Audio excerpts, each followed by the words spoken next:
Do we have a segment? Uh, I'm working on it. It'll be ready shortly. Do you want to test the video real quick? Or are you good? I'm good. The show hasn't started yet. Okay. So don't worry. The show has not started. Not even close, Dan. Well, The you show should has not. you should press record then. It can't start I until you don't. press record. I. The show hasn't started yet. Good. Not even close to starting. I'm in a bad mood. I was in Juarez, Mexico last night. Yeah, I showed up late for the donkey show, so they fired me. Oh no. Yeah, I can't go to. I no longer have a work visa for Juarez, Mexico. They fired me at the donkey show. Show hasn't started yet. Well, Not even close. Now Here's what are my you gonna do for your income? Uh, more like out. I don't want to get into it. Look, the show has not started. By the way, my site is back up, and here's why it went down. I forgot to renew the domain. Yeah, turns out I'm not important enough to be shut down by the deep, dark state. By the way, Dan, speaking of deep, dark state, and the show has not started yet, here's a tip that I want to give you, Dan. A lot of men who live with women, they do each other's washes, and sometimes us guys are embarrassed by, unsightly stains on our underwear, Yeah. So what I do is I wear my underwear on the outside. Oh man. Yeah, Your I pants, know it. your pants must be a mess. Yeah, well, you can't see it because I'm wearing my underwear on the outside, so I look ridiculous. But at least I have nothing to be ashamed of. Right. No embarrassment. Good. Show hasn't started yet. Got your Still, coffee. still warming up here. That is some good decaf. Now, normally, Dan, I don't give investment tips. Okay, but now that abortion is about to become illegal, all my money is in portable staircases. That's where I'm putting all. That is outstanding. Thank you. Show hasn't started yet, Dan. You're a Democrat, right? Sure I am. Do you hate the Republicans? No. GOP, more like GOPoo. Yeah, I'll say it. I don't care if they shut me down again. I'll say it. GOP, more like GOP. Show hasn't. Where are my notes? I actually have notes for today's show. Hang on. I have You're to so turn brave. Yeah, hang on. I have to Going for the say. Yeah, I don't care. Let the chips fall where they may. GOP, more like GOPoo. And you know what? If the deep dark state shuts me down again, so be it. Show hasn't started yet. I think my eye doctor is Greek. Why is that, David? Well, instead of my eyes, he dilates my butt. Well, look, the show has not started yet. What I'm doing here is I'm playing the expectations game. And right now, if your expectations got any lower, you could smell Donald Rumsfeld's skin smoldering in hell.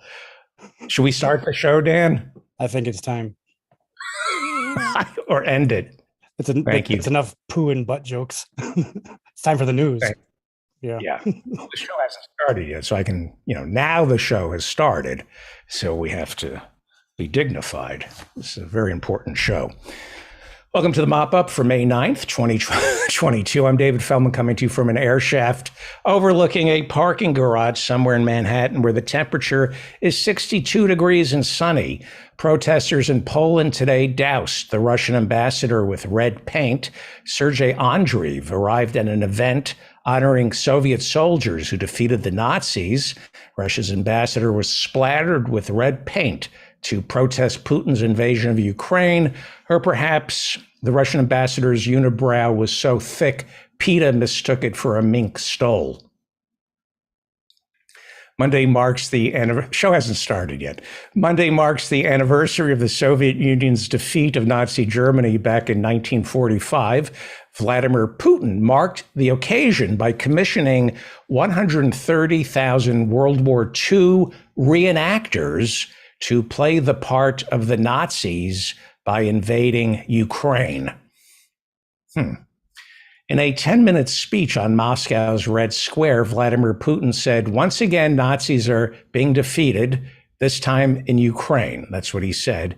And that marks the first time Putin has admitted that his soldiers in Ukraine are losing. You see, because it's the Russians who are overrun by Nazis, the Wagner Group. Read about it. Vladimir Putin made the speech before a parade of 11,000 soldiers and 131 armored vehicles. The parade was considered a success since only 50 tanks got stuck in the mud and only 3 Russian generals were assassinated. All right, that's good. I like that one. The show started. The Russians seem to be losing. They have given up on seizing Ukraine's capital, Kiev. The Ukrainian people are not collaborating with Russian soldiers as Putin had been promised. And as Putin now focuses on assisting Russian-speaking separatists in the Donbas region of Ukraine, the Kremlin can only boast modest gains, which the next day are put into the minus column, and it starts all over again. This is a mess, and I'm not the only one who has questioned whether or not Biden is making the right decisions. Even Thomas Friedman in the New York Times over the weekend worried that Biden was letting this thing spiral out of control. So if Thomas Friedman agrees with me, you know I'm wrong. That is some good coffee. Professor Juan Cole, who's always right, over at Informed Comment, writes that if the Supreme Court, we're going to talk about abortion, he writes that if the Supreme Court does go ahead and overturn Roe v. Wade, the Christian right will have succeeded in making it harder to get an abortion in America than in most majority Muslim nations around the world. A majority Muslim nation means it's primarily Muslim and their government is run by Muslims. The right in America has justified launching war against Muslim nations and banning Russians from entering this country because Muslim teachings are too oppressive when it comes to women. If you turn on Tucker Carlson, he'll fret over the spread of Sharia law coming into America, turning women into second-class citizens. But it is the evangelical right, it is the right-wing religious nuts, especially on the Supreme Court, who are turning women into second-class citizens. I'm not pro-choice. I am pro-abortion. I'm pro-abortion. Professor Cole writes that as far back as medieval times, Islamic leaders in Turkey and Asia permitted all abortion 3 months into a pregnancy. So stop flattering yourself, America. Our abortion laws are more restrictive than most Muslim-dominated countries. Women in Muslim countries should worry more about American law, specifically handed down by Christian evangelicals. They must worry about American law more than they must worry about Sharia law. Christian evangelicals working the Republican Party, feeding the Supreme Court with so-called pro-life justices, they are getting laws passed here in America that are more of a threat to women than the laws being passed by our Muslim neighbors. Professor Cole says that of 47 Muslim-controlled nations, only 18 have abortion laws that are pretty much identical to the laws passed in Texas. 18 out of 47 have abortion laws that are pretty much identical to the laws passed in Texas. And as we all know, Texas abortion laws are the template for all the other red states should Roe v. Wade be overturned, and it looks like it's about to be. Professor Cole writes that 43 states in America have imposed some sort of limit on abortion. There are, he says, if each state were a country, there are more Muslim nations than American states where it's easier to get an abortion. It's harder to get an abortion in America. 43 states make it harder to get an abortion here in America than most Muslim-controlled countries. Well, let's talk about rape. I'm anti-rape. Texas will not allow abortion in the case of incest and rape. Let me repeat that. Texas will not allow abortion in the case of incest and rape. I'm not sure there's any difference between rape and incest. So let's talk about rape. According to the Brennan Center, 80% of rapes in America go unreported to the police. And of those reports, something like 4% result in a conviction. Rape kits sit in evidence rooms. There is, according to Atlantic, the magazine, there is an epidemic of rape kits containing sperm, containing the DNA of an alleged assailant that sit in evidence rooms untested. Think about this. After a woman gets raped, a police officer sticks a swab inside of her to get the DNA, and then the rape kit is put away, never sent off to a lab. Why? Well, partly because it costs about $1,000 for each test. And most importantly, the police never want to prosecute rape. So the rape kits go untested. In Cleveland alone, there are said to be 7,000 rape kits fully loaded with DNA that remain untested. In Detroit, it is estimated that at least 13,000 rape kits loaded with DNA are sitting untested. According to Atlantic, there are at least 200,000 rape kits around America that should have been sent off to a lab, but just sit in the evidence room of a local police station. The victims who submit to the test, the women, are told that the police are investigating. And of course, a rape victim wants to move on. So she trusts the police. She trusts the rape kit to get tested, and she moves on, and so do the detectives, and nothing ever happens. That's why 80% of all rapes in America go unreported. There is an epidemic of rape and an epidemic of American police not using DNA evidence to catch the rapists. A central database over at the FBI of DNA samples reveals that serial rapists are much more common than previously thought. You see, Brett Kavanaugh doesn't just rape once or try to rape a woman once. Had the FBI during the confirmation hearings followed up on all the women who came forward to report Supreme Court Justice Brett Kavanaugh's attempts at rape, they would find that he has attempted several times to rape women.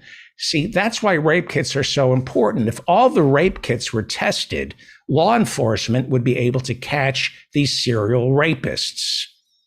It would be less of a he said, she said when a woman who claims to have been raped has the same exact DNA inside of her as another woman across state lines who also claims to have been raped. But that would require sending these rape kits off to the lab, and we rarely do. And in Texas, if you get pregnant from a rape, you must keep the baby because all life is precious unless that life belongs to a rape victim. You're raped, you're pregnant, and because you must keep that baby every single day of your life, you are reminded of what that man did to you, and you have to raise that reminder and breastfeed that reminder and take care of that reminder every day of your life. That person reminds you of the worst night of your life. It wasn't until last year that Texas finally got around to passing legislation that would fund sending rape kits off to be tested. Meanwhile, close to 7,000 rape kits in Texas still remain untested. Women in Texas are second-class citizens because of these abortion laws. They can't make love, they can't work, they can't educate themselves, they have no choice what to do with their bodies if they make the mistake of satisfying their animal urges while making love, or if they're raped. Now, This brings me to Republican governor of Texas, Greg Abbott. He's the face of all these anti-abortion laws in Texas, which are serving as a template for all the anti-abortion laws that will spread throughout red state America if Roe v. Wade is overturned. So let's talk about Republican governor of Texas, Greg Abbott, who back in 1984 had just graduated from law school and was studying for the bar. And he decided to go for a jog in Western Houston. And while on his run, a tree snapped, a branch fell and snapped Greg Abbott's back. And since then, Greg Abbott has been in a wheelchair. Very sad story. What's even sadder is that now Governor Greg Abbott, a Republican, like a rape victim, has chosen to forget everything that happened on that terrible day. We try to forget horrible things that happened to us on that terrible day. Greg Abbott doesn't want to think about the day he was told he was going to be in a wheelchair for the rest of his life. When he was told he would never walk. He doesn't want to think about the day his body was ruined. And he has chosen to forget that. He's moved on.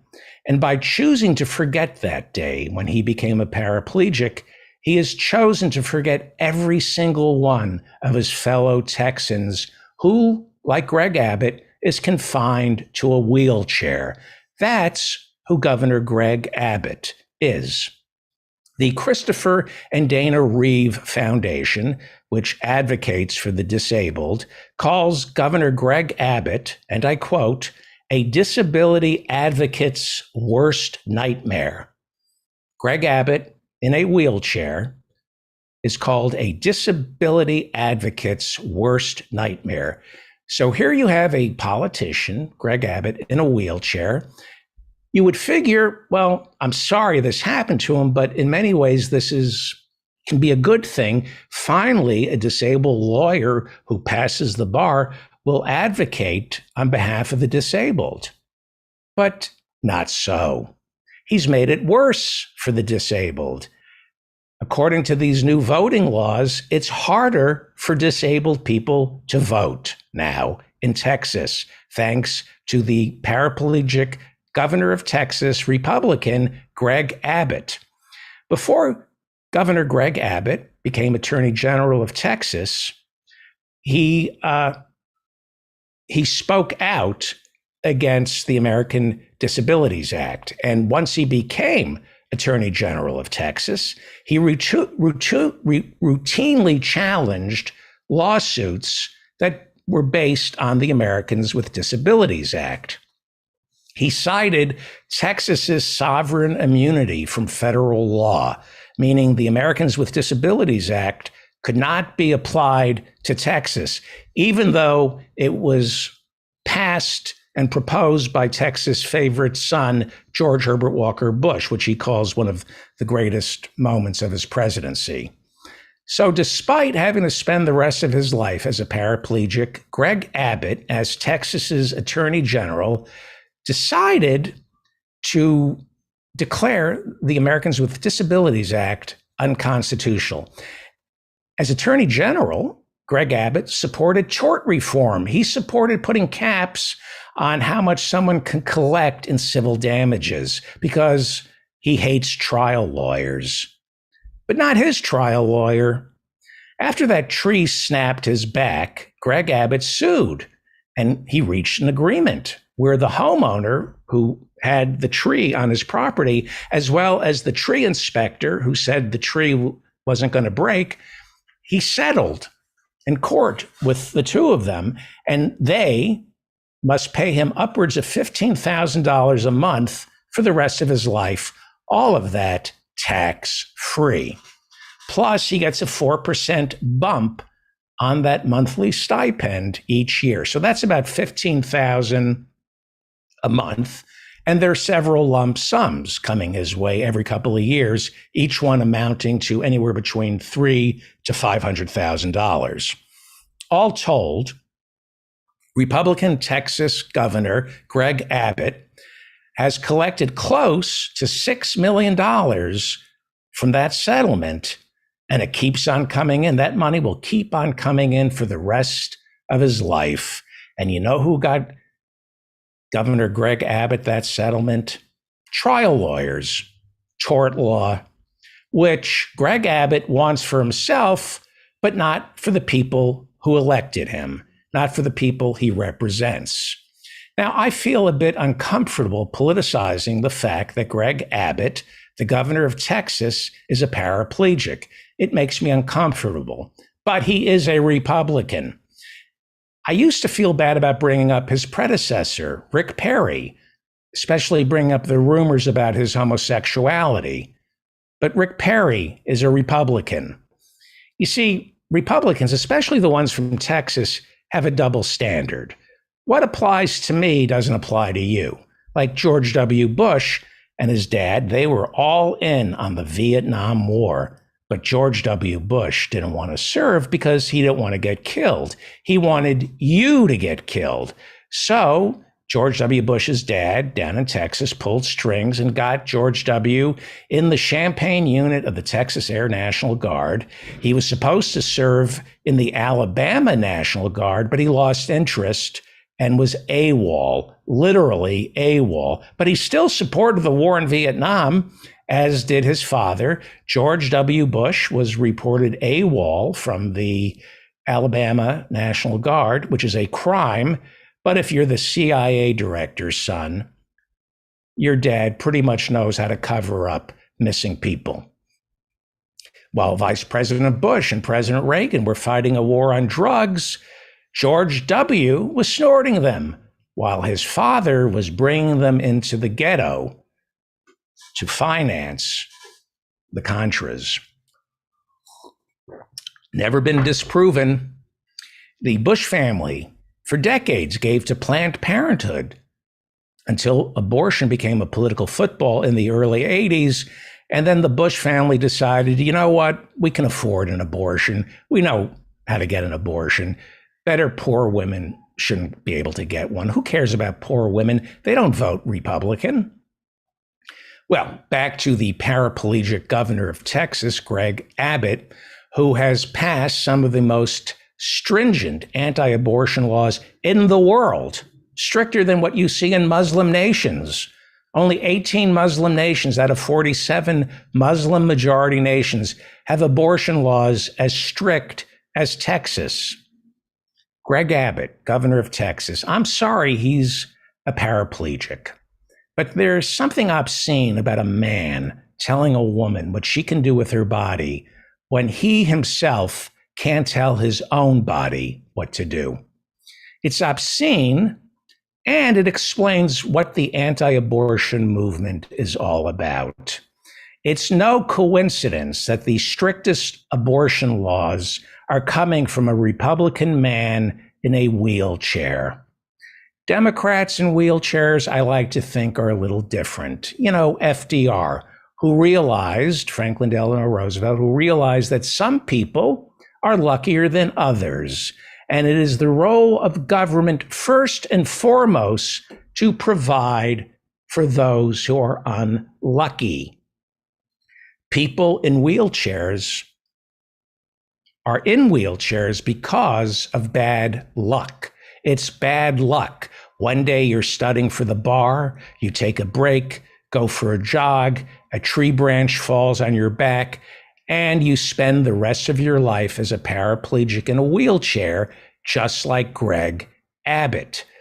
But a Republican like Greg Abbott goes into denial.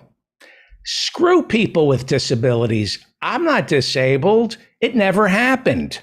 That's how the unhealthy Republican mind thinks. Total denial. Here's how a healthy mind thinks. I'm in a wheelchair. I'm a lawyer. Hey, I can help the unlucky. But Greg Abbott decided, I'm a Republican. I'm in denial. Move on.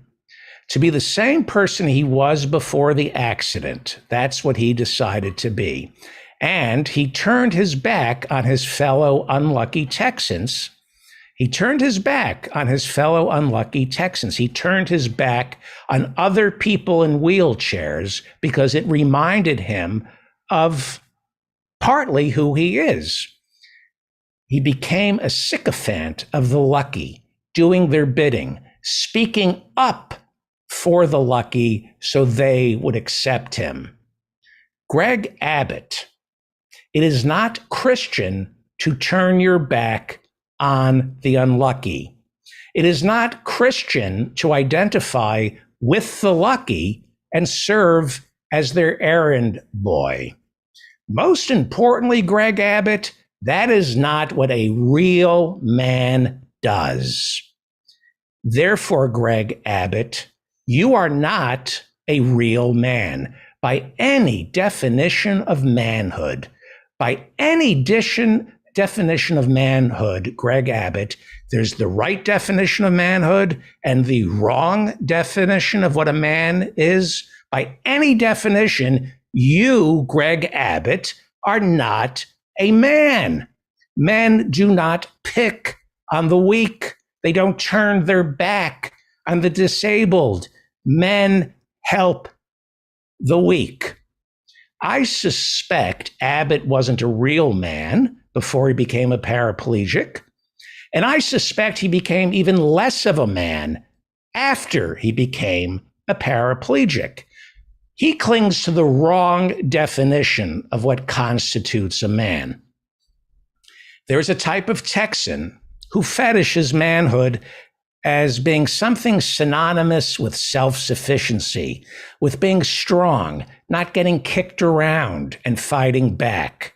That's the kind of Texan Greg Abbott wants to be. That's the kind of man Greg Abbott fancies himself. There's a type of Texan who believe that Texas is more than a sovereign state because it's made up of rugged individuals who don't need anyone's help. We don't need the Americans with Disability Act. We're strong. We're self-sufficient. Just give me my gun and my religion, and I'll take care of the rest. That's who Greg Abbott is. That's how he defines incorrectly what manhood is. His definition of manhood is toxic and it's wrong, but that's how he defines it. Now he's a paraplegic. That's problematic to fancy yourself a rugged individual confined to a wheelchair. Now, where I come from, someone in a wheelchair is no different from anyone else and should be given equity so that they continue to be no different from anybody else. But not Greg Abbott. He doesn't believe in the Americans with Disability Act, even though, as I said, it was the Republican president, Texas' favorite son, George Herbert Walker Bush, who passed it. He called it his crowning achievement. But Greg Abbott is more of a man than George Herbert Walker Bush. A lot of people thought George Herbert Walker Bush was a wimp. Greg Abbott, he's not a wimp. He's a right-winger. It's self-sufficiency. He hates the government. But the problem, Greg Abbott, is you hate the government. You think everybody should be self-sufficient, but you're a paraplegic in a wheelchair. You need the government. You need the government to make sure there are ramps, special elevators. You need the government to make sure that you can check into a hotel that has a room that is wheelchair accessible. You need airplanes that have aisles that can accommodate your chair. You need a government to make sure that restaurants can accommodate you. And most importantly, you need a federal government to make sure that no matter where you travel in America, there are bathrooms for you that provide not just access, but dignity. Greg Abbott, you're a paraplegic, and it is the ADA that provides people like you with not just access to bathrooms, but dignity. Dignity. But Greg Abbott doesn't think that way. He should spend less time worrying about which gender is using a bathroom and more time worrying about being able to use one himself. I think that's a bigger problem for him. So, as a Christian, Greg Abbott, you could say Jesus put you in that wheelchair for a reason, to use your God-given talent as a lawyer to spend every waking day fighting for the unlucky. You had just graduated from law school. You were studying for the bar when you became a paraplegic. Jesus had plans for you. You're a bad Christian. You're not looking at what Jesus is telling you. Instead, Governor Greg Abbott, you turned your back on Jesus. Instead, you sidled up to the money changers. You turned your back on the meek and instead became an errand boy for the Texans who inherit the earth and then drill it. You're not a Christian, Greg Abbott. And you're not a man by any definition, by the wrong definition of a man, by the way you define manhood, you're not a man. And by the way healthy men define manhood, you're not a man. Greg Abbott is not a man by any definition of manhood. By his definition or my definition, Greg Abbott is not a man. And yet he spends a lot of time trying to pass laws telling us who is and isn't a man. It must be tough, Greg Abbott, wanting to be a man the way you define it, but knowing deep down inside you're anything but. Therefore, you're not a Christian, you're not by any definition a man, and you are mentally ill. You are mentally ill, Greg Abbott, and being a paraplegic only makes your mental illness even worse. Your definition of manhood is diseased. It's especially diseased because you are physically and spiritually incapable of being the man you think you ought to be. It's sick to want to be the man you think you ought to be. And then you get even sicker when you realize you can't be the man you think you ought to be. And what do? Because you're mentally ill, you suck up to the bullies. You try to make the people who would consider you a loser, you try to make the people who would make fun of you for being in a wheelchair behind your back, you try to make them like you. You try to make the bullies like you. Greg Abbott, instead of seeing the bullies as the source of so much of your emotional pain, you try to relieve that emotional pain by courting the people who inflict that emotional pain. Greg Abbott believes that he can relieve his emotional pain by getting the bullies to like him, even though deep down inside he knows the bullies are bullies and they should be punched, because we all know, if you believe what Greg Abbott believes, the only thing you can do to a bully is stand up to a bully, but Greg Abbott can't stand up. So it eats at him every day. And the only way he can feel better about himself is to join the bullies in lashing out at the unlucky. Turn your back, Greg Abbott, on the unlucky who are just as unlucky as you, and serve Mammon and the bullies who pick on people like you. Because so much of this is wrapped up in Greg Abbott's toxic definition of what it means to be a man, he has no choice, because he's mentally ill, to lash out at women. He hates women. He hates women because he has an ideal of what a woman should be attracted to, and it's not Greg Abbott. The women that Greg Abbott wants are women who would look at a guy in a wheelchair and see someone who is weak, because that's who he is. And so he hates women. He wants to control women. He hates the idea that women right now are having sex with the type of men he considers strong. And if these women get raped, well, Greg Abbott, deep down inside, figures they deserved it. That's the mind of a right-wing anti-abortion crusader. It's not just Greg Abbott. It's the mind of every right-wing anti-abortion crusader. They think women have something I want. They won't give it to me unless, of course, I rape them. So they won't give it to me if they get pregnant, giving their body over to a man other than me.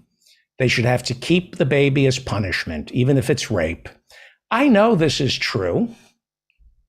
Most men don't like to talk about this. I will. I have never sexually harassed or sexually assaulted a woman. But I have been frustrated by women. I have been sexually frustrated by women. I have gone out with women wanting to have some kind of sex with them and been told, I only like you as an object of ridicule. That's what women have told me. I don't want to have sex with you. I just like you as someone who I can, my computer is frozen. What's going on here? Hang on. Oh, come on, you motherfucker. Well, we'll have to do it this way. I would be lying if I said I was happy that a woman rejected me. I would be lying if I didn't feel frustrated. I would be lying if I didn't feel a tiny bit resentful and thinking maybe, just maybe, she'll go out with some other guy and then come to her senses and realize how great I am. So yeah, I kind of wish bad for the women who wouldn't sleep with me. I wanted them to have a bad experience with some other guy so they'd come crawling back and I'd answer the door with a beautiful woman on my arm and get to say, you had your chance. Come on in. You want a threesome? Am I happy about that? No. I wish I could say when a woman rejected me, I wish I was capable of saying, you know what? If you feel unattracted to me, then that makes me unattracted to you. The fact that you're unattracted to me does not make me more attracted to you. I'm so emotionally centered. I don't want to have any attraction for a woman who isn't attracted to me. I hope you find a man who can find your clitoris and you both live happily ever after. I wish I could say that. I wish I could believe that. I know I'm supposed to think that, so I behave like I think that, that's what healthy men are trained to do. You behave like you're thinking properly. And then eventually, hopefully, you stop behaving and you actually start behaving and thinking the same way. But then there are men inside the Republican Party who seek to codify into law revenge on all the women who won't sleep with them. All the women they can't get it up for. And that is why the Republican Party is a party of rapists. It is the party that hates women. And you can't separate hatred for women from being anti-abortion. Anti-abortion means anti-women. Republicans hate women. They don't believe in equal pay. They don't believe in paid maternity or even paid paternity leave. They don't want contraception covered by Obamacare. They believe that women should be subservient to men, that a woman's job is to make babies and stay at home and support the husband. And if the husband leaves her, well, the woman did something wrong. And if the husband dies and the woman is left alone with a couple of kids, Republicans cite that famous line in the New Testament where Jesus says to the lepers, "Sucks to be you, go away, you sicken me." I'm pretty sure that's what Jesus said to the lepers. Andrew Wilhoit is a Republican who lives in Indiana. When his wife got breast cancer, he did what Newt Gingrich did when his first wife got cancer. He began having an affair with another woman. When his cancer-stricken wife found out about the affair, she decided to sue him for divorce. That's what happened to Andrew Wilhoit. His wife found out about the affair, and she sued him for divorce. That's the difference between Andrew Wilhoit and Newt Gingrich. When Newt Gingrich found out his wife had cancer, he not only had an affair, but he also served her with divorce papers while she was in the hospital. Go look that one up about Newt Gingrich. Well, Andrew Wilhoit didn't like being served with divorce papers from his cancer-stricken wife. All he did was cheat on her. And he was humiliated when she served him with divorce papers. So he allegedly struck her in the head with a concrete gallon-sized flower pot, threw her lifeless corpse into his car, and then dumped his ex-wife's body in the river, so say the Indiana State Police. Andrew Wilhoit is now in prison, and he's facing charges of first-degree murder, which, because it's Indiana, carries with it the death penalty. His defense, according to prosecutors, is, yeah, I killed her, but she hit me first. It was an act of self-defense. My wife, who had just wrapped up a final round of chemotherapy that day, hit me. That's got to hurt. I mean, nobody packs a punch like a woman coming home from chemotherapy. So to defend myself, I cracked her skull open with a concrete flower pot, and out of self-defense, I dumped her body in the river because, I heard that if she comes back to life, she won't be able to attack me no more since zombies can't swim. Just throw the zombie in the river, zombies can't swim. Anyway, Wilhoit's trial is this August, and that doesn't fit too well into his schedule because Election Day is in November. And last week, from prison, he won the Republican primary for one of the open seats on Indiana's Clinton Township Board. He got the nomination, and he's running for Indiana's Clinton Township Board in November as a Republican, running for office from prison, a regular Eugene V. Debs. In Missouri, the former governor of the state, Republican Eric Greitens, is running for senator, Republican. 2 months ago, his wife, in a sworn deposition, said that then Republican Governor Greitens repeatedly assaulted her and their 3-year-old son. He's a huge Trump supporter. He also allegedly had an affair with his former hairdresser. That's what he calls her, his hairdresser. Not a barber? Hairdresser? Okay. While he was governor. Seems kind of strange for a Republican to call the person who cuts his hair a hairdresser, not a barber. Anyway, he was having an affair with his hairdresser. Apparently, or allegedly, she visited the governor's mansion, and he decided to tie her up, blindfold her. He sexually assaulted her, then took photos of her tied up and threatened to put the pictures on the internet if she went public with the affair. He was forced to resign as the governor of Missouri, as the Republican governor of Missouri. Trump supports him. He also supports Herschel Walker in his run for the Senate in Georgia. Herschel Walker has admitted to attacking his ex-wife, choking her in bed, and threatening to kill her. He has been accused of violently stalking a Dallas Cowboy cheerleader and threatening to kill another ex-girlfriend. Herschel Walker admits to choking his wife in bed and threatening to kill her, but he says he didn't violently stalk a Dallas Cowboy cheerleader. He's running for Senate in Georgia, and he's got the full-throated support of Donald Trump. Then there's Max Miller. He had a good week. He's supported by Donald Trump. Max Miller worked closely inside the Donald Trump White House. And last Tuesday, he won the Republican primary for Ohio's 7th congressional district.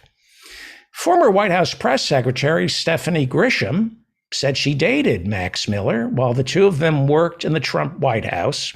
And then, while she was promoting her new book late last year, she said Max Miller physically assaulted her after he accused her of cheating on him. She said he had repeatedly assaulted her physically throughout their relationship. Politico last year investigated Max Miller, and after interviewing 60 people and looking at court records, Politico said Max Miller has a storied history of drunk driving and physical assault, and he is now the Republican candidate for Ohio's 7th congressional district. Last year, Donald Trump endorsed Sean Parnell for Senate in Pennsylvania. But in late November of last year, Parnell was forced to drop out after a judge ruled his ex-wife should gain custody of their 3 children after Parnell was accused of spousal and child abuse. Parnell's ex-wife accused him of repeatedly choking her and hitting the children so hard he often left welts on their bodies. After Parnell dropped out, Trump threw his support behind Dr. Oz. Trump now wants Dr. Oz to be the senator from Pennsylvania. Then there's the race for governor of Nebraska, where Donald Trump has thrown his considerable weight behind Charles Herbster, who has been accused by 8 separate women of sexual assault. One of those women is a state senator, a Republican, who accuses Herbster of putting his hand all the way up her skirt at a GOP fundraiser. I thought running your hand up a woman's skirt at a GOP fundraiser is considered good manners. Maybe not. All 8 accusations of assault against Charles Herbster, all 8 accusations of assault have been corroborated by those who saw it take place, which means Republicans or friends of the women who told them about the assault immediately afterwards. But Herbster claims he's innocent and is running a series of ads throughout Nebraska claiming he's a victim of the same exact conspiracy launched against Supreme Court Justices Brett Kavanaugh and Clarence Thomas. If you'll remember, the FBI never investigated those last-minute sexual assault allegations against rapist Brett Kavanaugh. And as for Clarence Thomas, several witnesses came forward to corroborate Anita Hill's accusations, but then chairman of the Senate Judiciary Committee, Joe Biden, didn't think it would be appropriate to hear from the women who could corroborate Anita Hill. Well, Herbster, despite 8 women claiming to have been sexually assaulted by him, he is still running for governor of Nebraska. The Republican primary is tomorrow. It's this Tuesday. And over the weekend, Donald Trump held a rally for him in Nebraska. Donald Trump supports Herbster. As of 2020, at least 30 women have come forward claiming they were sexually assaulted by Donald Trump.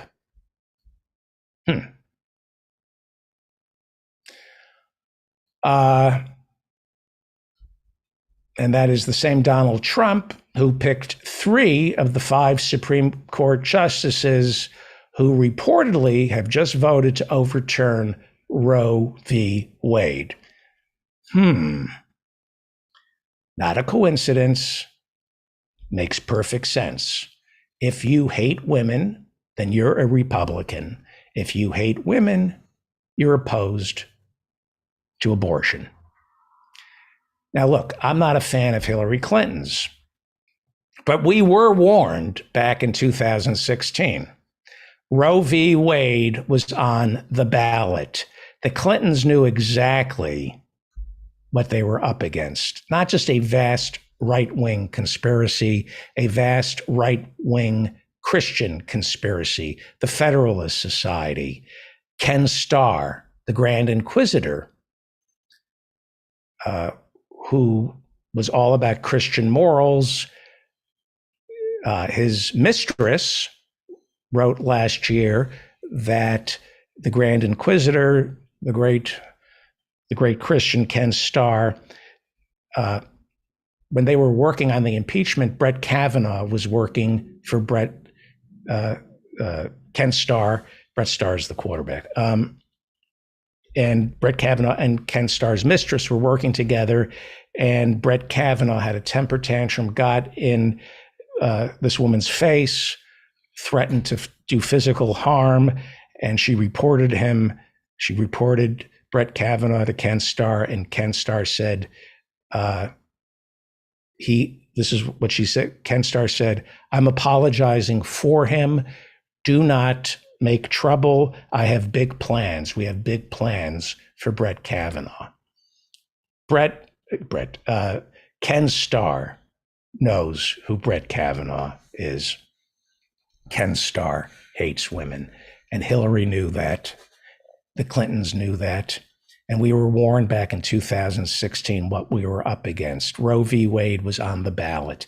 Again, I have many quarrels with the Democratic leadership. They had an opportunity many times to codify abortion into law, and they didn't. But you can be certain that had Hillary won, all these abortion laws in states like Mississippi, Oklahoma, and Texas would be overturned. It would be easier, not impossible, to get an abortion here in America. Now, Henry Cuellar is running for re-election in Texas.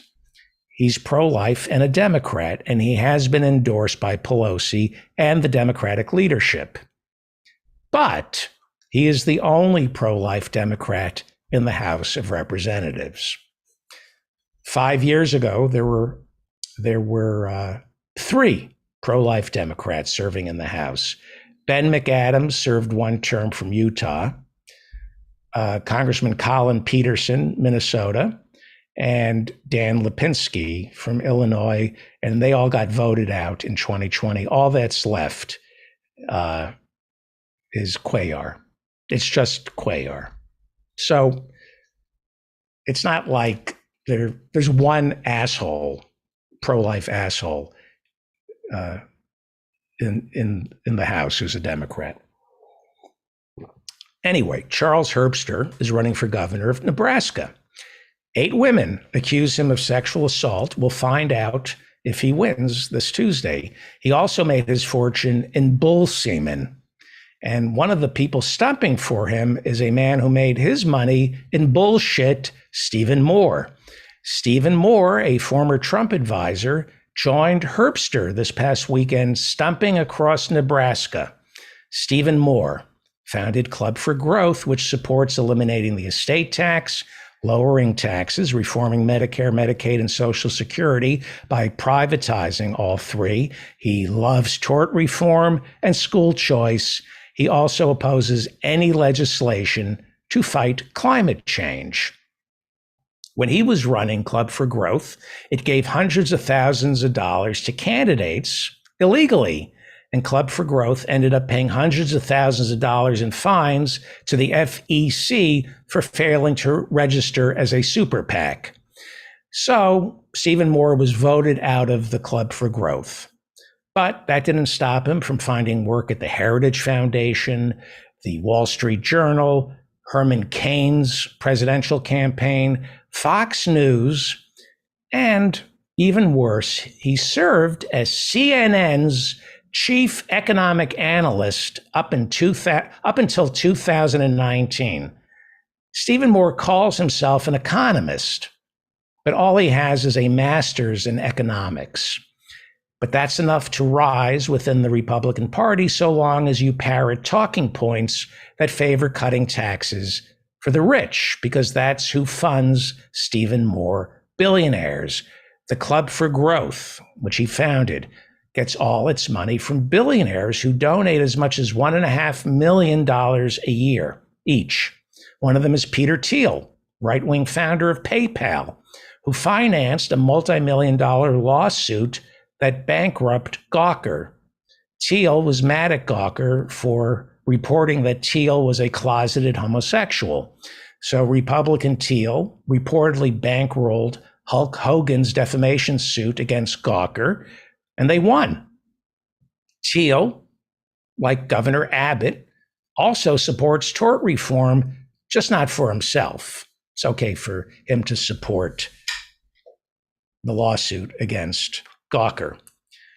Well, the reason I mention Stephen Moore when I'm talking about abortion, the reason I mention Stephen Moore, who was on the editorial board of the Wall Street Journal, who is constantly interviewed by mainstream media for his views on inflation, I mention Stephen Moore because Donald Trump wanted to name him as a governor of the Federal Reserve, but he had to withdraw his nomination because Stephen Moore has a past, involves women, and he wanted to keep it secret, but it came out. In 2012, Stephen Moore refused to pay his ex-wife $300,000 in alimony and child support, 3 kids. F them. They're not getting the money. He was held in contempt by a judge. He was ordered to make the payments. He refused. He ignored subpoenas. They were about to arrest him. And it was only until they were about to arrest him when Moore agreed to pay his alimony and child support. In 2018, the IRS accused Stephen Moore of filing a fraudulent tax return and placed a lien on his home.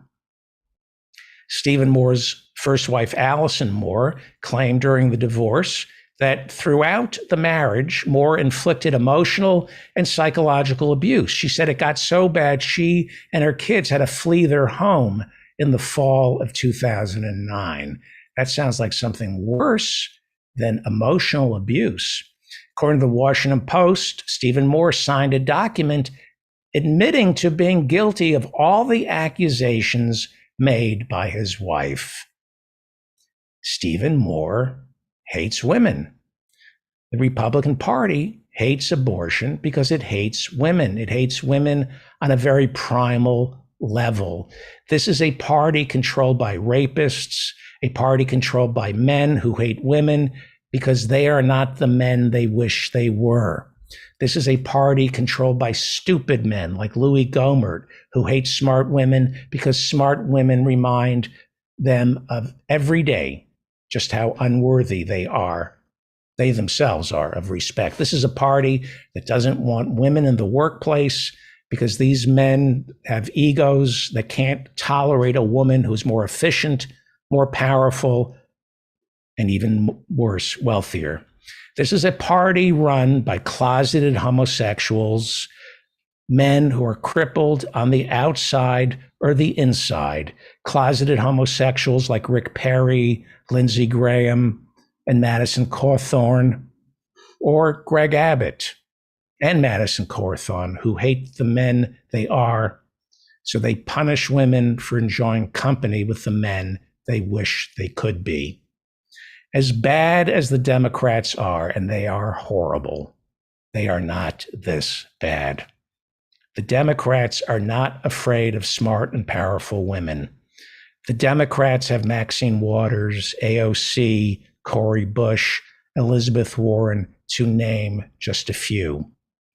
The Republicans have Marjorie Taylor Greene, Lauren Boebert, and Susan Collins, the cretinous senator from Maine who took the rapist Brett Kavanaugh at his word when he promised he wouldn't overturn Roe v. Wade. America would be better off if this country were run only by Black women. I know that sounds wrong, but that's how I feel. You show me a Black woman who holds elective office, I'll show you a woman who knows how to fix this country. Condi Rice and Candace Owens don't count. They never ran for elected office. Why am I a Democrat? Because that's where the black women are. Congresswoman Val Demings shouldn't be the next senator from Florida. Alan Grayson should be. But I still trust Val Demings over any Republican serving in the House, Senate, or Supreme Court. Now, most women know the GOP hates them, which is why Biden, this is up for debate, but I'm working off these numbers. In 2020, Biden got 57% of the female vote to Trump's 42%. That's a landslide. That's a 15% margin. This is why I think maybe the Democrats have a chance in November. But why would 42% of women vote for Donald Trump? Obviously, they are low information voters, and low information female voters are like Camille Cosby, who stood by Bill Cosby through it all. Camille Cosby knew Bill cheated on her. She knew Bill drugged these women. She knew he raped them. But like the women who voted for Trump, these women who vote for Trump, they know deep in their hearts that Trump is a rapist, just like Bill Cosby. Camille believed these women deserve to be raped. Camille, just like Hillary Clinton, who did the bimbo eruptions in the White House, Camille, like Hillary, believed if you're a woman spending time with my Bill, you deserve whatever happens to you. Camille Cosby, like all the women who voted for Trump, is glad these women get raped. You sleep with my man, you deserve it. You sleep around, you deserve it. Those are the women who vote for Trump. Those are the women who vote Republican. They hate women and they hate themselves for being women. That is who the Republicans are. They are run by people who hate themselves. Brett Kavanaugh is a drunk. He hates himself. Clarence Thomas married Ginny Thomas. Need I say any more about the level of self-loathing it takes to marry Ginny? Lindsey Graham hates that he's gay. Donald Trump hates himself. He's too smart not to. Greg Abbott is a paraplegic who hates himself. And instead of taking it out on themselves, they lash out at others. They lash out at the disabled, the LGBTQ, the poor, children, people of color, and as we know, women. The Republican Party is a party that hates women. They sexually harass, they assault, they rape women, and they try to deny them equal pay. They want to control women because they hate women. The Republican Party is a party run by men who can't live up to what they think a man should be, so they punish women. That's what self-hating men do. They punish women. And if you can't rape and assault all women, the least you can do is take control of their bodies by denying them the right to an abortion. You show me a man who can't get laid, I'll show you a Catholic priest speaking out against abortion. You show me a man who can't get it up, I'll show you a white Republican male speaking out against abortion. You show me a man who's comfortable with his body, his sexuality, his intelligence, I'll show you a man who says, abortion? I got enough problems. Ask a woman what she thinks. We will be back with the rest of the show, and it's a good one. It's a really good show. We're going to be talking about Nazi billionaires. And by Nazi billionaires, I don't mean the Koch brothers. We will be back talking about Amazon fighting unions. But here's Turtle from Professor Mike Steinel.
That is Turtle by Professor Mike Steinel. You're listening to The David Feldman Show, davidfeldmanshow.com. My website is back up.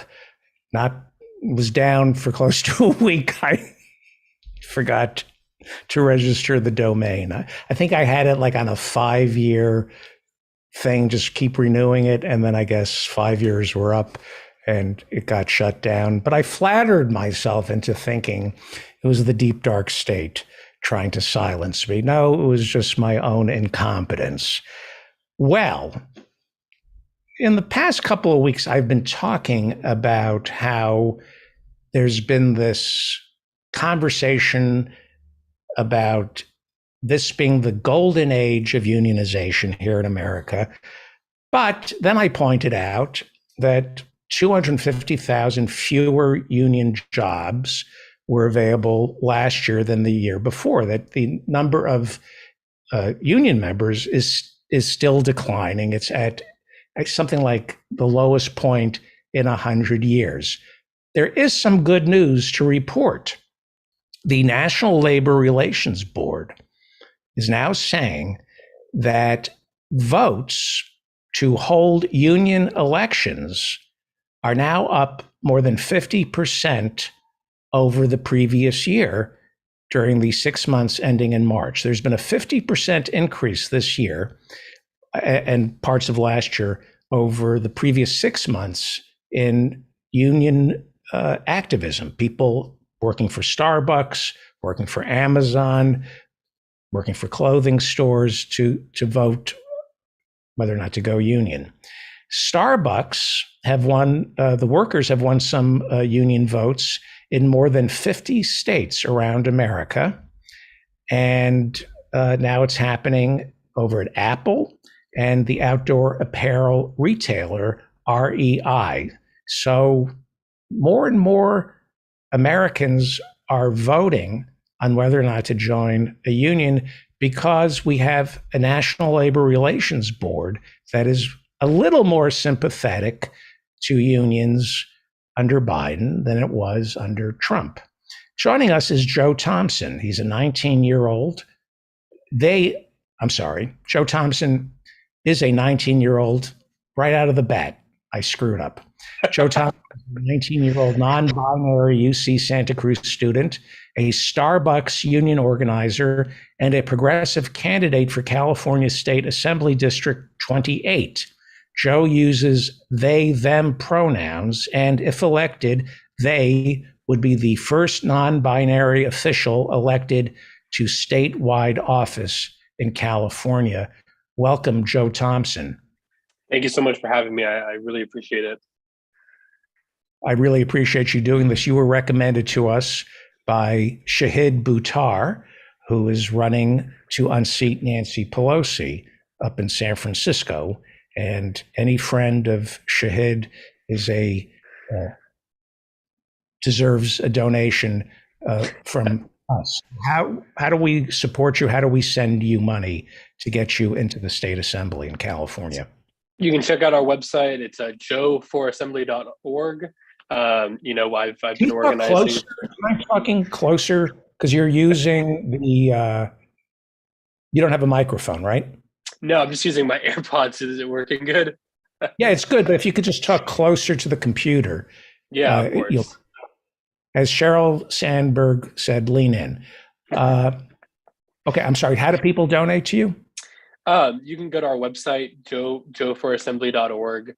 It's something where we've been lacking in fundraising, but not because we have a lot of donations. We've been getting tons of donations all across the country supporting us. But my opponents are still corporate funded, and they're getting max out donations from people who like yacht companies and all this stuff, where it's like they're really disconnected from the average working class person. Okay. Let me get a little personal here. I have one kid who went to Berkeley, and I have one kid who's a banana slug.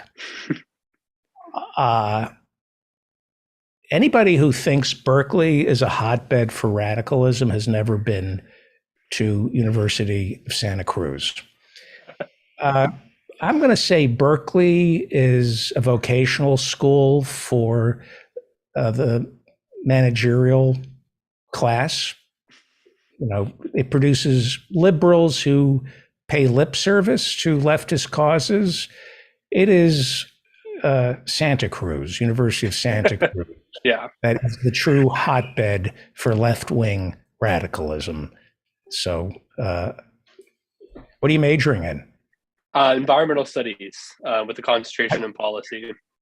Yeah, my son, I think he majored in that. You know what he did? I got two stories to tell you. So he wore a "fuck the police" cap during graduation.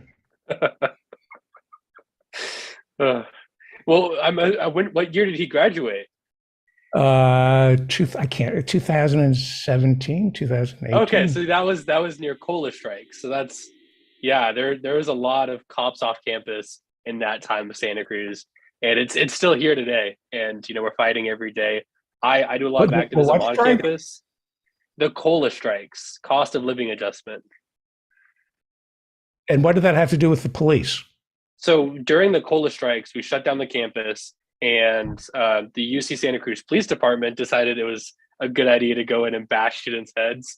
So one of the things we kind of fought against too was, anti-police and anti-police violence, because they're attacking students who are just trying to get an education, trying to survive, and it was pretty awful. The other thing he did, the chancellor, they call his name out. The chancellor hands him the degree and then offers to shake my son's hand.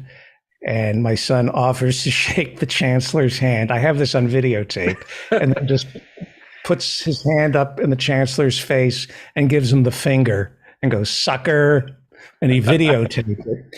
So I have to admit, I was not happy that he did that.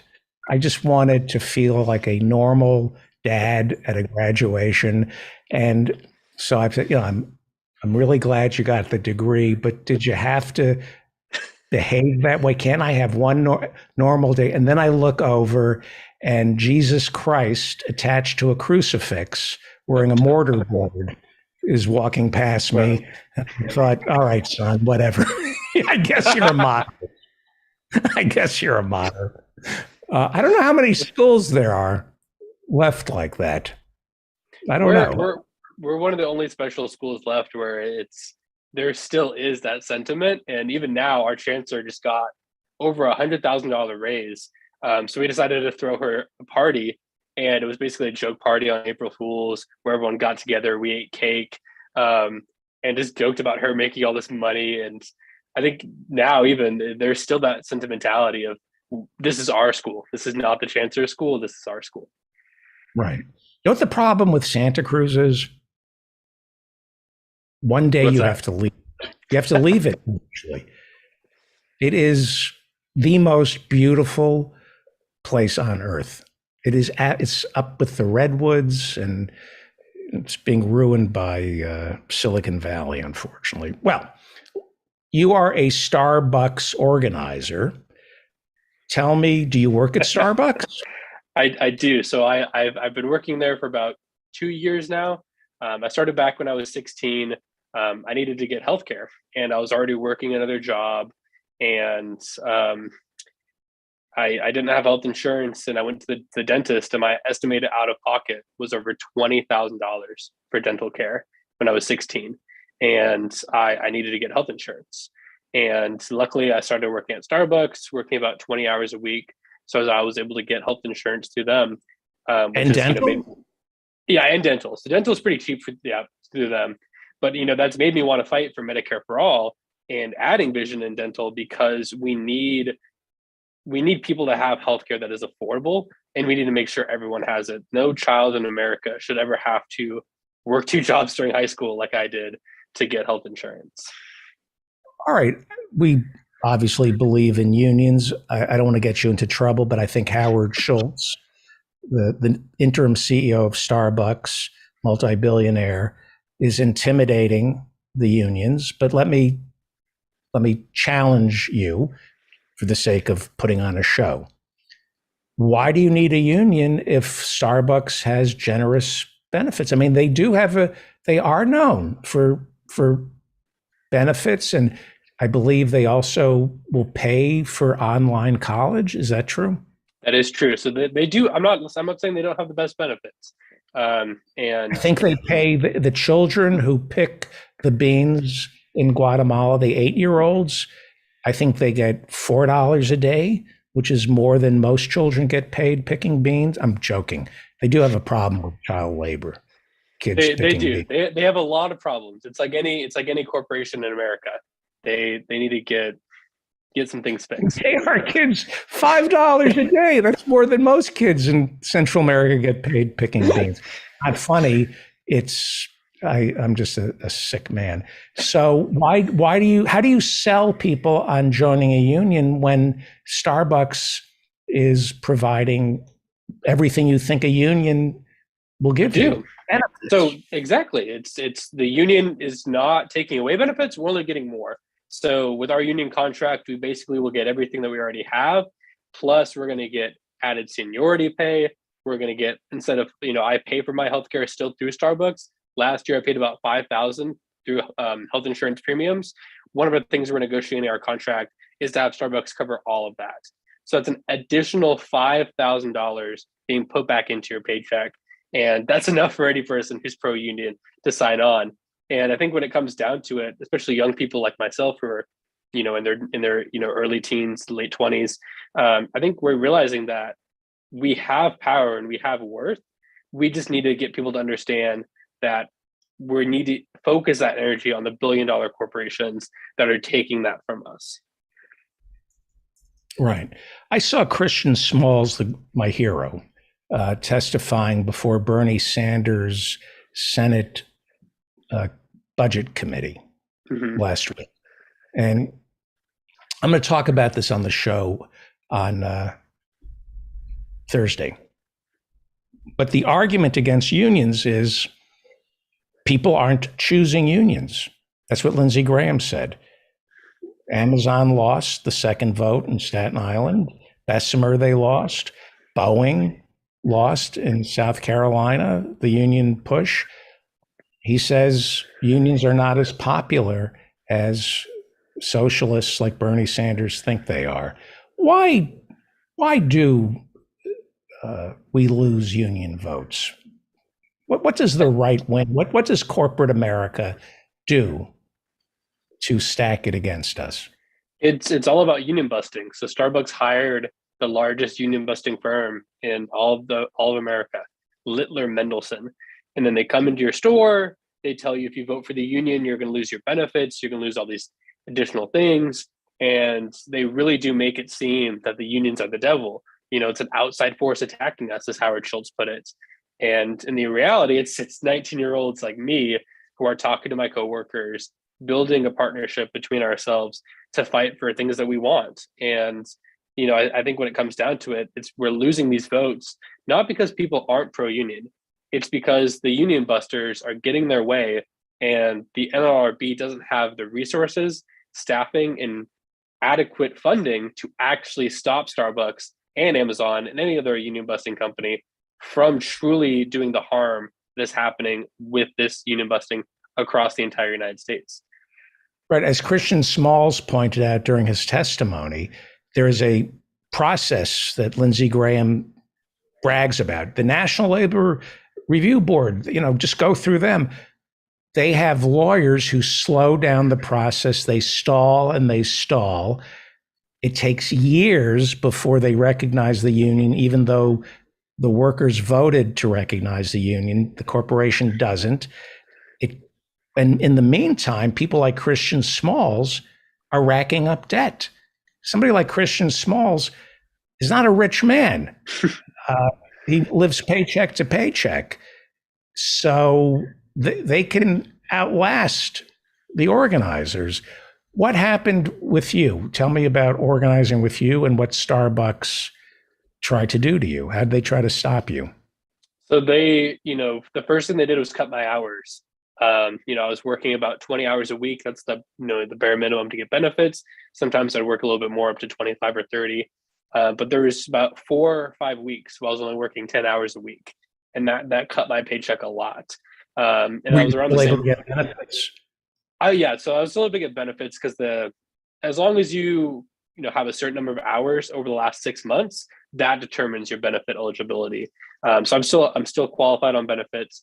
And with the election that happened, right now I'm currently on a medical leave of absence due to some injuries sustained at work. And now I've just been helping organize other stores across the state and really fight back against their union busting tactics, telling us, if you vote yes, you're going to give up your direct relationship with Starbucks, is what they call it. And that direct relationship is only hurting us more and more.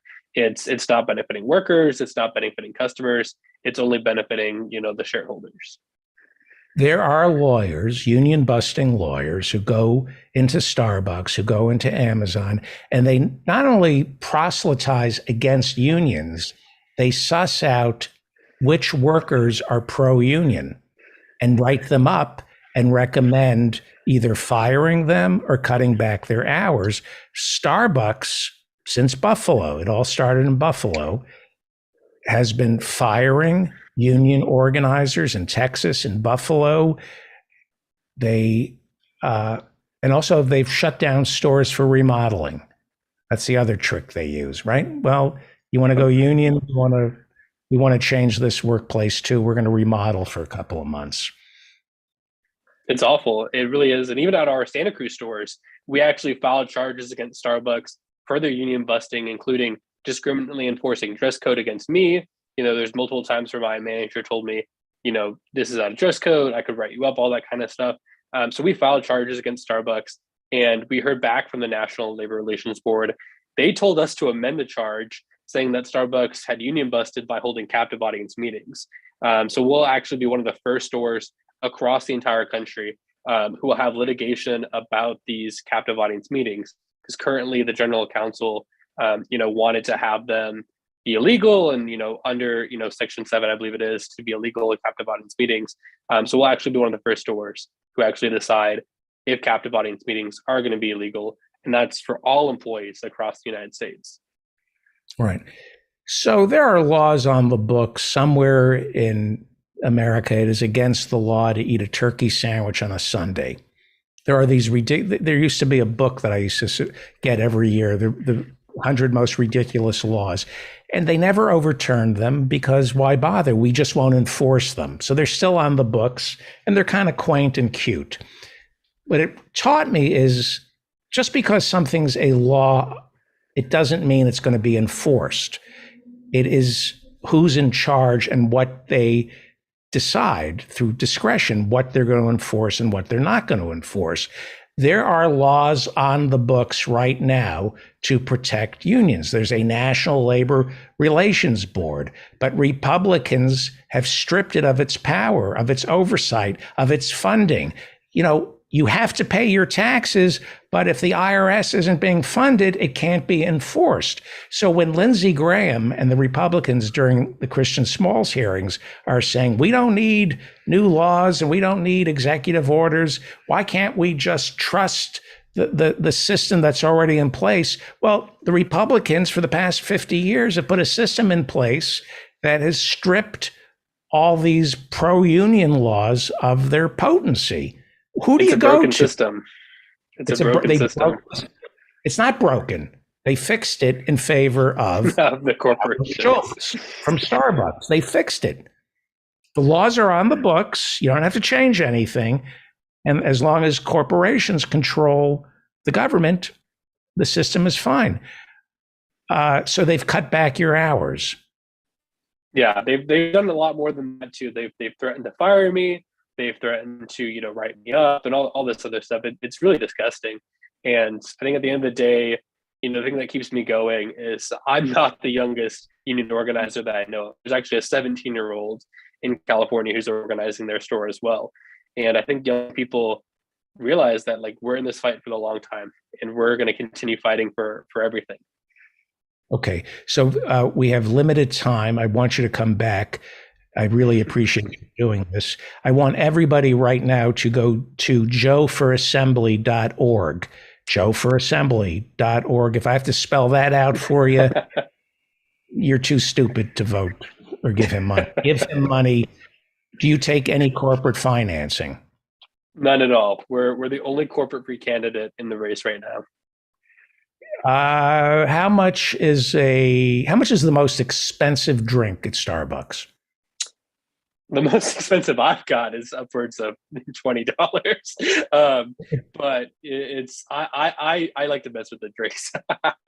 What is the average? What is a froofy drink at Starbucks? That probably about $6. Probably about $6. Give Joe. Go to joefораssembly.org and give him $6. Give him I command you to. I don't ask you for anything. Give Joe Thompson $6. It's the price of a fancy drink at Starbucks. I demand that you go right now to joefораssembly.org and give him $6 or $60 or $600. You want to feel good? You want to feel good? Give him $6. I promise you'll feel better. You're investing in the future, especially a 19-year-old UC Santa Cruz student who is running for assembly. I mean, the world, this is an investment in America, giving him money. Give $6 to Joe Thompson, joefораssembly.org. Send him to the California State Assembly. When are the primaries? Primaries coming up June 7th. So we have less than a month left. And, if we really want to get as much, the impact to actually affect the state legislature, we just have to get in the top two. We're going to need to fundraise a decent amount more money just so we can get, a few targeted advertising programs and a few targeted mailers to really show that progressives, Bernie Sanders won this district twice, and we need progressives to really lift themselves up and fight for our values. And he is endorsed by Shahid Buttar. That's all you need to know. Shahid Buttar asked me to have him on the show. I do whatever Shahid tells me to do.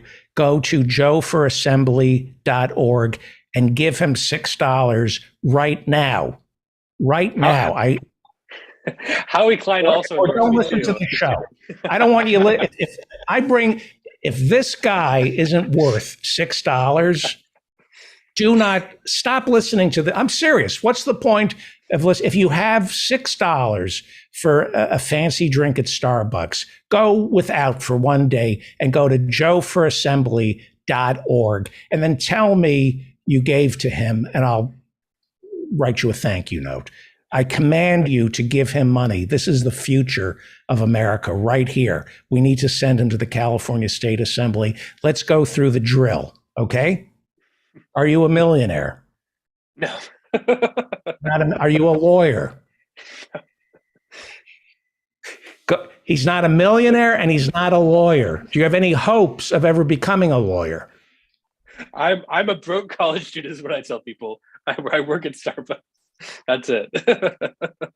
joefораssembly.org. Give him money. If you have $6 sitting around and you don't give him money and you're listening to me, I don't want you listening to the show anymore. That's how much I believe in Joe. Let's go over the issues. Medicare for all, for or against? For. joefораssembly.org. Do you have crushing student debt? Yeah. Yeah. We need to cancel it. Biden needs to get on it. I don't know why he hasn't done it already. Cancel student debt. joefораssembly.org. Universal basic income. Yes. There's a whole thing on my website about California UBI. Universal basic income. Go to joefораssembly.org. Give him money.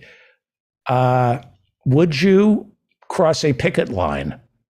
No, my opponent actually crossed a picket line. Good. Tell me.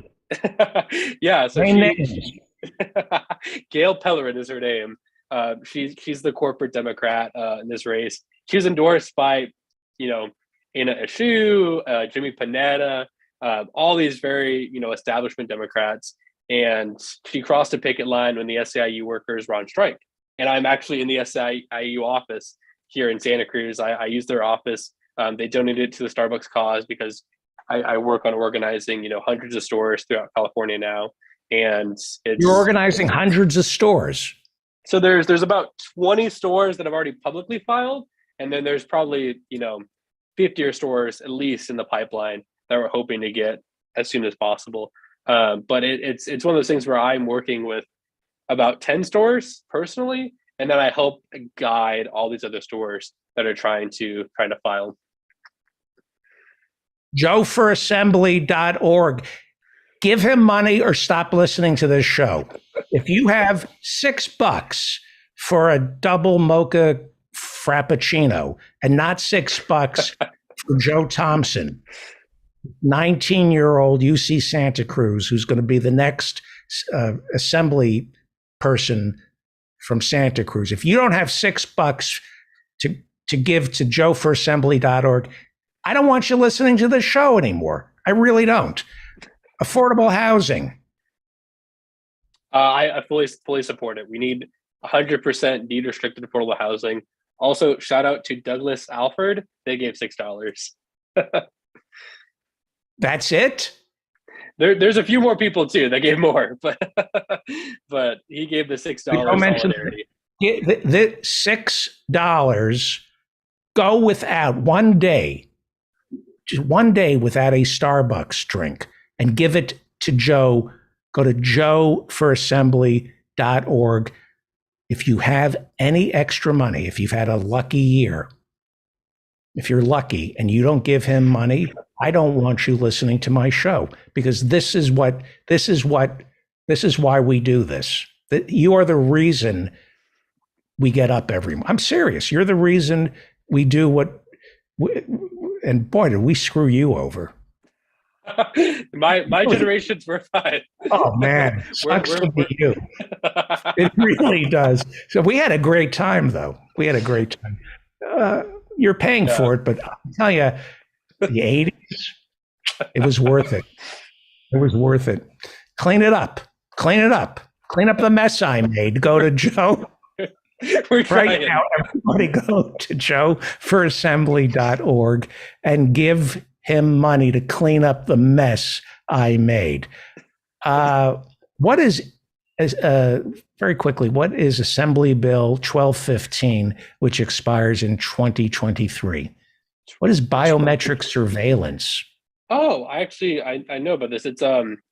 It's facial recognition technology. So it's all about specifically targeting people who, like the police, who are using facial recognition technology. Okay. And you're okay. And very quickly, you want to put an end to solitary confinement? Yeah, putting an end to solitary confinement. There's a lot of government reforms that need to get done. And, I think that we, as someone who's running for California State Assembly, if you're not advocating for things like Medicare for all or, criminal justice reform or any of these really important issues, I don't think you should be running. And I don't think you should represent anyone in California. We have to wrap it up. Let me bring in Jason Miles in case he wants to ask you a question. Hey, Jason, very quickly, Joe Thompson for California State Assembly. Go to JoeForAssembly.org. If you don't give him money, if you have $6 lying around to spend on coffee that you can make at home, and you don't give it to JoeForAssembly.org, I don't want you listening to this show.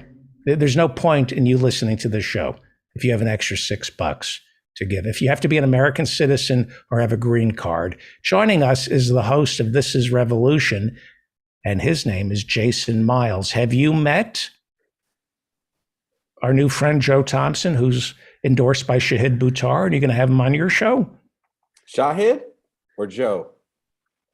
Both, but right now I know Joe. Shahid. I know Shahid personally. He's been on the show. What about Joe? Times. What about Joe? Before I mention Joe, I just want to say, for the record, I was the first person to interview Shahid after the whole scandal, so to speak. Shahid is a great ally. He actually is the reason why I got into like organizing, and he Are you in the supported me. Bay?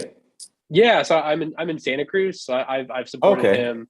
Yeah, so it's about an hour South drive, Bay, but yeah. he's a great ally, and if he wins, that'll really show that we finally have a true progressive movement that's fighting back. I mean, I don't we mean can to get into brag, the but weeds. I was the first host to mispronounce his name. I would challenge you on that one. He was on Sean Hannity's show in the early 2000s when he was part of the anti-war. That's true. Dude's kind of an OG, and we can get into the weeds about the left and what they did to him and what they don't do for him as far Right. as his campaign, which is Well, kind of a sore subject to me. But Let me. what's up, Joe? Let me get rid of Joe. Will you come back? I will always come back. This is great. Go to joeforassembly.org, joeforassembly.org. Give him money. If you give him enough money, he'll come back. If you donate money, let me know. I will send you. I'm doing thank you notes again. Some of you might notice that you're getting thank you notes from me. I have a little more energy ever since I gave up caffeine, ironically enough. Really? I've switched to decaf. I have 2 cups in the morning, and that's it for the day. It's not healthy to drink caffeinated beverages afternoon. But I drink so much coffee, but thank you, Joe. Come back. Take Thank care. you. See you guys. Good luck. What a great guest. There's a lot to be said about not drinking caffeine in the afternoon, so I'm with you on that. I'm finally at an age where I can't do it. Heartburn. Yeah. Jason Miles is the co-host of This Is Revolution podcast. And let's talk about love, King, and the perils of police reform. Last week, we were talking about the 30th anniversary of the LA riots. Mm-hmm. And after the riots, there were calls for more police transparency and greater representation of minorities on the police force. We're seeing it in Cleveland. Cleveland, I think, has done the best job so far not after the 92 riots, but after the reaction to the George Floyd murder. They've done a pretty good job. As far as what? A civilian police board. They voted in November, where civilians and police will serve on a review board, but they can't be police from Cleveland. They have to be retired police officers from another city. So retired police officers are going to serve on a board to do what? To handle police brutality. That sounds like a horrible idea.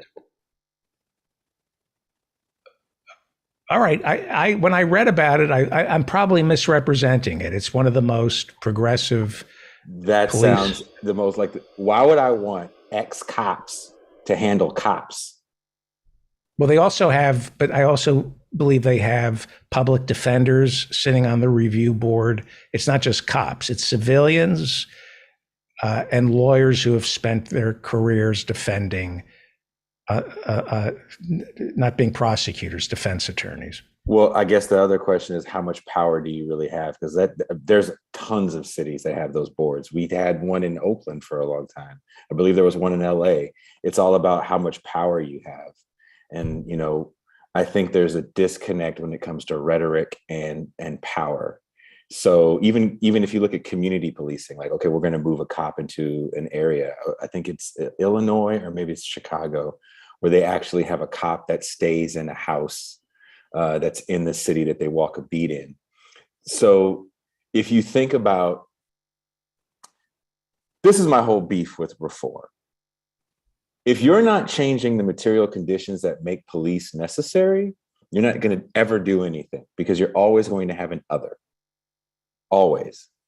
And the police are going to always form a bit of a class of their own. And they're going to look at the people they police as other. not as fellow citizen, not as brother or sister, but as other, because you are a problem. You are a blight. You are affecting capital. So the idea that I'll get nicer cops, I'll get blacker cops, I'll get gayer cops, I'll get trans cops doesn't mean anything. You are still law enforcement. The CIA recently had a tweet or a Facebook post or both where they were in solidarity for missing and murdered Indigenous women's the hashtag. And jokingly, one of the people in our TIR chat said, "I wonder which ones they had missing or murdered." So it's almost insane to think of reform, because the reforms that you're talking about were called for in 65. They were called for in 92. And then you hear about it again in 2014 with Trayvon Martin, and you hear about it again in 2020. In 1991, Rodney King's butt kicking by the police doesn't even make the front page of the LA Times. It isn't until CNN, hungry for that 24-hour a day catnip that they had with the Iraq invasion. Once they get their hands on that tape, they're like, oh, we got it again. It's just endless content for them. And the conversation is constantly about race. But even in 1990, the racial makeup of the Los Angeles Police Department mirrored that of the city. Almost 40% of it was minority. And even now it's even more. But we never talk about the economics. We never talk about the makeup of the city. As you know, LA isn't like New York. It's very spread out. There's areas of it that are more prosperous than others. They actually have a very affluent Black upper middle class, and even part of the ruling class, not right next to, but not too far away from historically one of the most poor areas for Black people in the country. So it's a very polarizing area. And you can't just put your finger on one thing and say, this one thing is the problem. But one thing we can get back to is the fact that there are these material conditions that, while not addressed, you'll always have a need for law enforcement. Before Rodney King, and I'm sure you remember this, I know you remember this, all the talk was gang violence. Gangs, crack. People like Ishmael Reed, prominent Black intellectuals, activists like Ishmael Reed, called Black drug dealers in the 80s Black fascists. He's not a right winger.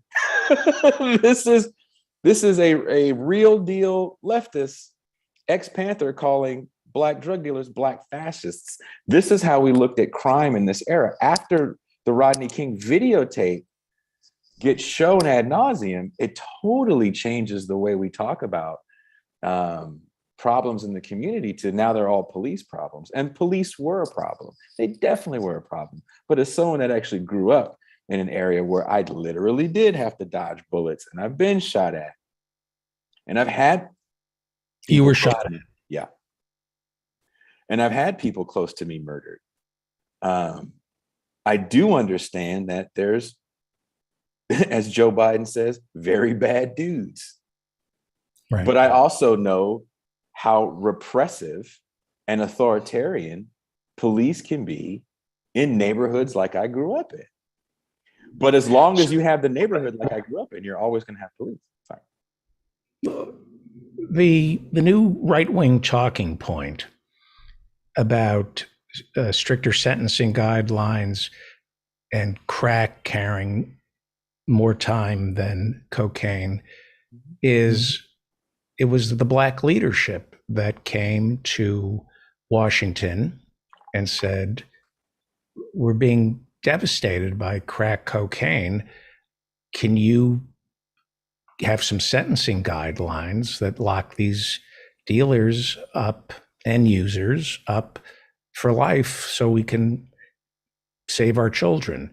Is there any truth to that? Because you'll hear that from Republicans, that why is the Black community blaming white people for these strict sentencing guidelines? Yes and no. And at first, I'll try to be brief because I know there's That's okay. First and foremost, we have to remember that crack doesn't appear out of the ether and destroy a community. And if you ever want to explain capitalism to someone, I think there's no better way to do it than explain the blow up of crack. So after the fall, go ahead. Okay, we've covered Freeway Ricky and we've talked about how the CIA and Oliver North. Ignore that. Get away from that. Well, that's conspiracy. But let's but hold on. I agree with. I think the CIA definitely let. Well, we'll get into that. Gary Sick was that. So who was the author of the San Jose Mercury? Gary Webb. Gary Webb. Gary Webb went a little too far, in my opinion. So as the government is allowing the flow of cocaine from Mexico to LA, one thing you never really hear, and sometimes you hear about it, and some of the people that talk about it, is that cocaine is cheaper as it's coming from Mexico straight to LA, opposed to when it was coming from Florida all the way over. And number two, the gangs that are already there are a built-in distribution network for your drugs. And what the gangs are finding is freebase cocaine is cheaper and more potent. And now the poor and middle class that were kept out of, the ability to get cocaine, because cocaine's a popular drug at the time. It's on the cover of Time magazine as a wonder drug.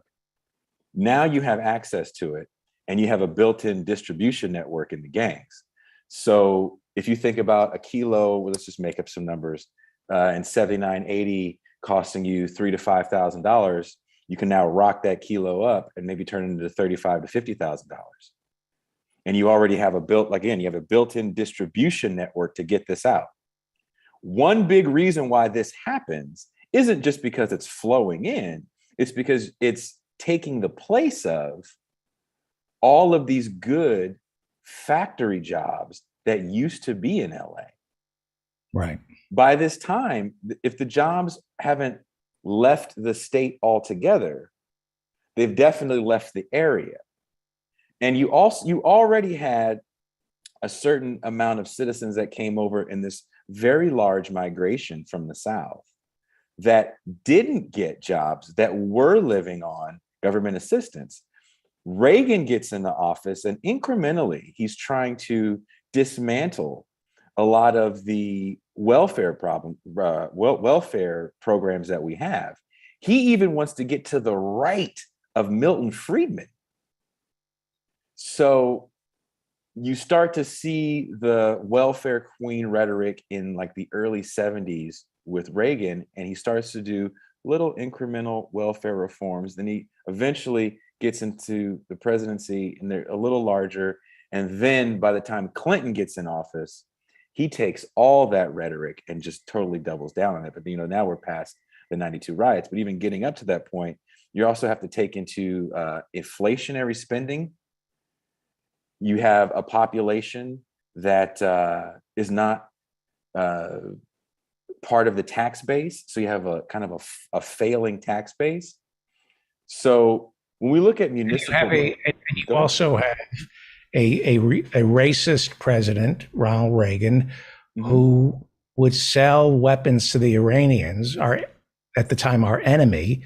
We would sell weapons to the Iranians illegally to get illegal cash to give to the Contras, who were led by one of their leaders was the agricultural minister of Nicaragua when he was under Somoza. He knew all the cocaine dealers, and Blandon, I think is his name, and he worked with Freeway. Landone, yeah. to get cocaine into the ghetto. But why? To fund, well, partly to fund the Or I Contras. shouldn't say why, but how? Because it's an open air drug market where you can deliver the product freely. Right. So I'm never going to deny the fact that there is a kind of a free way, if you will, for drugs to flow. My original, in my limited time, so with the police, Mhm. I doubt the African American leadership in America. Well, who knows? A lot of them probably did know that the CIA was dumping crack into urban Don't areas. say that. They were dumping cocaine. When you say crack, you're assuming that they were literally rocking up cocaine and dumping it. That wasn't what it was. It was the free flow of cocaine. Crack then comes from the ingenuity of young people. I hate that. I hate that. Never underestimate the power of capitalism. And that's what we're doing right now. We're underestimating capitalism and we're making it a conspiracy theory. This is capitalism. Here's some cocaine. It came into America as cocaine. You said that earlier. Because nobody had factory jobs. Someone said it, thank you, Ann Lee, just like meth. Why do you think meth blows up in deindustrialized sectors of the Midwest and the South? Because it's cheap to manufacture. You already have a built-in base. It's capitalism. It's replacing an industry. Interesting. And that's how it should be viewed, not as just the evil of white men. If we constantly look at these things as the evil of white men, then we'll constantly be trying to figure out how to make white men less evil. That seems like a waste of time to me, especially when you have a capitalism problem. Right, right. But in terms of the police, do you think the police knew they must have known where the cocaine was coming from, right? Did they care? I mean, they knew, but it's one of those things. It's like, this just happens, and it blew up because no one knew. But I'm never of the assumption that all these things people just know, and there's a magical wizard like Oz pulling strings. And cocaine blew up in a way that no one really knew how to handle it. And the problem with the way cocaine blew up is that the conversations around it stayed very racialized. So it was either Moynihan-esque, it's the defectiveness of Black people in single parent households that's leading to this crime problem, which to a certain degree was doubled down by certain Black intellectuals. I mean, hell, watch movies like Boys in the Hood. It's kind of Moynihan-esque in that whole, look at the kids with no dad. They sure didn't turn out right. And the kid that had a dad turned out just fine. You're talking about Patrick Moynihan when he worked for Nixon and talked about benign neglect of the African American communities. He's a Democrat. Yeah, he worked for LBJ. Yeah, I thought he worked for Nixon. That came out during the Great Society programs during Nixon. That's the whole the Black family. But was he as bad? I thought he was making a point when he said that. Yeah, he's saying that it's the defectiveness of these people, and that gets doubled down on by the bell curve. Charles Murray's The Bell Curve, that it's the defectiveness of this Negro mind that's going to kind of keep it impoverished, and they're going to need special programs. So when you think of the CIA put crack in the community, it's almost as if capitalism doesn't exist, and there's just a mysterious other that's pulling these strings. And there were several people in the Black community that were faced with a two-headed problem. You have overzealous law enforcement that's very, very heavy-handed, and you have a gang problem that is killing people left and right. In 1986, there were 187 homicides in LA County. By the next year, you have 387. So you're seeing the numbers go up. So there is no make believe, but it's just the solutions people are trying to find are kind of coming off of this idea of, well, if we give more time, if we're more punitive in our sentencing, then that'll get the bad guys off the street. If we criminalize the users and give harder sentences to the dealers, then that will fix this problem in our area. And no one really wanted to address the economic problems. That was never part of the conversation. And if you even go back and look at conversations that were had during that time, it's just strictly racial grievance over and over again. And the only people having economic conversations are people like Milton Friedman and his acolytes. Right. To be continued. Hopefully you can come back Thursday. I love talking to you. I know you tape. Hopefully I will. You tape your show on Thursdays, and you said some things that really, you took me in a direction that I thought I was familiar with, and then you said some things that blew me away about how crack is manufactured. I appreciate it. Jason Miles is the co-host of This Is Revolution podcast. Go listen to the This Is Revolution podcast right now and support the show. Thank you so much. Thank you. Thank you, David. Thank you. Well, this is exciting. Howie Klein, are you there? I hear. Let me get your sound just so we can do this properly. All right. What do you want me to do? Count? I want to make a deal with you. You're bringing in a guest, and I started reading his book. So you're gonna run the interview, but he has to come back so I can. No. I haven't read the book, and you have. So I only read the stuff that was in the New York Times. I didn't get around to the book yet. I plan to, but I haven't done it yet. So we should do the interview together. I don't want to run it. I'll be happy to introduce him, though. Go ahead. This is great. But I started the book on Sunday. It's fantastic. I'm not done with it yet, but it is fantastic. Go ahead, Howie. Okay, so David de Jong, well, I'm not sure how to pronounce it. David de Jong, I think, is probably, because a J in Dutch would be a Y, is someone who a friend of mine introduced, and me too, long ago, and the friend lives in Holland and is friends with David's parents. So that's how I came to know David, who I always thought had a really interesting beat over at Bloomberg News, following the money. That was his beat, and often wrote about billionaires and multimillionaires. And you know that there are no multimillionaires and billionaires who are fine, upstanding people. They're all corrupt. They're all monsters. I was just writing a thing about the Supreme Court judges where I talked about what I wouldn't do to them. I wouldn't hang them. I wouldn't tar and feather them. I wouldn't murder them. I wouldn't kill their children, et cetera, et cetera. And it's the same with billionaires and millions. I wouldn't do any of that stuff for the same reason that I wouldn't do it to billionaires, because you get caught and you go to jail. In any case, that said, I hope I didn't shock David too much. He's just written a book. Like I just said to David Feldman, I read the excerpts in the New York Times, and I have a copy that I can't wait to get to. It's called Nazi Billionaires, The Dark History of Germany's Wealthiest Dynasties. So David de Jong, welcome to the show. Thank you for having me. It's good to be here. Where are you coming from? Where are you? Are you in the U.S. or are you in Holland?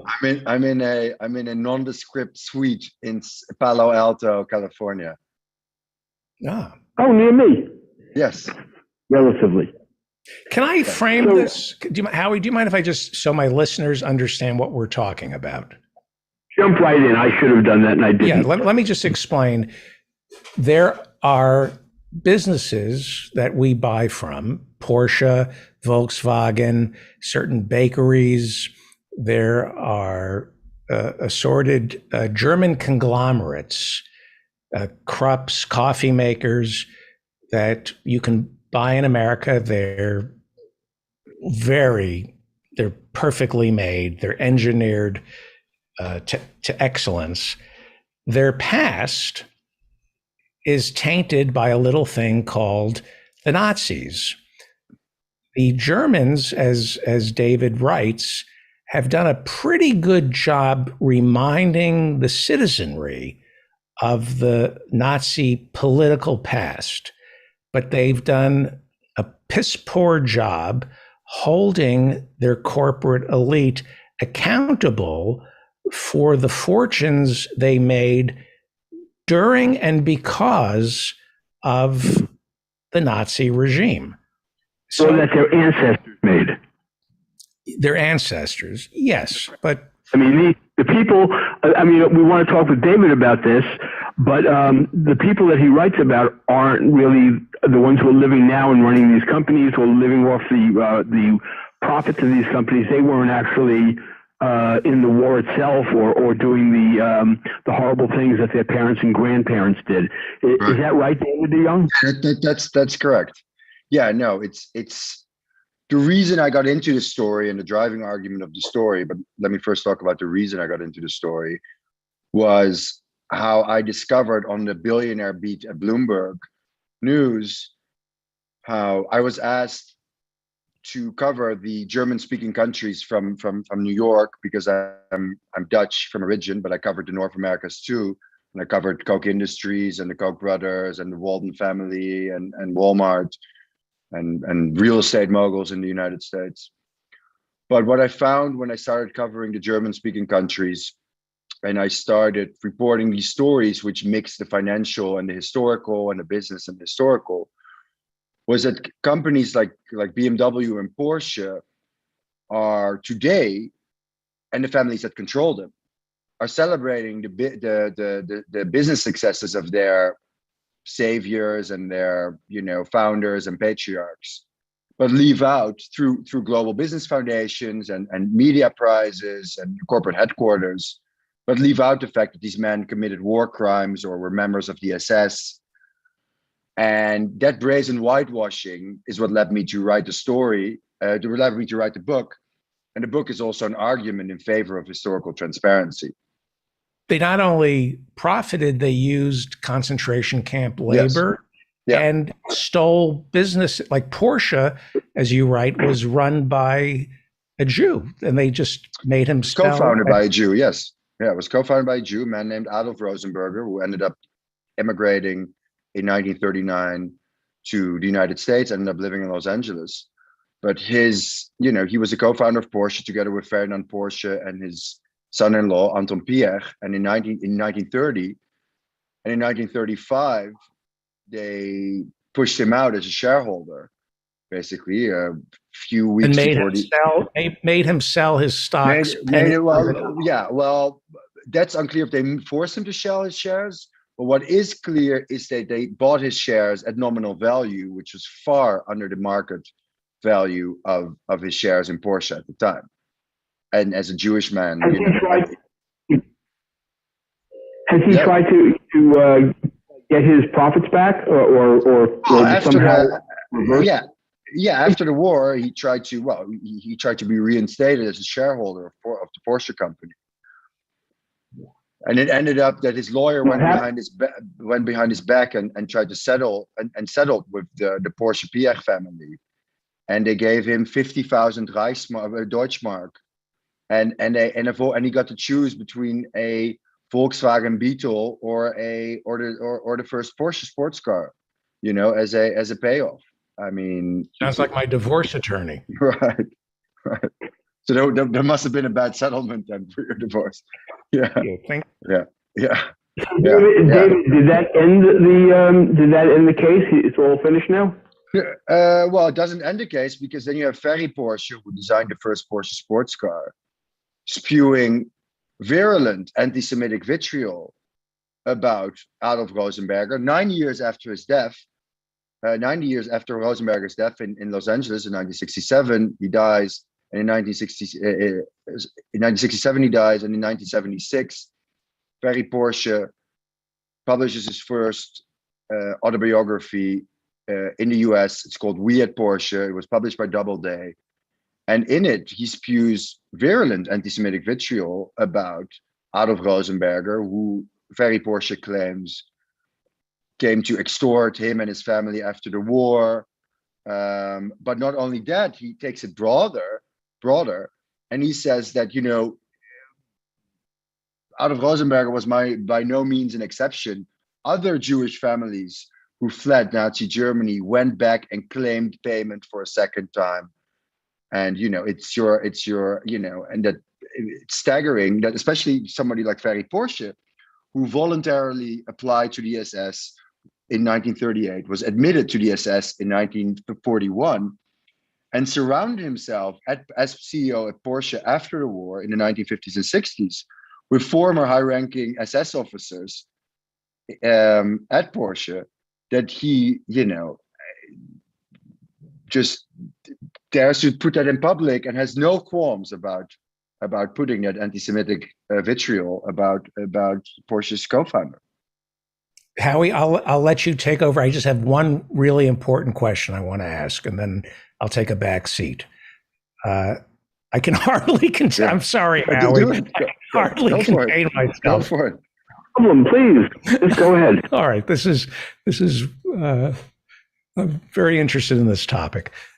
So, one of the things that I was led to believe is that German industrialists wanted Adolf Hitler to seize power because he was a fascist, and they thought, well, what's nothing better than the government working hand in hand with the military and the industrialists. This is capitalism at its best. Right. So it was the industrialists who supported Hitler.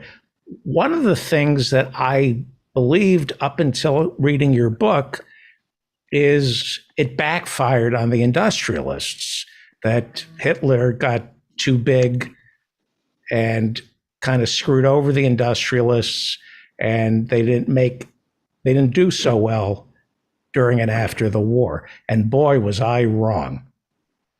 Right? Yes, you were wrong. Yes, no. It was. So how did they do when you look at the industrialists, Quandt family? How did they do before Hitler, during Hitler, and then after 1945? Okay, this is a big question. I'm going to take it in three parts as well. So most German businessmen, most industrialists, bar one or two exceptions, were no fan of Hitler or the Nazi Party at all, up until the September 1930 elections. Up until then, German big business viewed Hitler and the Nazi Party and the Nazis as these kind of garish, clownesque figures from the impoverished German hinterlands who were not to be taken seriously. Their ideas were outrageous. Their claims, everything was outrageous about them. There were clowns, basically. Kind of like MAGA today. Trump, yeah. Well, you are American citizens, so I'll let you guys fill that in. But yeah, there's many parallels. In defense of Hitler, unlike Trump, Hitler had an aesthetic sense when it came to architecture. Sorry. So October 1929 happens, and the wipeout of Wall Street, the Great Depression starts. Millions are on the streets in Germany, are unemployed. And the Nazi Party in September 1930, election campaign run by Joseph Goebbels, becomes the second biggest party in parliament. And it's then that Hitler, who also up until this point does not have any meaningful relations to big business in Germany, starts reaching out to the main characters in my book and starts summoning them or inviting them to this hotel suite in Berlin, where he first gets to know them. And it is not until February 1933, 3 weeks after Hitler seizes power, where you have German big business and finance fall in line of, with Hitler and with Hitler and the Nazi Party. And, they have had 4 years of economic and political volatility under the Weimar Republic. They're dealing with the Great Depression. All they want is economic stability. They want to save their fortunes. They want to save their companies. This is something that Hitler, through rearmament, which ramps up from 1934 onwards, ramps up, and billions of Reichsmark start flowing to the coffers of industrialists and banks and financiers. So before you go on, did any of them resist? Did anybody not jump in? Some of the big industrialists, or they all came along? No, you have examples that at the point that Hitler invades or declares war on Poland, you have one of his earliest backers, Fritz Thyssen, who was one of the only industrialists with another one who backed Hitler from 1925 onwards. He's a member of parliament, and he votes against the invasion of Poland and the declaration of war. And of course, Fritz Thyssen, very well known today, ThyssenKrupp, one of the most notorious German steel conglomerates, back then as Thyssen and Krupp separately, today as ThyssenKrupp. He flees to Paris. He has an American journalist writes this whitewash of a memoir, which you can still order today. It's called I Paid Hitler. But after France is invaded, Fritz Thyssen is arrested and is sent off to a concentration camp. And his steel conglomerate is expropriated and is actually given in trust to one of the right-hand men of one of the main characters I write about, this virulent Nazi called Otto Steinbrück. And Otto Steinbrück and his boss, Friedrich Flick, who was very well known, was one of the few industrialists that were convicted before the Nuremberg trials. Tell us about Joseph Goebbels' wife. Right, I will. By the way, let me just plug the book. Go buy Nazi Billionaires, The Dark History of Germany's Wealthiest Dynasties. It just came out. Nazi Billionaires, The Dark History of Germany's Wealthiest Dynasties. Buy the book. If you this is what I tell my listeners. If you don't like the book, let me know. I'll pay you back. That's how much, I hate to say it's a fun read, but the stuff about, for me, it's a fun read because, right. Do you mean fun or do you mean thrilling? Thrilling. And Joseph Goebbels, I didn't know that was a second marriage for his wife. Yes. So her first marriage was to the main family in my book, or to the patriarch of the main dynasty in my book, the Quandt dynasty. One branch of that dynasty today controls BMW, or two members of that branch can control BMW today and are Germany's wealthiest family.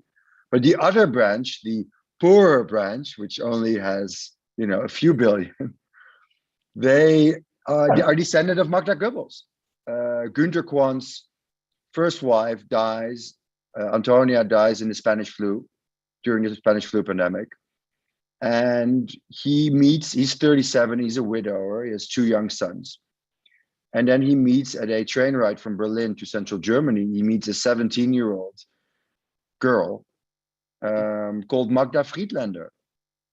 He falls head over heels in love with her, asks her to marry her after their third date. They get married. They have a son named Harold, who was born 9 months later. But Günther, who's a complete workaholic, and Magda, who likes the leisurely life, are a complete mismatch from the start. Not only are they 20 years in age apart, but they are also, their interests are completely different. So the marriage disintegrates within a decade. And she gets a very royal alimony from Günter Quandt, and she continues her life of leisure, and then is bored, and in her ennui joins this kind of rich circle of Nazis, the Nordic circle, and with all these aristocrats and in Berlin, and they were hanging out in the lobby, in salons and getting drunk. And then they convince her to actually join the Nazi party. And she goes to a rally and she hears Joseph Goebbels speak. And she becomes she falls head over heels with Joseph Goebbels, who was not a good looking man at all. You know, he was He was like Richard III. He was wasn't he? misshapen, exactly. Yeah, clubfoot. You know, he was 5'5". You know, I mean, this was not anyway.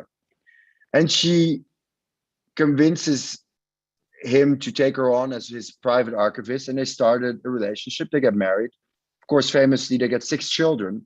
She becomes, and also Hitler also falls in love with her. And there's this very weird dynamic between this kind of triangular relationship between platonic relationship, which Hitler calls the arrangement, where Magda Goebbels becomes the unofficial first lady of the Third Reich, because Hitler is not allowed to get married because he's married to the German people, in his own saying.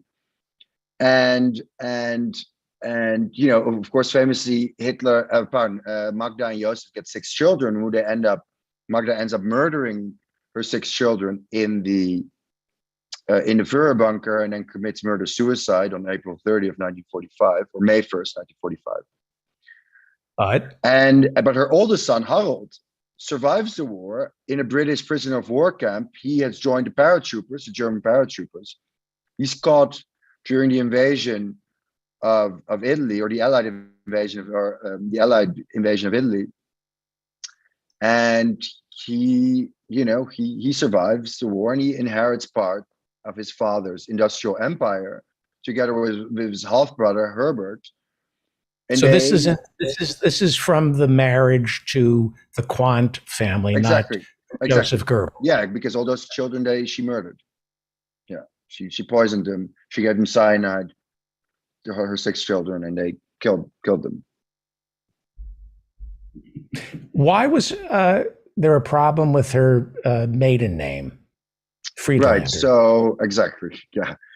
Well, so she was born, Magda Friedlander, or Magda Ritschl, or Magda Quandt, or Magda Goebbels. This woman has so many last names throughout her life, you know, total enigma still in many ways. Magda Ritschl was born out of wedlock. Her father, Richard Ritschl, was an engineer, and her mother was a maid. So that marriage, or that union, or that affair did not last. And actually, Auguste Behrendt married a Jewish businessman called Richard Friedlander, and Magda took on his last name. And Quandt, when they get married, and he's Protestant, he's conservative Lutheran, you know, he said, well, I can't get married to you if you have a Jewish last name, so you need to change your name back to Ritschl. Also, so that's what you needed. That's what you need to do. And actually, your stepfather ends up dying ends up being killed in a concentration camp, ends up being killed in Buchenwald. David, unfortunately, time is ticking by rapidly, and I really did want to ask you about accountability. Yeah, you're writing kind of the opposite of that, but in your book. But did you cover accountability, and has there been any accountability for these families at all, or are they all just living it up off the profits that their antecedents made during the war? So no, there has been very, very little, or has been very little historical accountability, to none. The 2 main examples I give, and it goes back to the earlier examples I gave. You know, today you have the Ferry Porsche Foundation, which funds, in the name of Ferry Porsche, Germany's first professorship of corporate history. The Porsche family has never, and put out the statement saying, if you don't know where you come from, you don't know where you're going. You know, you really have to engage with history. You know. Wow. I mean, it's beyond irony, literally.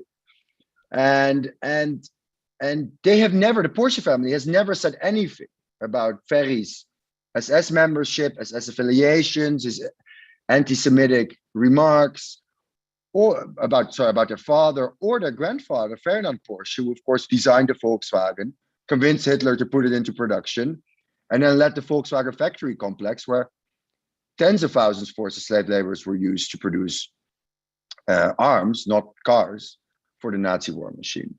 So it's one example. Then the other main example is the Herbert Quandt BMW, the BMW Foundation, Herbert Quandt, massive global foundation today, which has the motto, inspire responsible leadership in the name of Herbert Quandt, because he saved BMW from bankruptcy in 1959, but leaves unmentioned the fact that Herbert Quandt designed, built, and dismantled a sub-concentration camp in Nazi-occupied Poland in late 1944, early 1945, had the responsibility over battery factories in Berlin, where thousands of forced and slave laborers were used under most horrific circumstances, including hundreds of female slave laborers from concentration camps, acquired companies in France stolen from Jews, and used at his own private estate prisoners of war and forced labor.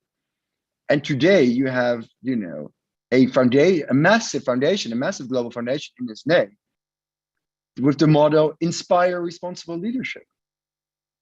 And, my argument is one learns from history by showing the good and the bad.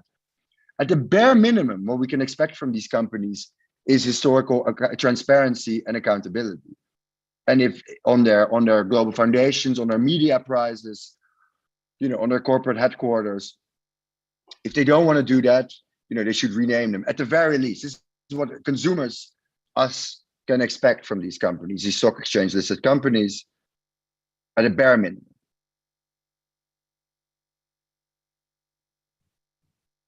Amazing. Howie? Yes.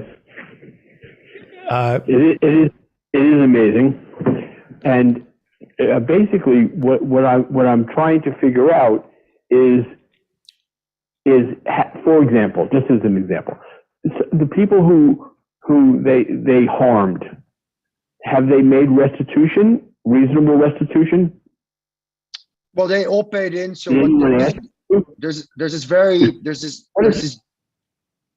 there was this deal made between the German and the American government in the late 1990s. Because after the Iron Curtain fell, German companies were kind of attacked from both, they were sued. Both from the United States, they were being sued in class act lawsuits being filed against them in United States courts. And you also had, in Eastern Europe, millions of forced and slave laborers that were suddenly free from the Iron Curtain. And they said, well, I was exploited. I was under the most horrific circumstances in German mines and factories. So Germany's largest companies are getting sued in the 1990s. And a settlement is made between the Clinton administration and the German government, then led by Gerhard Schröder, the now infamous chancellor, Putin's lackey, where Germany, there would be the agreement that was made is that German companies and the German government would pay about $6 billion into a compensation fund that would restitute forced and slave laborers through a foundation. And the payouts were between 2001 and 2006. And the highest payout for somebody who survived concentration camp labor or ghetto, or was used through the ghettos as a slave laborer, was $10,000. It's the highest, right? If you were forced labor, you would get less. Not only that, German companies did not have to admit any kind of wrongdoing or culpability in that agreement. So it paid lip service in a way to any kind of historical accountability that they had, because they didn't plead guilty. They just paid up. And Got it. Thirdly, you have 6,500 German companies which were supposedly paid into that compensation fund. Half was ponied up by the German government, the other half by German business. Of those 6,500 companies, 18 companies paid 60% of that money. So thousands of companies paid at most a symbolic amount of $700 or 500 euros. And many didn't, and many made the choice not to pay in. You know, we all read about how wealthy Europeans are suing to get their art collections back, and have sued and have actually gotten their art collections back. Does that tell us anything about compensation for people, or is art like just a separate carve out that has nothing to do with anything else? Yeah, no, that's a separate. So the compensation agreement, discussion, topic refers to, you know, compensation of forced and slave laborers. The restitution topic, which is an entirely different one, refers to the seizure of assets, the expropriation of assets by, you know, by Jewish men and women, you know, who were expropriated or Aryanized, as the you know, perverse euphemism that was used to describe it, was the removal of Jewish ownership from an asset, right? Whether that was shares or real estate or jewelry or art. Many of those restitution cases, or many, have been settled, you know, directly after the war, you know, in the past 75 years, but many are still ongoing today, particularly with regards to art, and to a lesser degree with regards to real estate in Germany. Because of course, the entire expropriation question also came in with East Germany being you know, Soviet occupied, and all the assets, all the industrial assets, of course, were communalized and expropriated there, of the industrialists, but also of the Nazi industrialists, but also, of course, of any other Jewish family or you know, who had assets stolen from them. You write for Bloomberg? You're a no, business. not anymore. I left Bloomberg to write this book. I moved from New York in 2017. I moved to Berlin, and I spent 4.5 years in Berlin to research and write this book. And I'm actually moving to Tel Aviv now, where I've already moved to Tel Aviv, where I work as a Middle East correspondent for the Dutch Financial Daily, which is a daily financial newspaper in the Netherlands. Okay. And so I believe Karl Marx believed Germany would be the best place to try communism. He didn't want it for Russia. He wanted it for Germany. Is that fair? I mean, he developed Das Kapital with Friedrich Engels, of course. Well, partly in the UK. The ideas of that for partly in the UK, partly in Germany. I don't know if he considered Germany to be the best place for it, but I can see that. I mean, there was a big communist influence in Germany at the time, of course. Rosa Luxemburg, yeah. Right. So is it fair to say instead Germany embraced capitalism? That is very fair to say. Oh, yeah, absolutely. Absolutely. Oh, they did. Absolutely. Okay. At what point did Nazi Germany go from a capitalist state to what? How would you have defined it by 1945? Still a capitalist state. It went from a capitalist state to a capitalist state. It stayed a capitalist state. It stayed a capitalist state. Yeah. So what does that tell us about capitalism? It's enduring. It's continuous. It's insidious continuation, in a sense. You know, there is no right or wrong with capitalism. It's always money. It's the bottom line. It's always profit. It's always about money. It can turn into capitalist acts can turn into crime, right? As we saw with the Nazi. But producing mass armaments isn't a crime in itself. It is once it devolves into forced and slave labor, once it devolves into the expropriation of Jewish-owned assets, then it's when capitalism devolves into crime. And even then, it still had the veneer of a business transaction, right? In Germany, it still had the veneer of a business transaction, of a regular business transaction. For it was far under the market value that these people were forced to sell their assets or forced to sell them because they had to flee, either coercively, but it was a crime. That was, it had the veneer of capitalism, but that was a crime. And here in America, we had slavery. Yes. Before Hitler, we had slavery Yeah. baked into our Constitution. And it was at the beginnings of capitalism. I think Adam Smith wrote Wealth of Nations the same year Thomas Jefferson wrote the Declaration of Independence. Yep. 1756, right? Or 1776. 1776. Yeah. Yeah. So capitalism with no guardrails allows people like Hitler and his supporters to do unconscionable things and sleep at night. It's just transactional. Completely. Yes, that is correct. Right. These men, the men I write about, the five patriarchs I write about, had zero qualms about exploiting the system, profiting from it. They would have thrived under any regime, right? They would have thrived under the communists. They would have been apparatchiks. They would have served on the Comintern, you know. I mean, they thrived in the German Empire. They thrived in the Weimar Republic. They thrived under Nazi Germany, and they thrived in West Germany. And they would have thrived in a reunified Germany had they still been alive. Two did, you know. They would have thrived as well. It's. I know we're out of time. I would love to keep having you come back. We've been talking with David de Jong. Yes, that is correct. Yes, yeah, de Jong. When they make a movie out of this. Pardon? I said we should bring you back when they make a movie, a film. Deal. That sounds good. When the movie or the series is made, Howie said I'll come back. That's the deal. Now, Howie, something happens every week now. 30 minutes in, your sound quality. Did you notice that, David? Yeah, I did. Yeah. Howie? Say something. I hear you guys hear fine. Nope, there's something. This happens 30 minutes into every call.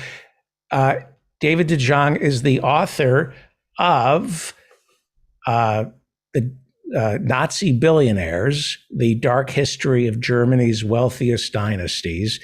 The name of the book is Nazi Billionaires, The Dark History of Germany's Wealthiest Dynasties. Go buy this book. I promise you, if you don't find it thrilling, I'll just let me know and I'll reimburse you for the book. That's how great a read this book is. If I were to blurb it, I would say if you hate the Nazis, you'll love Nazi Billionaires, The Dark History. This is why nobody ever asks me to blurb a book. Howie, thank you so much for the MAGA movement. You'll love this. Yeah, it like clockwork, your sound gets destroyed about a half hour, and I don't know what it is. So thank you, Howie. Thank you, David. Please come back. David. I will. I'm going to bother you. Please to come do. back. Yeah. Thank deal. you so much. David de Jong, go buy right now Nazi Billionaires, The Dark History of Germany's Wealthiest Dynasties. Just came out. Great. It's a great read. Very disturbing, but I think my listeners enjoy that. Well, speaking of Nazi billionaires, let me just say goodbye. Let me say hello to Mark Breslin. Howie, are you there? Yeah. Yeah, I can't. There's. I don't know why you're. Okay.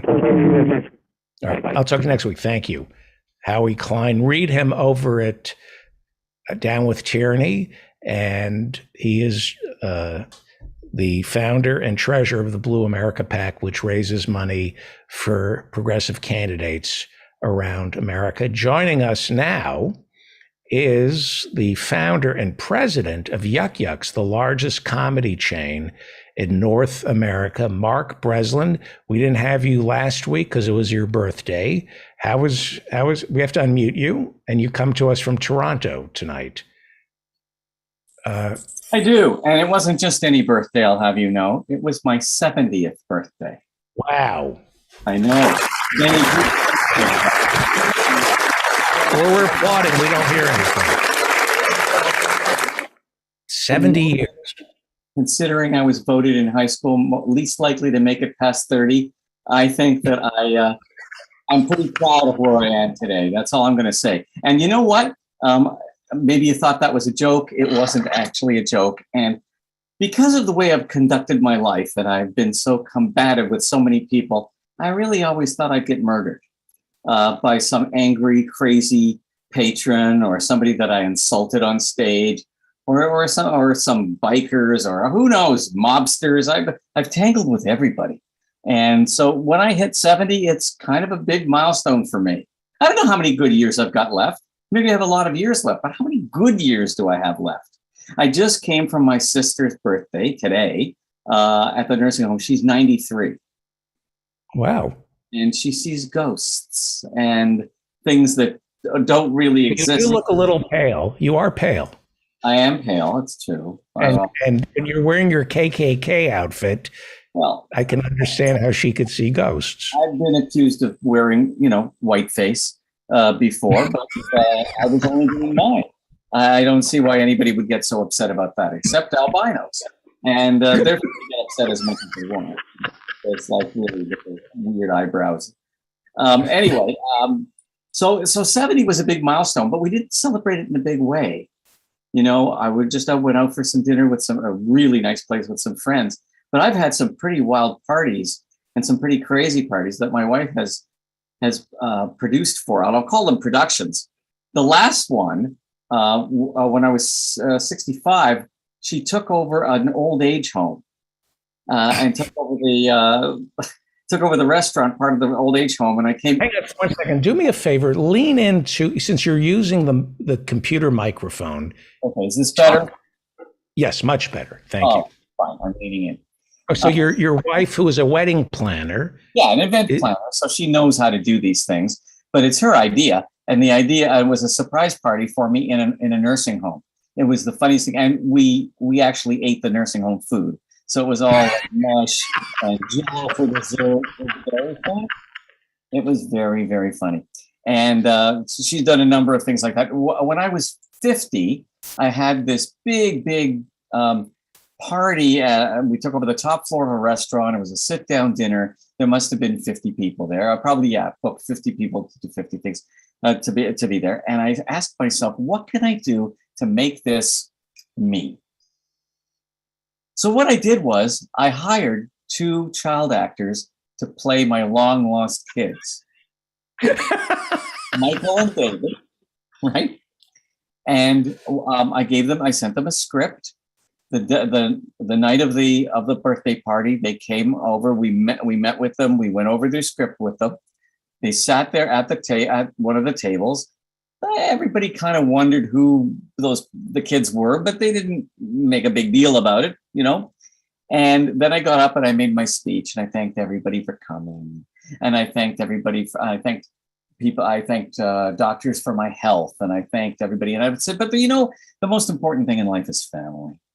And my 2 sons have come in from Vancouver, and the look on people's faces is like, oh my God, has Mark not told us anything about these kids, these 2 kids? And then the kids got up and they made a speech, and they were fantastic. They were really good actors. And they said, Dad, many people know Mark as a comic. Many people know Mark as a businessman. But when we see him on TV, our mom always brings us into the room, and we look at him, we go, to us, he's just Dad. Now, here's the weird part. I never told people that they weren't my kids. Never. Like, to this day, there are people who still believe that I have 2 children in Vancouver. The really weird part is they got attached to me in some kind of weird way, because you see, their mother was a single mom, and they had no dad, and they fantasized that maybe I could be their dad. So I used to get birthday cards every birthday from these 2 kids saying, come see us. I'm a complete deadbeat dad, because I never sent the mother a dime, except for the one time that I paid the kids, right? And this went on for years, till they must have been 15 or 16. Then they stopped sending me cards. I guess they gave up. That's a good screenplay. Yeah, it would be funny. Karina has done some great pranky birthday parties. And that was a great one. I would, as a screenplay, I would make it, you're trying to impress. Your wife's name is Corinna? Arena. Karina. I mispronounce people's names. It's passive. It's passive aggressive. David, it's fine. Thank you. The movie would be, you're trying to impress a woman and you hire 2 kids to play your children. Yeah. And something happens. Yeah. That's it's definitely a good start for the first reel. And the kids were great. They were little blazers, just like I would wear, and they went, and people probably sat there. Now, the only person who was furious about this was my sister, because she realized it was all BS, but she didn't think this was something I should make fun of. Everybody else thought it was. Why wouldn't they? It looked real. People kept coming up to Karina all night going, "Is this true? Is this true? Have you known about it? And you don't mind? You're okay with this?" What now? What does that say about you as the president and founder of the largest comedy chain in North America? What does this say that to this day you're not allowing friends and relatives to be in on the joke? What does that mean? I'm not sure that that's the key to this, but something you might want to think about is how completely humorless the people in the comedy business are, generally speaking. They take everything very seriously. They don't really have a sense of humor. You go to Just for Laughs and you sit around the bar after the shows, and the comics are shticking and they're doing, they're schmoozing, they're shticking, they're doing all those Jewish things. But the people who are actually in the business look like they're in insurance sales or something. They don't look like they're having a good time. To me, if it's not a good time, why do it? See, I remember your festival. Yeah. This must have been, I think, I'll tell you when I was at your festival. Ruth Bader Ginsburg had just been nominated for the Supreme Court. She was on in the Rose Garden being announced. So that must have been 93. That sounds right. That sounds right, because Rich Scheidner asked me when it was, because he was there and Gilbert was there and he wanted to remember when Gilbert's set was. So yes, it was 93. We checked on it. And there was a group of people you hired at the parties. I know where we're going with this. And I didn't know you had hired them, but one of them, you hired people to basically put lampshades on their heads, and someone at 4 a.m, one of the people you hired, took a dump in a waste paper basket. Well, I should hope so. He wasn't going to get his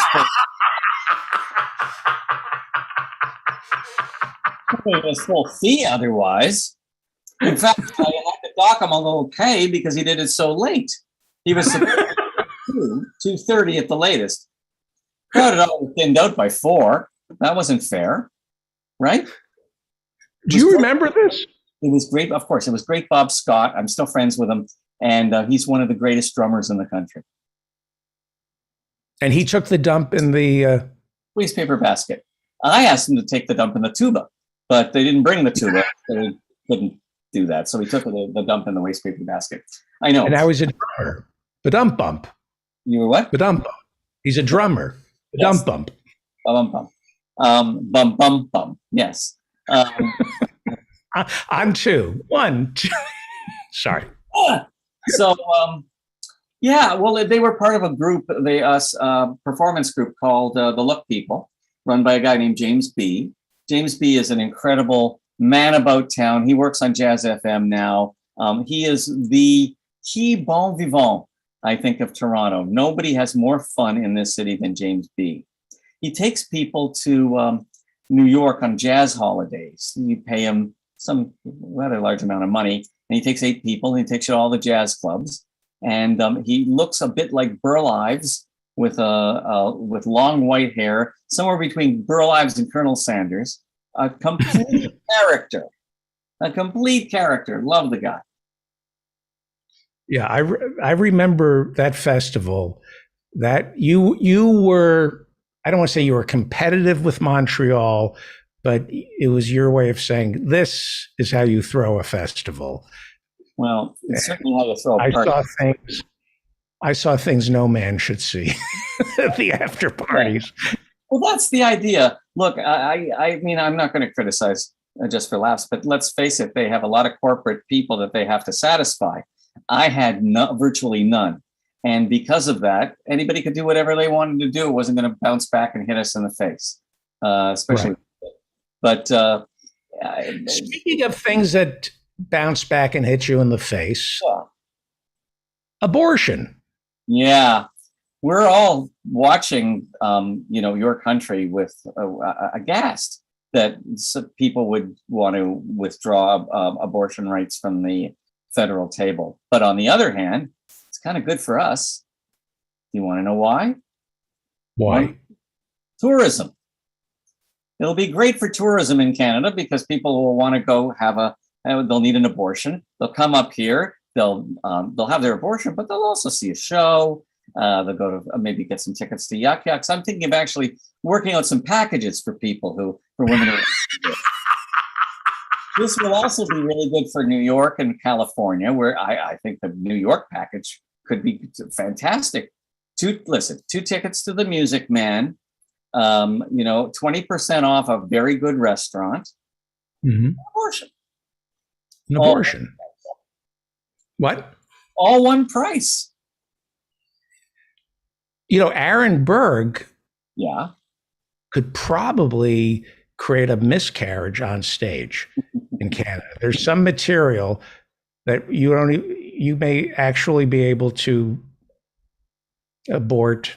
All I know is this: if you have some extra money right now, invest it in a wire hanger factory. That's all I'm going to say. I think I did you better at the top of the show. Oh, okay. Sorry, I didn't see it. But here's the thing. Hang on, let me tell you what mine is. Hey, tell me. Portable staircases. Love it. I think that's classy. That's classier. That's classier. You're right. Than a wire hanger. You definitely got a point. But here's something I don't understand. I mean, we have this whole thing about, is abortion, is it moral? Is it immoral? But nobody ever asks the real question, which is it fun?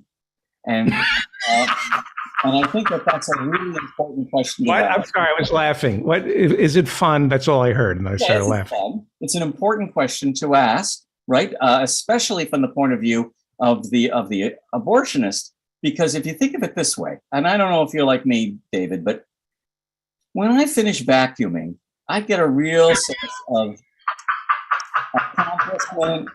I feel that there's a certain zen to it. And I would imagine the same thing would be true, but just on a very much smaller scale. So right. have all these kids, all these young boys, and they all take shop in high school. What are the chances that any of these kids are ever going to be near a lathe after they graduate? Virtually zero. But there's a darn good chance. They're going to knock up, but Jack's going to knock up Diane. And he's going to need to know what to do. And if we only taught the art of abortion in schools, right, he'd be able to do something about it. Now, where could he do it? He can't do it at his house. Okay, all these Starbucks that are starting to close down now, the smaller ones, now we've got a use for them. Abortion huts. Abortion huts. Yeah. I like it.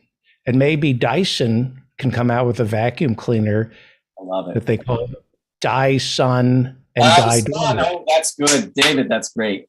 That's great. I think it would just be an attachment, but nevertheless. Now, here's the thing. I'm pro-abortion. Yeah. Like, I'm not squeamish about it. And one of the reasons we're losing in this country is we have Democrats, especially men, who are squeamish about abortion. And so they say, well, I'm pro-choice. No. You're pro-abortion. And I don't care if you're squeamish about it. Shut your effing mouth. It's up to women to decide. and by not joking about abortion, you stigmatize women who do get abortions. It's like a sneeze. Yeah, That's well, all it is. An abortion is like a sneeze. Get over it. I have to tell you, I'll be walking along the street and then there'll be some kind of demonstration against abortion, and they'll be carrying these placards, and they'll have pictures of what the fetus looks like at 3 weeks or 3 months or whatever. And to me, frankly, it looks like seafood. And I don't know whether I should just get some cocktail sauce and a 3-pronged fork, or I should actually, do something about it. When I tell them that, they get really mad. They say, "Do you know what this looks like? Don't you see what this looks like?" And I go, "Yeah, prawn. Right. Nice with cocktail sauce." The position, we need more and more people saying, here's Dr. Harriet Fraad. We need more Democrats saying, to stop saying abortion should be safe, legal, and rare. I'm sick of hearing that. And I think you need people who say it's a great form of contraception. Now let's negotiate. That people have to step up. There has to be a radical left or a radical feminist who says, you know what? You want to you want to outlaw abortion? Well, we think it's a great form of contraception. Let's negotiate now. Instead, we have, you disagree, Dr. Fraad. Hang on. I have to unmute you. We just heard the silent scream. Okay. Dr. Harriet Okay. I totally disagree, because one of the things that has to be emphasized is that people aren't flocking to an abortion for a good time. People have an abortion, which is an intrusive and a horrible experience, because the experience of going through a pregnancy is even worse. The Constitution does tell people they can have abortions, in that it bans cruel and unusual punishment. It is a cruel and unusual punishment for a woman to have to undergo vast changes in her body, which also endanger her and her life a lot more than an abortion would, in order to produce a child she doesn't want. No one has abortions for good times. And so it should be a woman's right to control her own body and to control who she'll have to take care of for the rest of her life or put up for adoption, because birthing is a dangerous and horribly painful experience, and pregnancy is a distorting and painful experience. And no woman should be put through cruel and unusual punishments. Let me just clarify what I mean by what I said. There are crazy people on the right, and they are winning. They are winning. And so there has to be people who trivialize abortion to make it part of the conversation. Because I have spoken to some women who say abortion should be treated like a sneeze, especially the morning after pill when it's a month. Okay. When you're talking about a month. 80% of the United States supports continuing Roe versus Wade. So they're not winning on that one. In fact, it's Biden's only issue that'll capture anybody dramatically. And it is I feel it's a very dangerous thing, because what it's doing is creating divisions. What fascists are the most afraid of, and this is part of the legal basis for fascism. In Nazi Germany, birth control and abortion were both declared illegal. And that was because they needed an underclass of women to work for less, because it wasn't their mission in life, and to have white males be ascendant. And in terms of race and class and sexual practice, fascists need to separate people out into warring communities so they don't unite around their obvious mutual interest in a just society with equal opportunity. And this is just another way of dividing the mass of people by creating a subordinate underclass. I think what they're trying to create in the United States is several things. It's a workforce that's so desperate because they have to support their children that they're willing to take horrible and abusive jobs. because people aren't signing up for those horrible abusive jobs as much as they would like to. At Amazon, the turnover rate is now, I think, 100% down from 150. It's 150%. 150%. Okay. Call centers, 100%. Fast food, 100%. And you know why? However desperately people need the money, they just can't stand to be abused. And the Republicans want a docile workforce.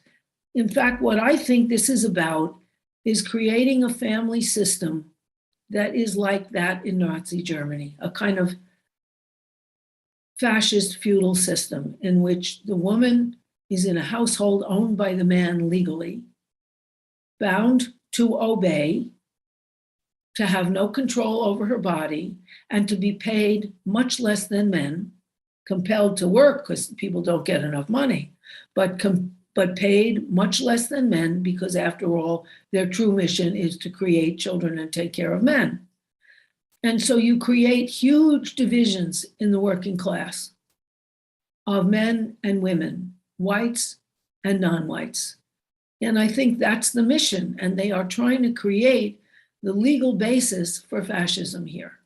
And that's part of the legal basis, just like taking away the ability to vote by changing the poll rules and having people to pay up their fines before they have a vote, like in Florida, and so on.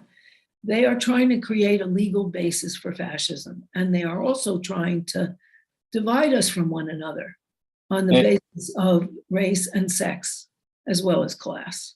David, I have to say that I agree with just about everything Harriet is saying, but not one joke? Not one? Right. That's the point we were making. Not one joke. Harriet. Here's the point that I was trying to make is men have to stop being squeamish about abortion, and in comedy clubs, offend, make jokes about it, and stop treating it as a trauma. The idea that abortion is a trauma for women and they always regret it, because they don't always regret it. Most women, especially especially 2 or 3 months. David, I have to ask you a question. It's a personal question. Have you ever gone through an abortion with a girlfriend or a wife? No comment. David, you're so open about everything else. Look, men are in solidarity with other men around these issues, and they can't be. But, you want to make a joke about it, we can say we need these restrictions like my ass chews gum, okay? That's a little bit of humor. That's why we need their laws. Okay. And I'll tell you what else we should be doing in terms of the pro-abortion. First of all, I'm pro-abortion. I'm not pro-choice. I'm pro-abortion. That's the first thing. And secondly, what we should be doing is what they would have done in the 60s. Abby Hoffman and the Yippies or the Yes Men today would take Donald Trump as word on 60 Minutes when he was running for president. And he said, punishing the women for getting abortions. If abortion is murder, then let's start locking up the women. Let's politicize this and force a vote in Congress. Get these right-wingers on record not to vote for locking up women for getting an abortion, because it's either murder or it isn't. If it's murder, then you arrest the women for abortions, and the Republicans will never go that far. Yet. No, they won't. But even in the Bible, they say, and the third choice is with the first breath, and fetuses can't breathe on their own. So, I think what we should do is say that even ovaries and sperms are criminal if they're wasted. So every time you masturbate, guys, that's 6 million people are being killed, and you should be accused of genocide and jailed immediately. You tell that to me and Mark, the first thing we want to do is masturbate. Now it's even more exciting. Yes. What Mark is crazy. You just got me excited, Harriet. What did you do that for? Let me say goodbye. Mark, because I know my instincts and Mark's instincts are to make jokes. So I'm going to give Mark the last word and come back. But I know you and I are just going to want to make jokes, and that's not fair. So you get the last word. Well, all I can say is I want to abort somebody right now. The idea. Donald Trump. People don't understand. Post-birth abortions, right? Man. Anyway, How is it Canada? What are the laws in Canada? actually, you have more legal protection in the United States at this moment. It's legal in Canada, but only by case law, not in any kind of constitutional way. The Supreme Court will not hear any. They have not heard anything on abortion since 1978. I think is when Henry Morgentaler, who was the lead abortionist in Canada, lead doctor, was tried, and they threw it out of court, and that's been the end of it. I don't think that there's a conservative politician in Canada who would dare bring this up at this point. I just don't think they would do it. It would be political suicide. Yeah. Right. So, Mark Breslin is president and founder of Yuck Yucks, the largest comedy club in North America. God bless you. I love you. It's great to see you. Happy birthday. thank you. Happy birthday. Thank Happy you. birthday. Let us now go to Newt. I know he's sitting on a powder keg of tasteless jokes, but next week. Okay. Bye. Bye. Bye. Dr. Harriet Fraad joins us. She is the host of It's Not Just in Your Head and Capitalism Hits Home.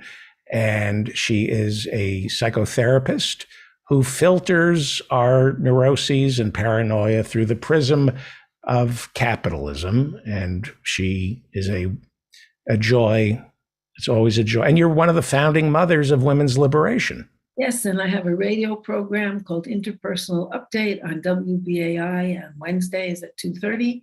And I with Ikoi Hiro and Liam Tate have another podcast called It's Not Just in Your Head.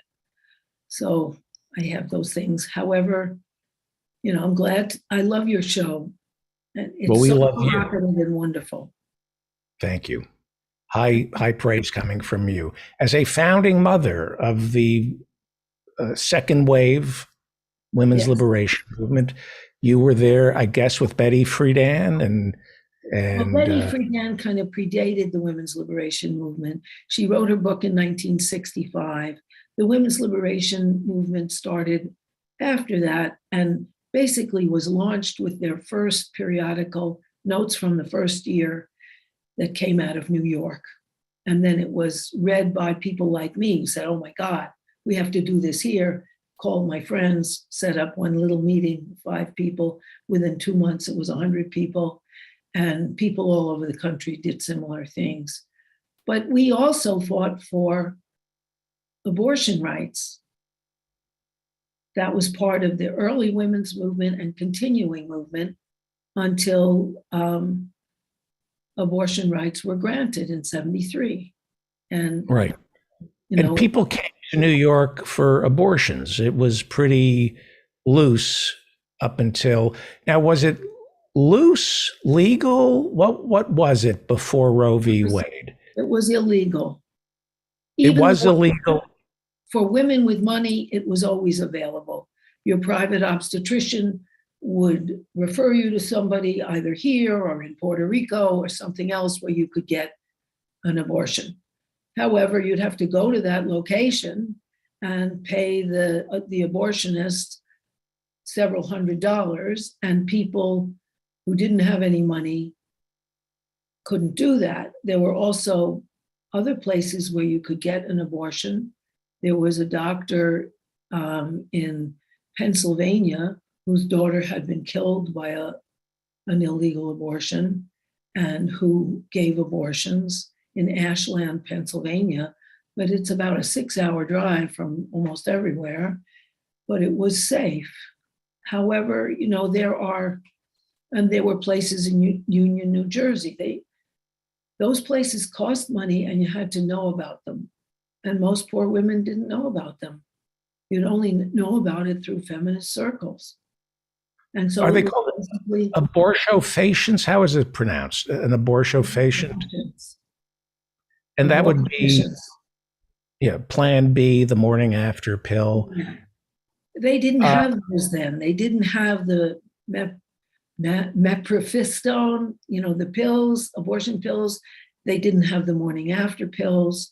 You had to get a D&C to get an abortion. Now, of course, it's much less dangerous than having a pregnancy. Maybe if it were called the RNC instead of a DNC. That would be good. We could abort them. That would be great. Yeah. So I've undergone a change. Most men I know are squeamish when it comes to abortion. And I hear safe, legal, and rare. And I look at what we're up against now, this vast right-wing conspiracy. And this is no time for squeamishness. As Margaret Thatcher said to George Herbert Walker Bush, don't go wobbly on me. If they're anti-abortion, we have to be pro-abortion and be dismissive of these kooks. There has to be an element within this country that is disrespectful of the religion and treats abortion as though it's frivolous and put it right in the face. We have to call it as frivolous, but we should, it's part of the rights to a woman's body, like the right against rape. And it should be honored as a woman's decision about what happens to her body. There's some circumstances where it might be more questionable, like if the state supported and brought up your children, then you'd still have the physical experience, but you wouldn't be saddled for life, Don't you think the stigma and the respect shown to abortion creates a lot of the pain for women who get an abortion? Don't you think it's the cultural constraints about how we talk about abortion that causes so much pain for women who do get abortions? That if we trivialize abortion, we're going to make it easier to get one, and women will have less trauma as they. I do think if we just say it's a health concern, sometimes birth control fails, sometimes people make mistakes, sometimes they're careless. But life is too serious to bring into the world in that manner. And a child should never be a punishment.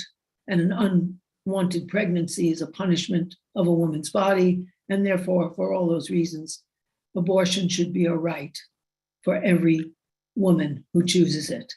But if you look at the gay community, which has done I'm not going to say they've done well, but the Supreme Court, Obergefell, they're going to go after gay marriage. But of course, the difference, I think, between the gay community and the pro-choice movement is you go to a gay pride parade and they are proud of being gay. And it's a show and they rub it right in your face, MFer. Get used to it. We're here, we're queer, get used to it. And even if you don't get used to it, you learn to keep your effing mouth shut.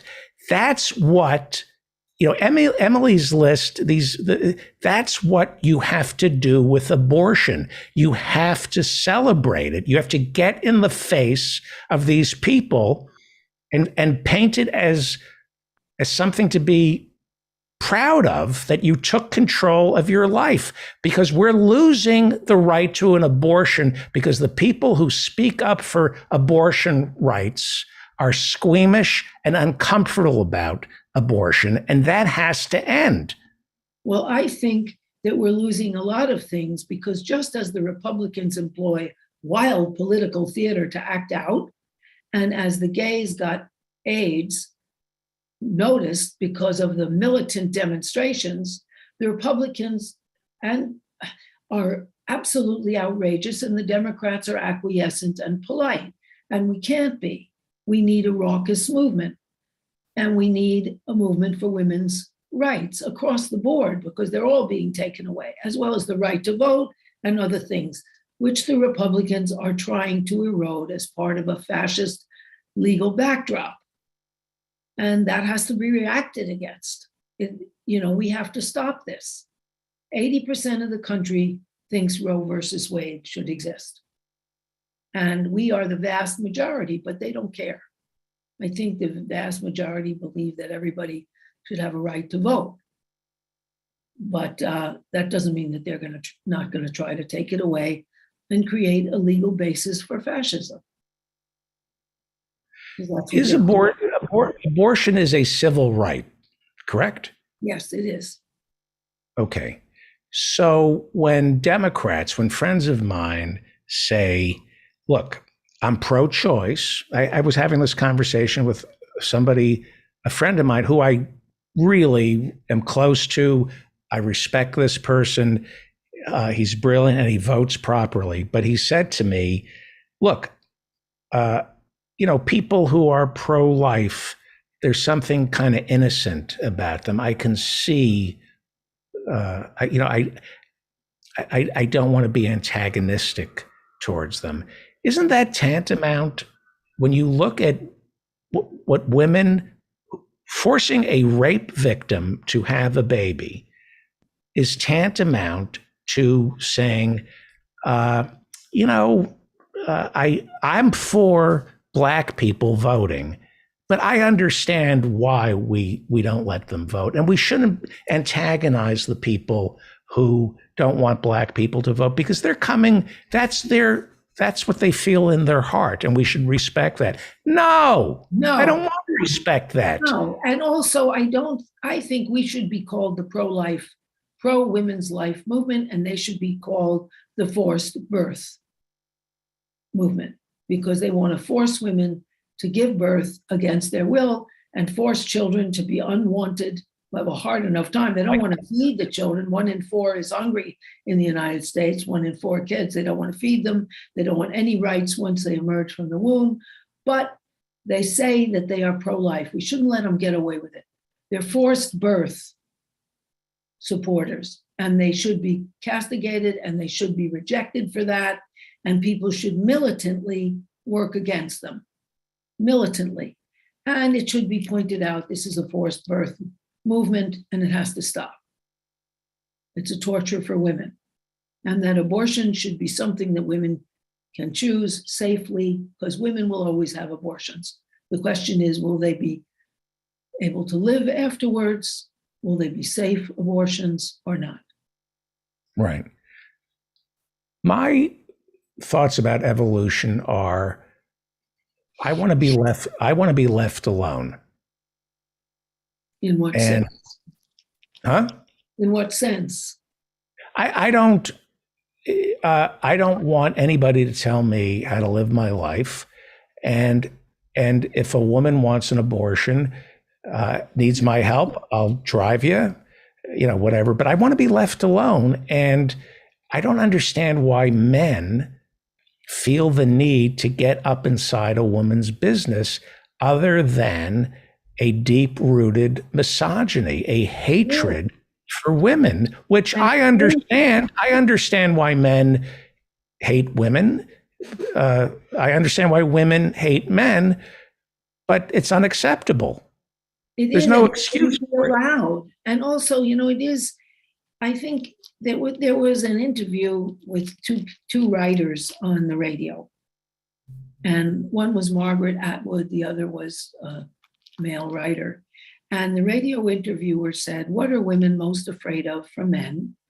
And what are men most afraid of from women? And first she asked the men, what are she asked the man, what are men most afraid of from women? And the man said, ridicule. And then they asked Margaret Atwood, what are women most afraid of from men? She said, death. And I think these men are trying to control women, and they're trying to divide men and women from each other and create hierarchy to prevent the masses from getting connected in our own self-interest. They're fascists. And I don't think we should be all that understanding. I mean, you can understand all sorts of things you wouldn't forgive. I understand why Jeffrey Dahmer ate those kids as a cannibal. He didn't want to be abandoned. And so he thought if he ate them, they'd be part of him. Doesn't mean he can go killing kids and cannibalizing them. We can all understand everything. We're all captivated by these heinous crimes because there's part of us that can understand that possibility in human beings. But it doesn't have to be tolerated, and it can't be. This is behavior. You're saying men's greatest fear is being ridiculed by a woman. Yes, put down, ridiculed, and dismissed. Whereas women's is being killed. And that's pretty accurate. That's the third leading cause of death of women between 15 and 34, which is, 15 and 45, death by their husbands, ex-husbands, or lovers, male lovers. Men are the third leading cause of death for women in America if you're between the ages of what? I think it's 18 and 45. And there is, men have a lot of hatred for women.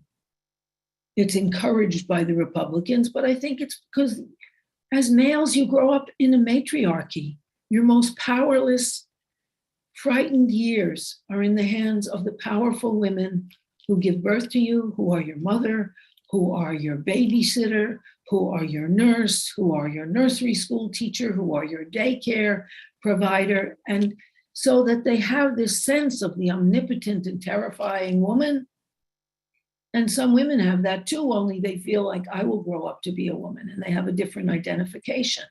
But some of it is a primitive fear, which the Republicans then use. And I think, it could be combated with the kind of sex education they have in the Netherlands, where after learning about all their body parts and all that, in high school, they learn about their sexual relationships. They talk about them in class. They talk about their orgasms.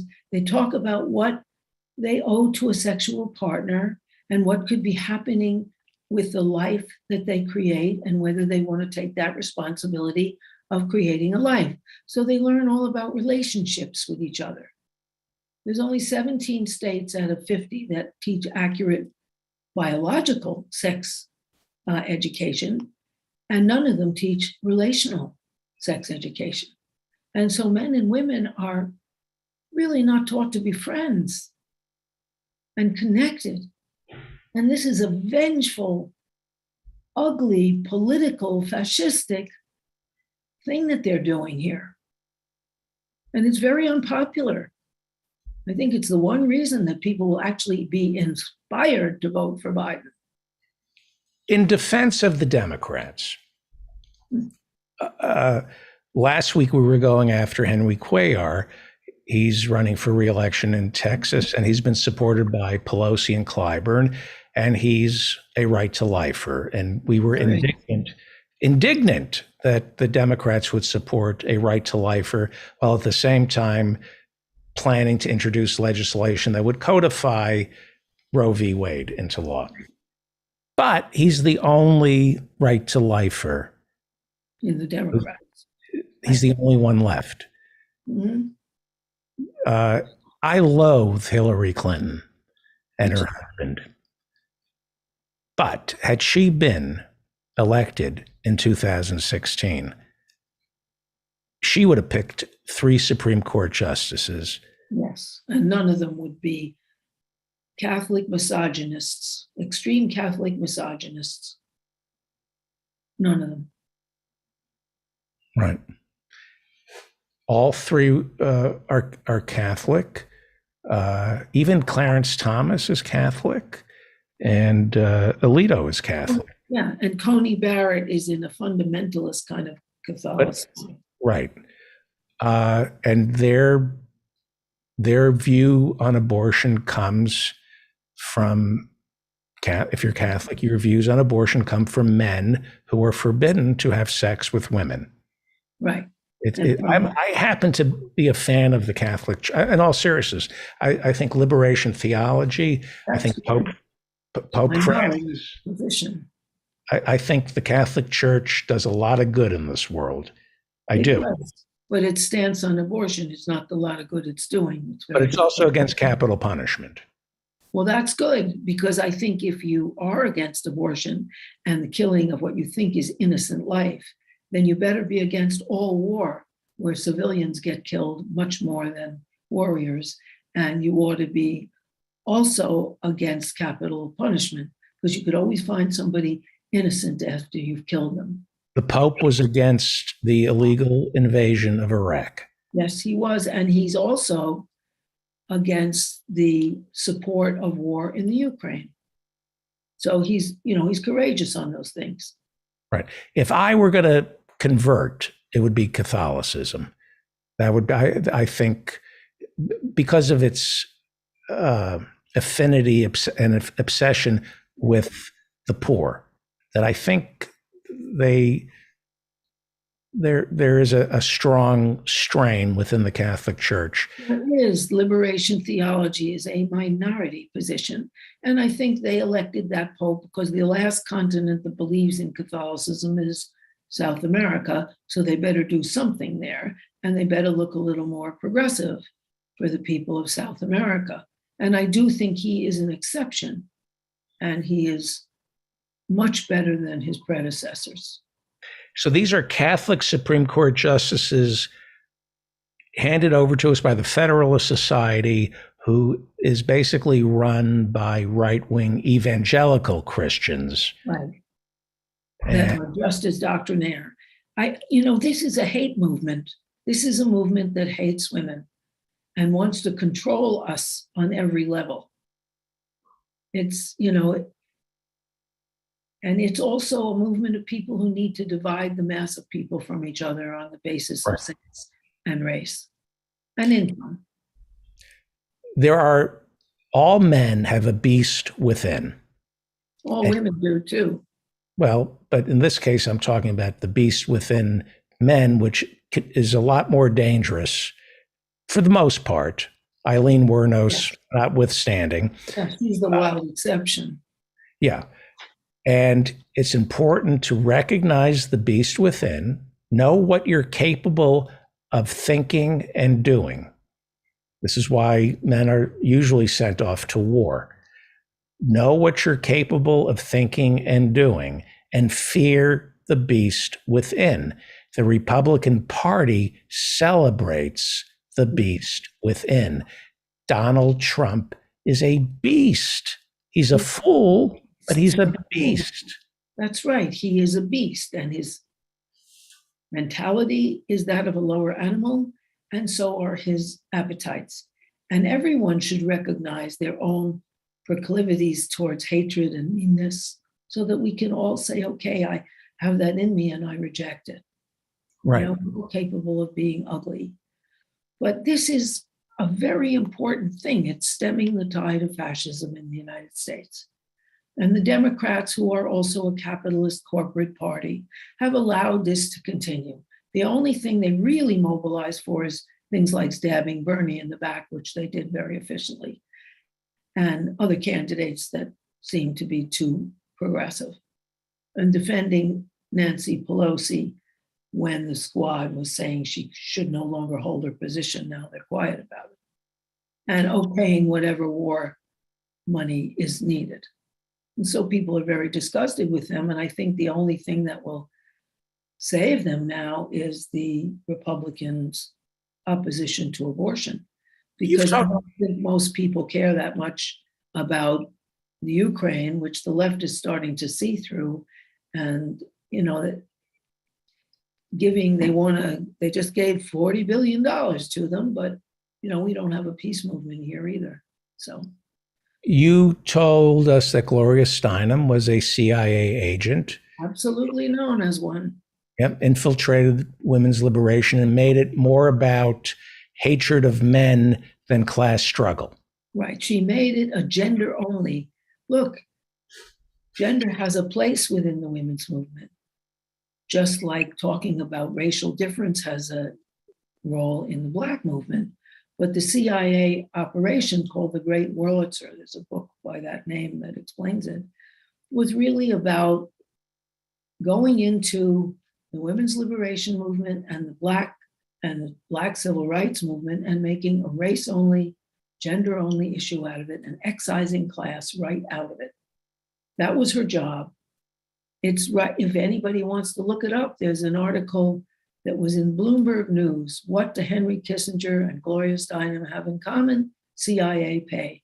Anyone who wants to look at the Ramparts articles of 1969 show how Gloria Steinem was sent to the World Youth Conferences to finger Americans who might be interested in socialist or communist countries and report them to the FBI. She doesn't even deny it. So if the CIA wanted to infiltrate the right wing and make the right wing look as scary as they try to make, the CIA tries to make socialists look scary. That's their job. And communists even more. Yeah. If the CIA were to infiltrate the right, what they would do, and I urge my listeners to do this, I think I do, is to pretend you're right wing and demand that women get arrested for having abortions. That's what the CIA would do if they were trying to destroy the right wing. Because I don't know. I think they would just go in and expose them. Communists were deported and jailed because they were considered treasonous, trying to overthrow the government, even though they did nothing to overthrow the US government except talk about a different way of organizing things. We've just had a group of people who actually did try to overthrow the US government and invade the US government and overturn an election. And they're not being deported or jailed for long sentences or vilified on the level that the left was in the 50s. But I think you would have to expose these people. First of all, since so many of the leaders are stealing, you could expose them for stealing or any of the other crimes they're committing. Yeah. But they're not interested. Wouldn't it be good for the country? That's what Biden says. Oh, yeah, sure.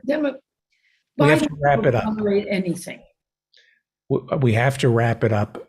This was great. Thank you. Dr. Harriet Fraad is a psychotherapist. How do people contact you? A hypnotherapist also in New York City. They could contact me through my website, Harriet, HARRIET,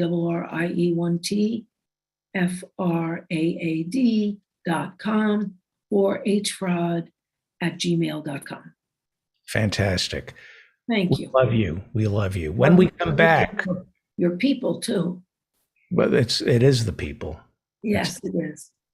When we come back, we will be joined by Professor Adnan Hussein. You're listening to the David Feldman Show, and go to my website. It's back up.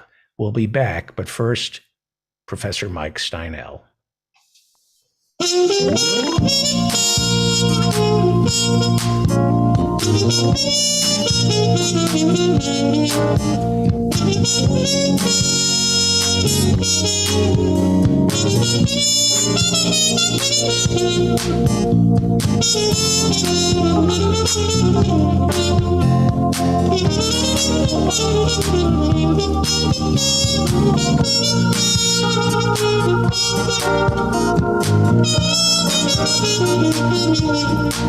We're living every day, we're living every night in the USA of distraction.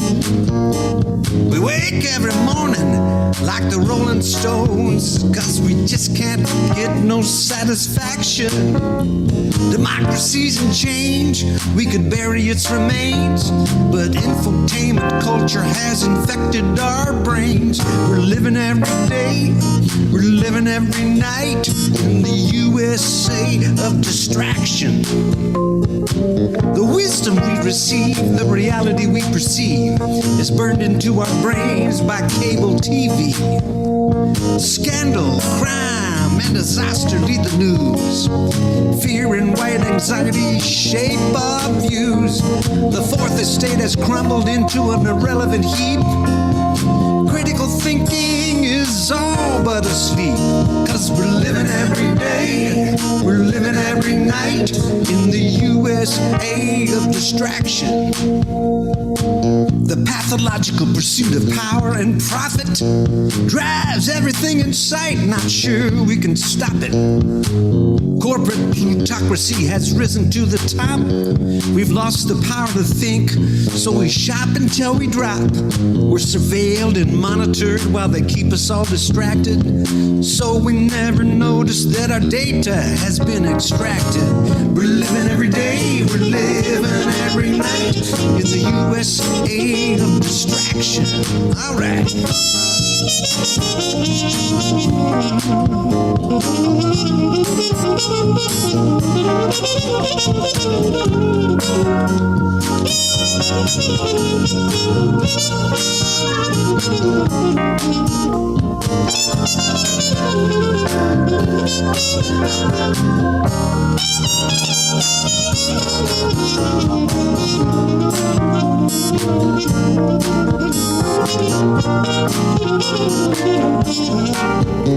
The Reagan agenda, a libertarian notion of sweeping deregulation, has been put into motion. Our eyeballs seldom stray too far away from the mega monopolies that command the day.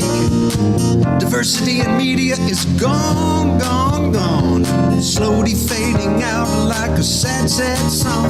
We're living every day, we're living every night in the USA of distraction. The telegenic spectacle of tabloid celebrity has squeezed out any room for social integrity. With profits to be made and minds to be molded, the media crushes the truth even when it's been scolded. It's books now more than ever that people need to read. Folks are hypnotized by their Twitter feed. We're living every day, we're living every night in the USA of distraction.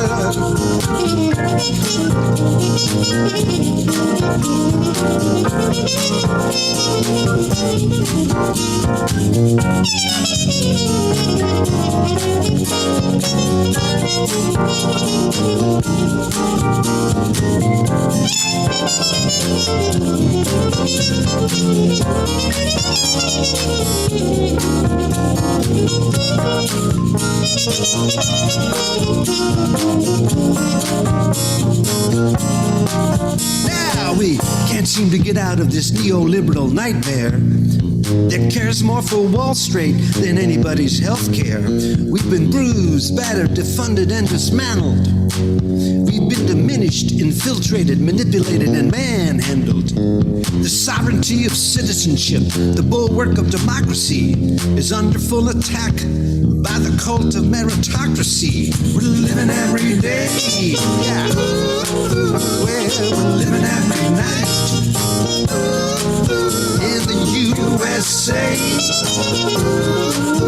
of distraction. We're living every day, we're living every night in the USA of distraction. We're living every day,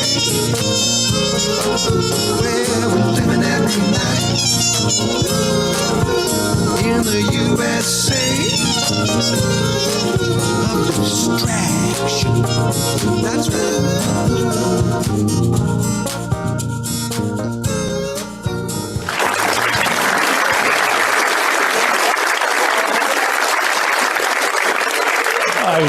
I wish I were Professor Mike Steinel. Thank you, Professor. Well, early counting in the Philippines says that Bong Bong, the son of Ferdinand Marcos, is going to be the new president of the Philippines. He's leading by more than 15 million votes. Joining us is Professor Adnan Hussein. I want to talk to you, sir. Thank you. You are the religion chair at Queen's University up in Kingston, Ontario, host of Guerrilla History and the Mudgelis podcast. I want to talk to you about the elections in France. We'll do a post-mortem probably on Thursday about the Philippines, but the dust has settled. Macron was inaugurated and delivered a 10-minute speech. So I want to talk to you about what we've learned from the elections in France. However, I'm going to throw you a curveball. I was reading Professor Juan Cole over at Informed Comment, which everybody should read. He is, besides being brilliant, his writing is, this is a compliment, is for people like me. He writes at a kindergarten level. I can understand, simple. And he says that most Muslim nations have more open abortion laws than Texas. And that there was an Islamic jurist from the Middle Ages who ruled that abortion was perfectly fine during the first 3 months. He ruled over Turkey, I believe, and parts of Asia. What is Sharia law? One of the things we hear a lot on Fox and in the Republican Party is the Muslims are going to come here, and there are parts of America where Sharia law is already being implemented, and we need to fear it. What is Sharia law?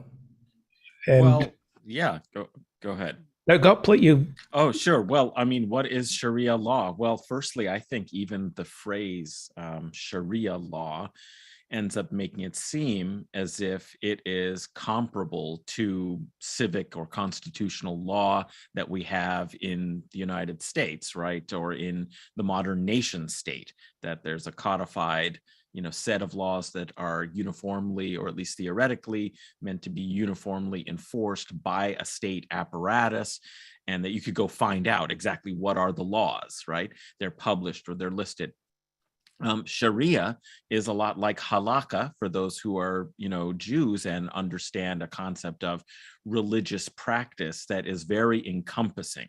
The same way with Sharia, that everything that is essentially how you should live correctly according to God's will in the world would be considered part of Sharia. And that includes like how you pray, to things that we think of as law, that is inheritance practices, or, some of the gruesome punishments that, come from this medieval form of justice, right?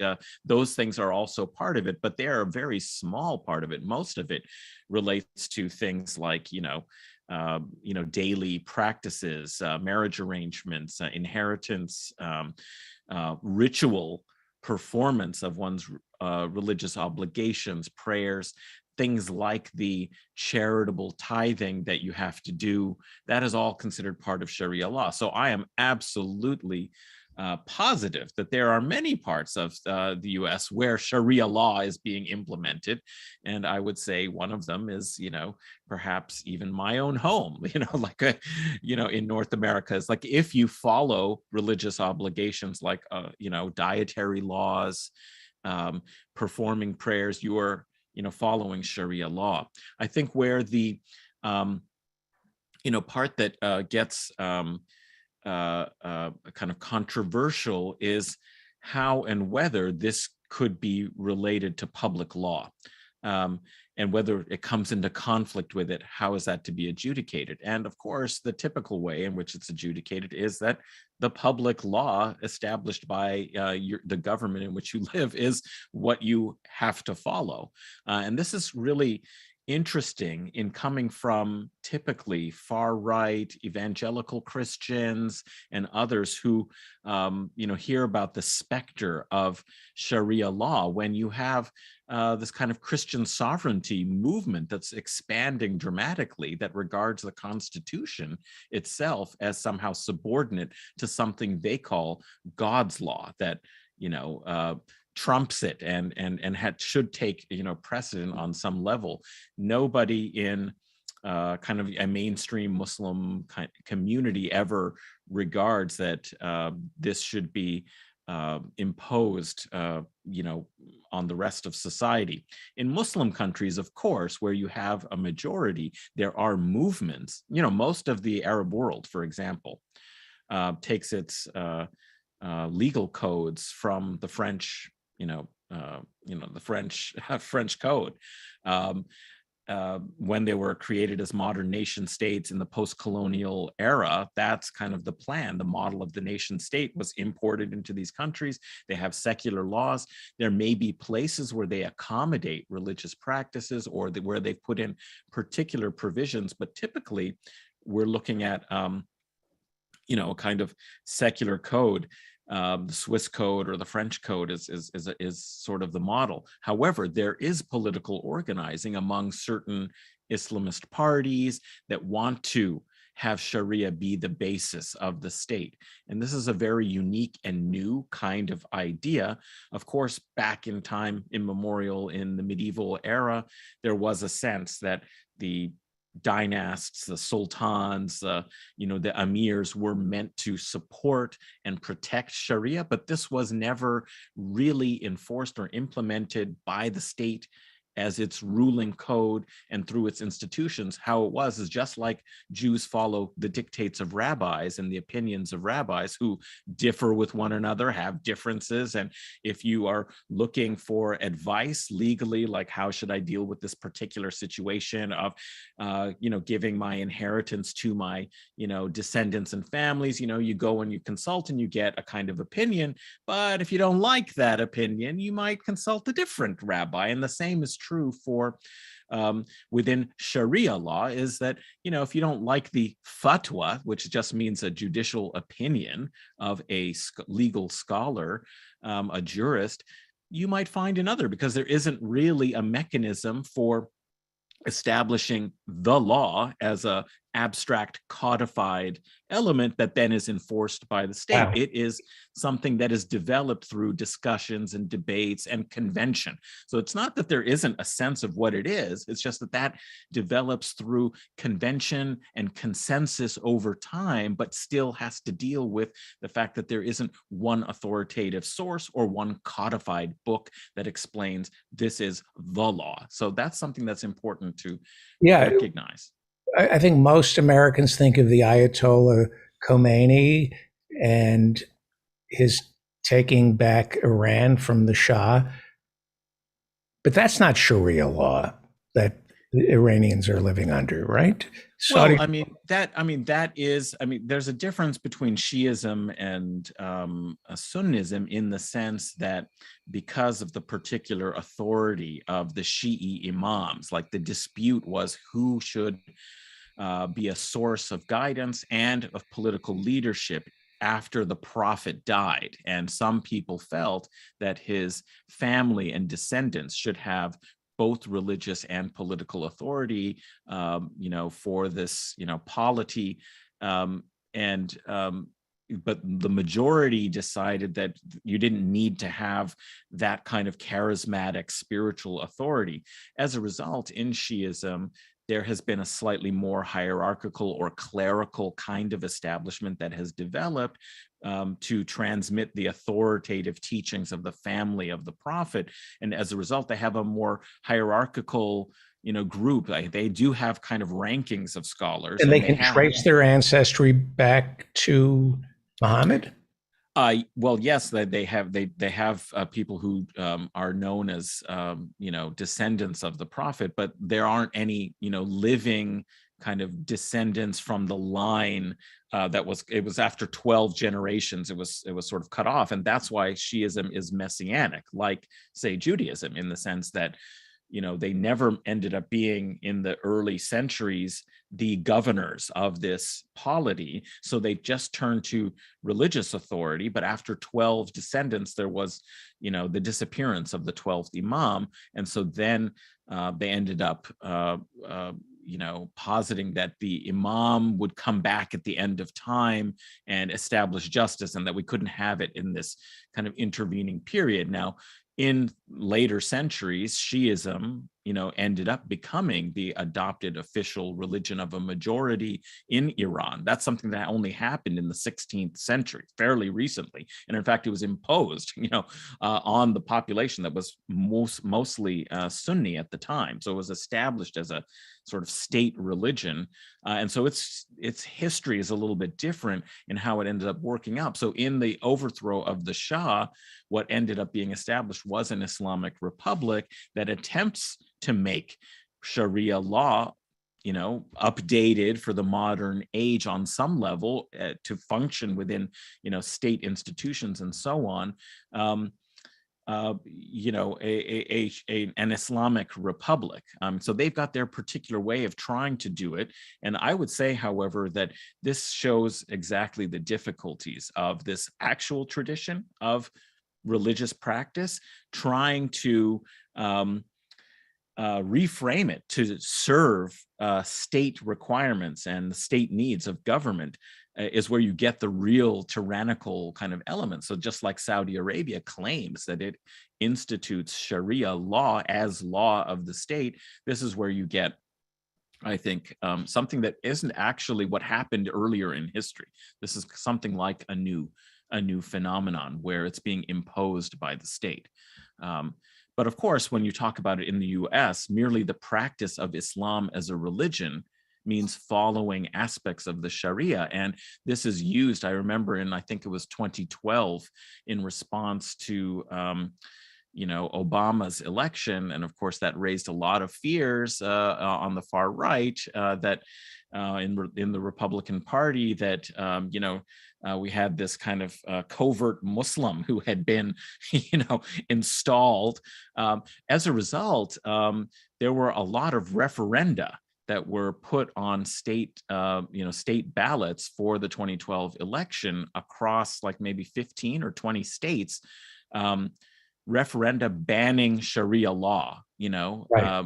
Something that was completely unnecessary because it can't be, adopted, but it was a way, just like, previously in 2008, the, laws or referenda were put, to ban gay marriage, these kinds of things were critical race theory. And that's exactly, we're seeing the latest iteration of the same kind of tactic of establishing a kind of moral panic that may or may not have any basis whatsoever in reality, in law, in institutions, but as a mechanism for raising fears that, America is being, drastically altered, and the only way to defend it is, to come out and vote against this referendum. And of course, the slate of, Republican Party. So it's a driver for turnout, and that's right. What we're seeing now. Yeah, I want to get to France. But the abortion issue is an interesting one. I mean, you've read the article. I haven't had a chance to read it, but one thing that I know is that, for example, for the first trimester, essentially, if a woman is unable to carry to term and there's a miscarriage, you don't perform, the funeral prayers for the miscarried fetus. And so from that, people have established or developed legal theories that it doesn't count as a person at that point, and so there isn't any penalty for it. And so in some ways, Islamic legal thought has developed a kind of more balanced or moderate position on that sort of a question than you would find in the kind of absolutist conception equals life sorts of positions that you find in, Christianity, or even in a lot of other, and I think that's also the same in Judaism, that it's much more like the Islamic legal position. So that is quite interesting. In to see. the Orthodox Jews, which are little from not anyway, they believe that abortion is wrong, but it's necessary to save the mother's life, or if her psychological health is in danger. And that's a gray area, psychological health. Those are principles also that you would find also in Islamic legal discussions, that preservation of the mother's life is prioritized. Right. Yes. Yeah, that's right. Like if you're raped, Yeah. I don't think it's psychologically healthy to be asked to raise a constant reminder of the worst night of your life or day of your life. I think religion is one of the things that separates us from the animals. I think it's natural for humans to be inquisitive, to try to explain the inexplicable, and there can be something very beautiful about religion. However, yes. I was reading a profile of Ed Koch, the mayor of New York City. He was reelected 3 times in New York City, and I never liked the guy. I always felt that he ruined New York by sucking up to Wall Street. And there were rumors at the time that he was gay. There was a rumor that I had heard about a fireman that he was involved with, but he came across more like he was asexual. Then he got the Jew. Bess Meyerson was the first Jewish Miss America. She became his arm candy, and he never, ever, ever came out of the closet. At the height of the AIDS epidemic, he refused to come out. He lived next door to the AIDS activist, the writer Larry Kramer, and Larry Kramer would scream at him, by not coming out, you're killing your own people. And the New York Times did a really interesting story about the pain that Ed Koch, former mayor of New York, endured throughout his entire life being in the closet. I want to show you, they showed his tombstone, and I said, I got to show this to Professor Osborne. So this is what he put on his tombstone. I don't know if you can see this. Mayor of New York City, 1978 to 1989. And the quote that he on his tombstone, "My father is Jewish, my mother is Jewish, I am Jewish." This is a quote from Daniel Pearl in 2002, just before he was beheaded by a Muslim terrorist. This is what Ed Koch put on his tombstone. I've never seen anybody put something like this on a tombstone. My father is Jewish, my mother is Jewish, I am Jewish. And he put it on his tombstone because Ed Koch, a proud Jew, was so moved by Daniel Pearl, who right before he was beheaded in Pakistan, refused to deny who he was. And I think, isn't that interesting that, being Jewish for Ed Koch in New York City, not that big a deal. Being gay, more of a big deal. And I suspect Ed Koch being gay was way more important than his being Jewish. But he could not bring himself to say, I am gay. And he kind of deflected, I think, on his tombstone, the need to declare his Judaism, which is kind of cowardly in New York. It's no big deal. It's a big deal if you're Daniel Pearl, the journalist in Pakistan about to be beheaded. I think real courage for Ed Koch would have been, I'm a homosexual. And instead, he hid behind his Judaism. Oh, I mean, obviously it was a very different time and it was much less acceptable at the time. So it would have taken great courage in that era. And perhaps he feared his political career would summarily, end as a result. But that is a very sad. He took the secret to his grave. He took it to his grave. Mhm. He stopped being mayor, I think, in the 80s. He had plenty of time. That's come true. out of Post political career, he could have. Yeah. Maybe he thought, I mean, and in fact, actually, in a way, though, like it wouldn't have mattered much afterwards. I mean, what really would have mattered is at the height of his political career, that would have been a statement that would have made a difference. That would have made it a lot more acceptable. That would have accorded and afforded protection to people who were being marginalized, persecuted, often, violently so. Afterwards, in a way, it wouldn't have mattered. And perhaps he had kind of understood it too, that it wouldn't make a difference later to be the former mayor Ed Koch, revealing that it just wasn't relevant. It reminds me of the men who are against abortion and use religion. They're deflecting, they're hiding behind the scriptures, the Torah, whatever, to act out their misogyny. That's when religion gets corrupted, when it's used. Well, I mean, this is the serious problem is obviously we can't found our public dialogues and legal traditions, on something that can be subject to such variable interpretation and doesn't have a common basis. I mean, especially in a multi-religious and multicultural society, these are dangers when people insist on trying to impose their particular practice on the rest of the rest of society. It's quite an authority. When we talk about authoritarianism, I mean, I think this is really at the heart of it, is that people don't feel secure to practice their beliefs unless they see them reaffirmed somehow in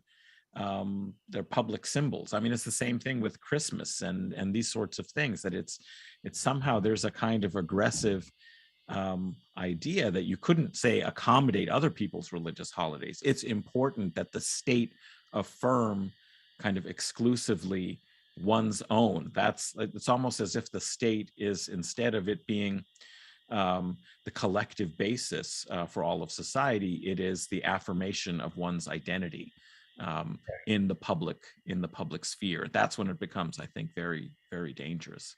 Yeah, and I think journalists owe it to voters when a politician talks about their religion and how it shaped their lives. Bernie never talked about being Jewish. Obviously he's Jewish, but he didn't use it as a way to get people to vote for him. He rarely talked about it because he didn't want to have to square his religious beliefs with his political beliefs. When you introduce your religion into the public square, then it is the responsibility of journalists to challenge how you square your religious beliefs with what your platform is. But religion is sacred. Well, you get to, George W. Bush gets to defile Christianity by saying, his greatest philosopher is Jesus Christ. That's right. But the reporters won't touch that. Yeah. That's not, once you bring this up. I think that, it would have been a great question, a great follow-up question, to say, so what exactly in Jesus's philosophy do you think is relevant to administration of a modern nation state that is a secular one? Like, why not just ask the questions? Like, well, one could still find inspiration, maybe some ethical principles and so on, but you would have to be able to say the way in which that was bracketed from imposing, one's religion on a secular state, but nobody will ask these questions. I agree. It's just so typical how the bizarre and contradictory way in which religion operates in American, kind of public politics and in the public square, as you mentioned, that I remember when Romney was, running, he had to give this speech that was hailed, as almost JFK-esque, not since JFK have we had like a presidential candidate have to sort of come and, put to rest, their religious beliefs in the public sphere. But it was exactly the opposite of what John F. Kennedy did, and nobody seemed to be talking about it in that way. I mean, in the, several decades since John F. Kennedy had to basically affirmed that he would govern, in the tradition of secular, that his religion was his private beliefs, and that, he would, govern and, as a president on behalf of all Americans, without reference to his religion. This was exactly the opposite of what Romney had to do in order to be acceptable as a presidential candidate in, 2012. He essentially had to say, I'm just as, Christian as the rest of you. I mean, it was truly bizarre. Yeah. Well, let me alert our affiliates. We're running about 15 minutes behind, and I apologize. I want to talk about the French elections. Macron won. What is McKinsey Gate? Oh, well, this is interesting. I mean, this emerged before the end of the second round of elections, and it did have perhaps some effect since, his victory, although comfortable, was a lot narrower than the last time he defeated Marine Le Pen. I mean, at that point, it was 66-33 or something like that. And this time around was 58 to, 46, 44. But what emerged is that there was a Senate, sort of the French Senate had done some kind of committee report that revealed that €1 billion, so over $1 billion, had been spent on consulting firms, for implementing, French policies. And now this may not seem like a terribly new thing to America that has been, to Americans, where we've privatized, the state, to the extent that that's just common. I mean, why fight a war with the army? You got to, have the army, but, some of its functions you send off to, Blackwater and, others, right? So this idea of, consulting firms and private entities and groups performing functions of the state and advising the state on policy and so on is perhaps not so strange for us, but $1 billion being spent was really quite a shock. And what they discovered is that despite the fact that France has typically been very proud of its bureaucratic training, it has special schools that were founded, for example, in 1945 by de Gaulle to train, bureaucrats to administer the state. They have special schools. It's an elite thing. That they're spending all this money, and it has doubled under to this 1.1 billion mark under Macron since 2018. And McKinsey seems to be one of the favored entities, a U.S. global, consulting firm that we know, of course, as, the place where, Pete Buttigieg, developed the skills and techniques for being the future president of the United States, and that it is a very neoliberal global consulting firm that has an agenda. And is a mark of Macron shifting to the right. There was a very interesting report that came out just last year that declared Macron as president of the rich, and no wonder. It's because he's taking his dictates from McKinsey, and you can see why this yellow vest movement arose soon, in his term, and why he has been particularly unpopular with young Black and brown youth. So this McKinsey Gate, was something of a scandal. It obviously isn't illegal to do so, but it shows that there is just absolutely no confidence or interest in, the public administration and public solutions, but that there is this shift to a neoliberal privatization of government functions. So that was something that Le Pen criticized him about, and of course Jean-Luc Mélenchon suggested that if he were elected, he would put an end to all consulting firms, American or otherwise. That would be it. There would be none of that taking place in the government. And Mellon, he is the right wing. No, he is the left. well, I mean, that's the thing, as he's a radical left, so he's characterized as the far left in a way that suggests in this very centrist political establishment and journalism in the public culture of France, politically speaking these days, that basically says he's essentially like the extreme right in that he doesn't accept certain key elements of the neoliberal EU, pro-EU order, right? But his party is La France Insoumise, France Unbowed. So it does have that kind of nationalist element. He's somebody who's against European integration because he thinks that it's just been a way to undermine sovereignty, workers' rights, ecological restrictions, but that it has served big business. And so he is interested in rethinking France's position and relationship. He wants to renegotiate those treaties that establish the EU, and if that's unsuccessful for France, to leave the EU. And also, of course, he's against NATO. He thinks there's no purpose for this North Atlantic Treaty Alliance, and it's just a mechanism for Europe following under the dictates of US global geopolitical interests and empire. So he's somebody who confronts some of the key elements, you might say, of like the Davos consensus. And so that's why he's characterized as on the extreme left. And he's left the Socialist Party because the socialists were pro-EU and pro-integration and drifted, in Mitterrand's era and post-Mitterrand into some of these neoliberal conventions and positions, much like we saw in other left parties like the Labour Party in Britain or the Democratic Party in the United States, for that matter. And so he has taken a stand against that and formed this new party in 2016 after breaking since about 2008 with the socialists. Hollande. Yeah, that's right. I mean, he was 1 percentage point basically off of getting into the second round. So Marine Le Pen had 23% and he had 22%. And so it was a very close possibility that he could have been facing Macron in the second round. And that would have been truly interesting. The problem was, unfortunately, the Socialist Party ran, Ana Hidalgo, the mayor of Paris, the Green Party had their own candidate, and the Communist Party also ran its own candidate in the presidential elections.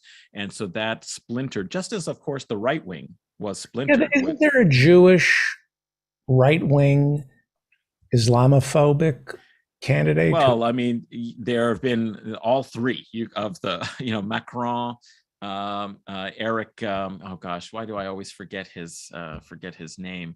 But there was a right-wing Jewish public intellectual. Yes, who was like a media figure, writer, and like a radio host who had an extreme anti-immigrant, anti-Muslim agenda.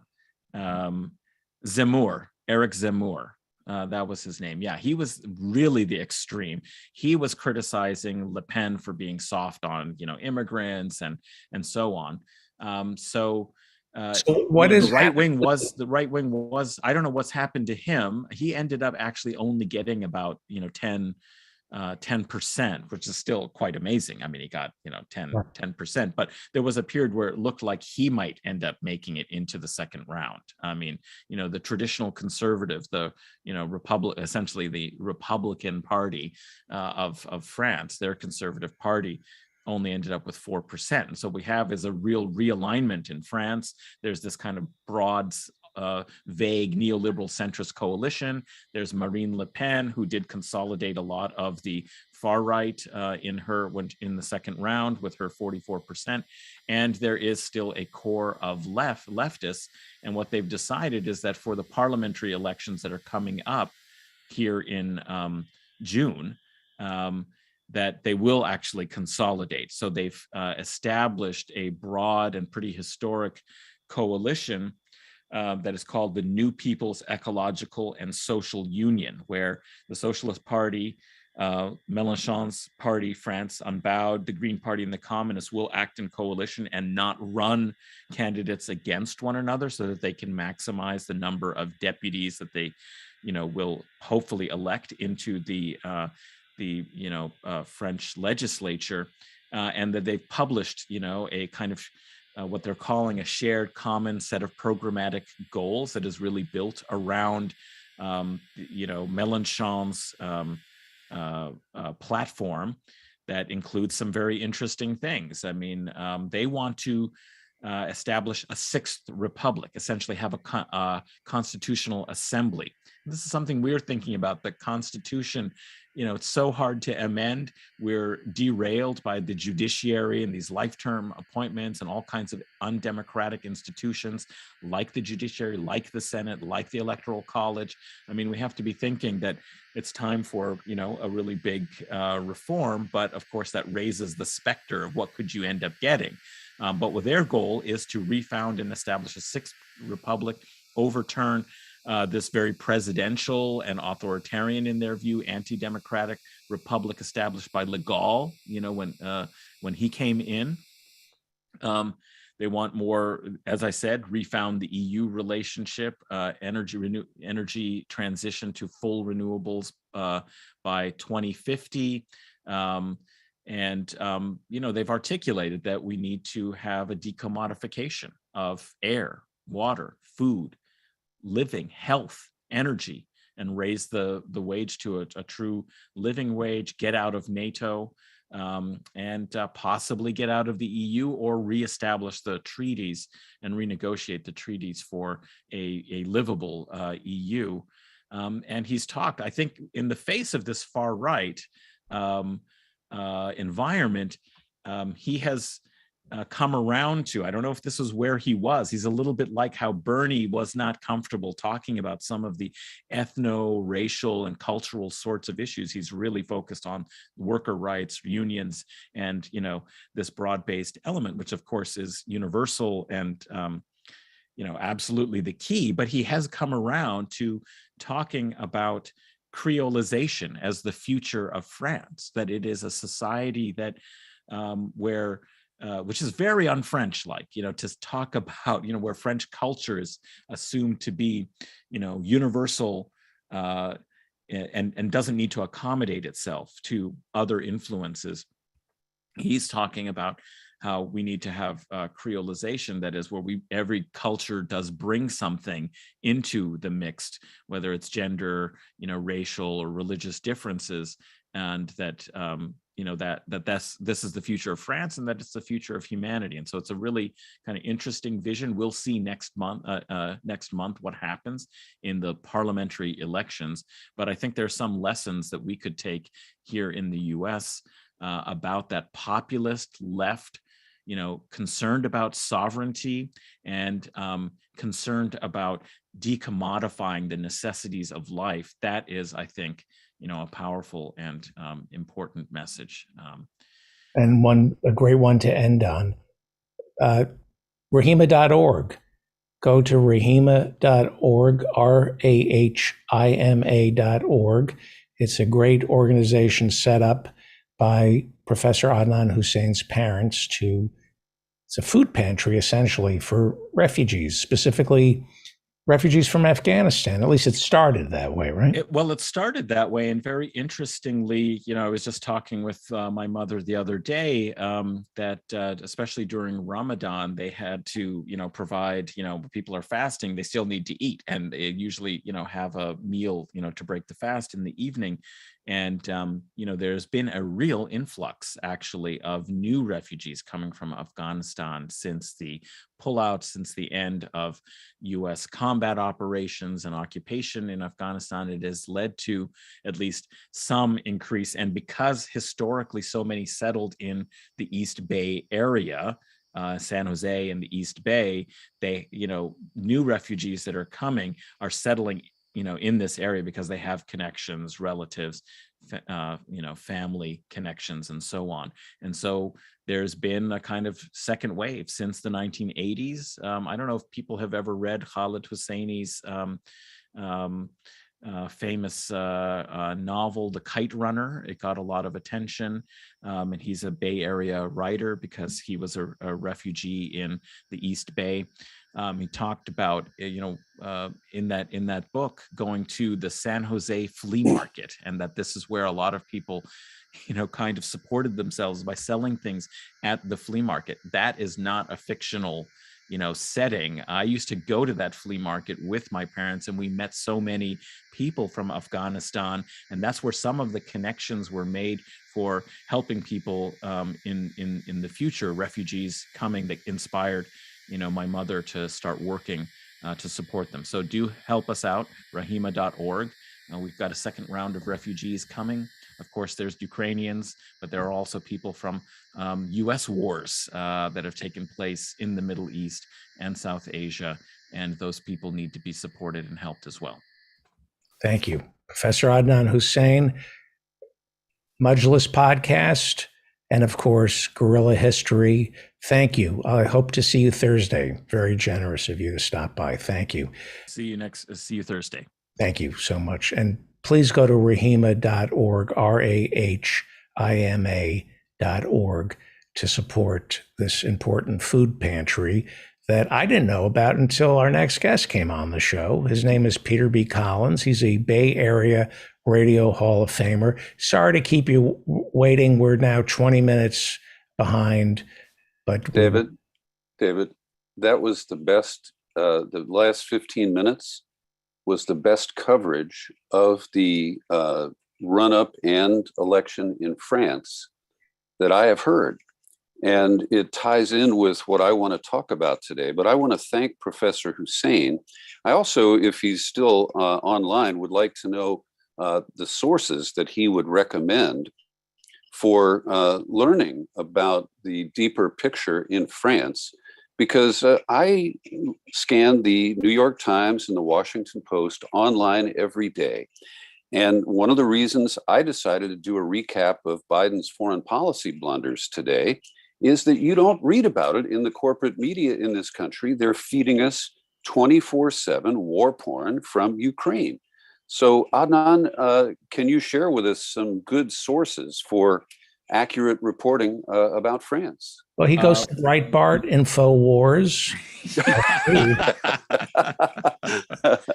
I just find wherever Steve Bannon is writing, I just go find out what he's up to. Well, actually, oddly enough, of course, there's like France 24, but that gives you really the kind of establishment neoliberal French version. I mean, oddly enough, I have found Middle East Eye, which has wonderful Middle East coverage, but it also has a lot of North African French figures who write and analyze what's happening in France and the French political scene. And so I've seen a number of very good writers and analysts there. And,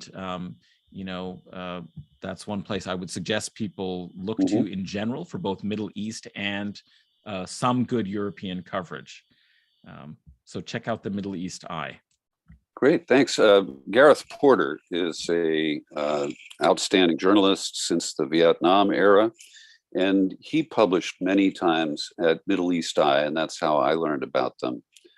So thank you for that. And also, I'm not blowing smoke. Your recap was really interesting, particularly to learn about how close the first round was, and that Marine Le Pen was only 2 points ahead of the so-called far left candidate.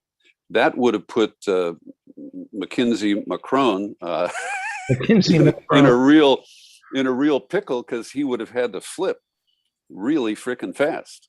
That's exactly the kind of face-off, we really wanted to see. We wanted to see that with Bernie and Trump. We wish we could have seen something like that in France as well.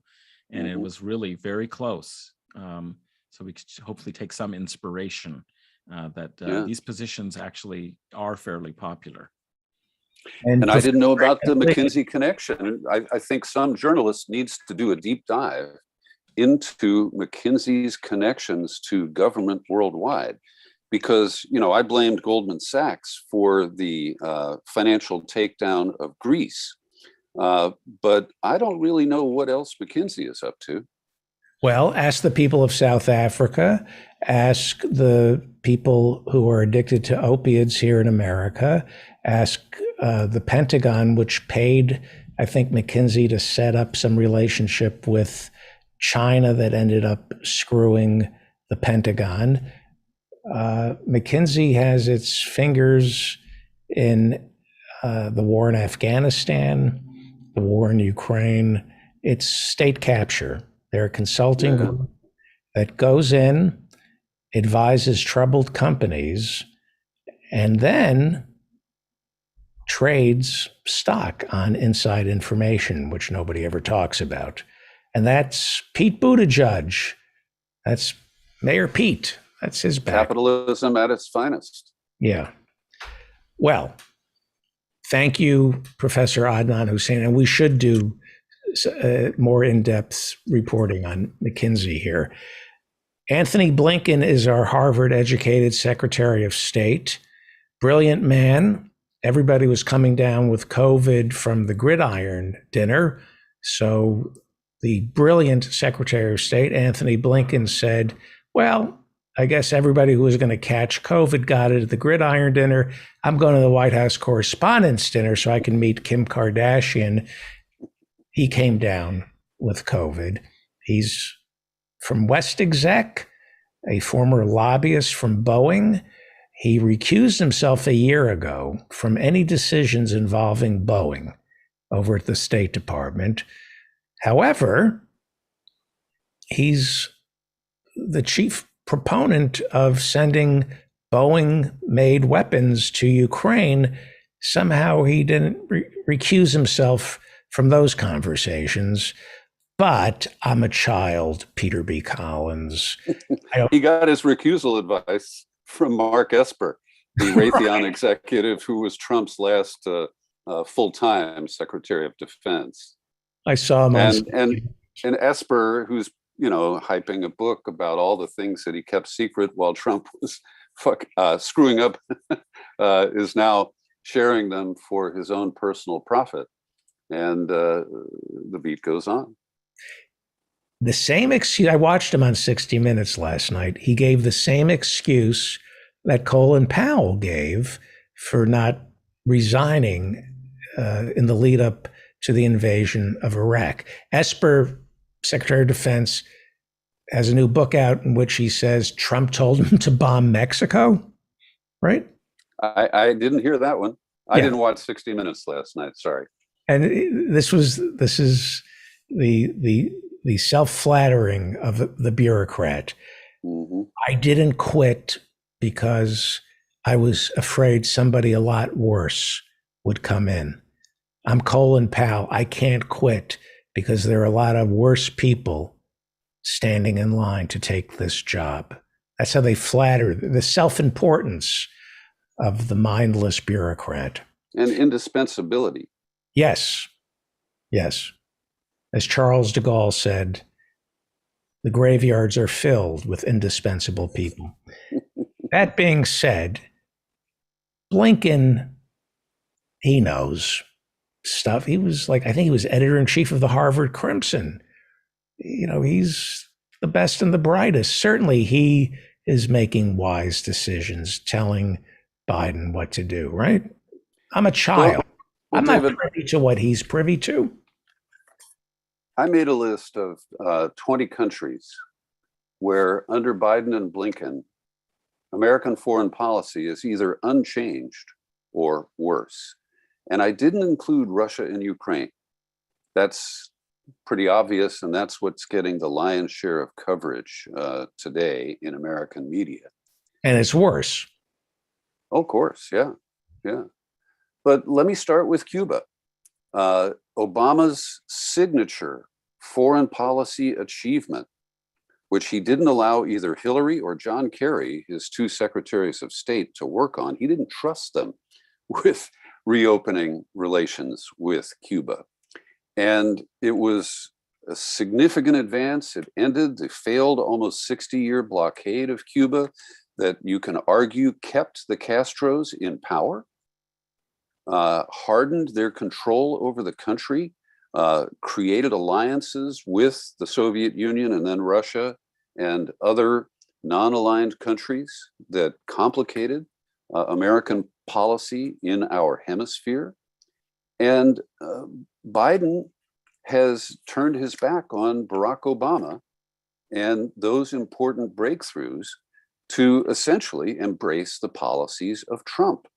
And I want to mention, you often talk about my treasure trove of podcasts, and currently at the top of my homepage at peterbcollins.com is, to me, an important podcast from the last 5 or 6 years.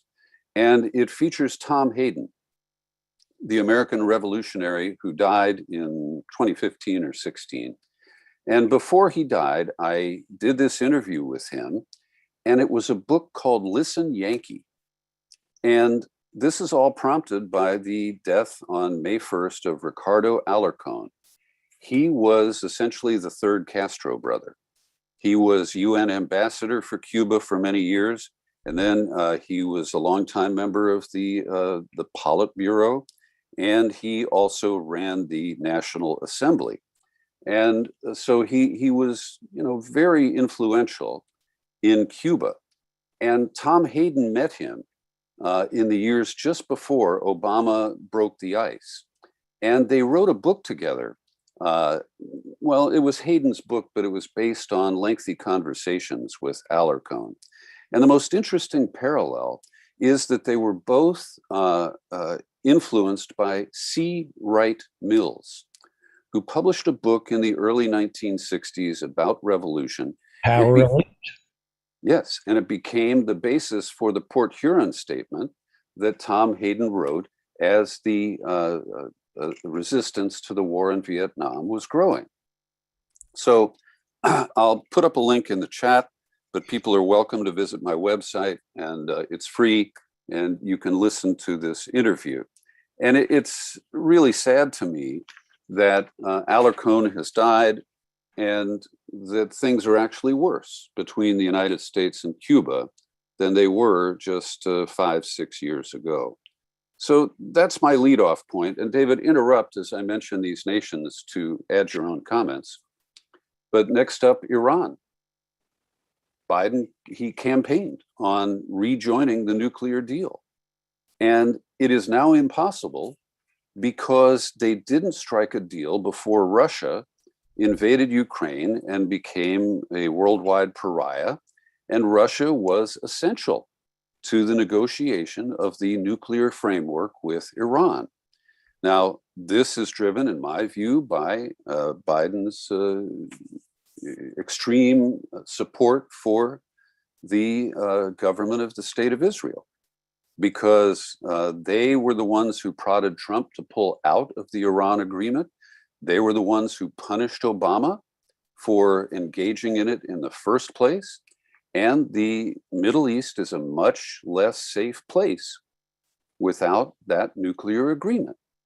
And this is also mostly off the American media's radar, that the relationship with Iran, which is critical to the war in Yemen, the conflict between Israel and Palestine, and a number of other regional issues.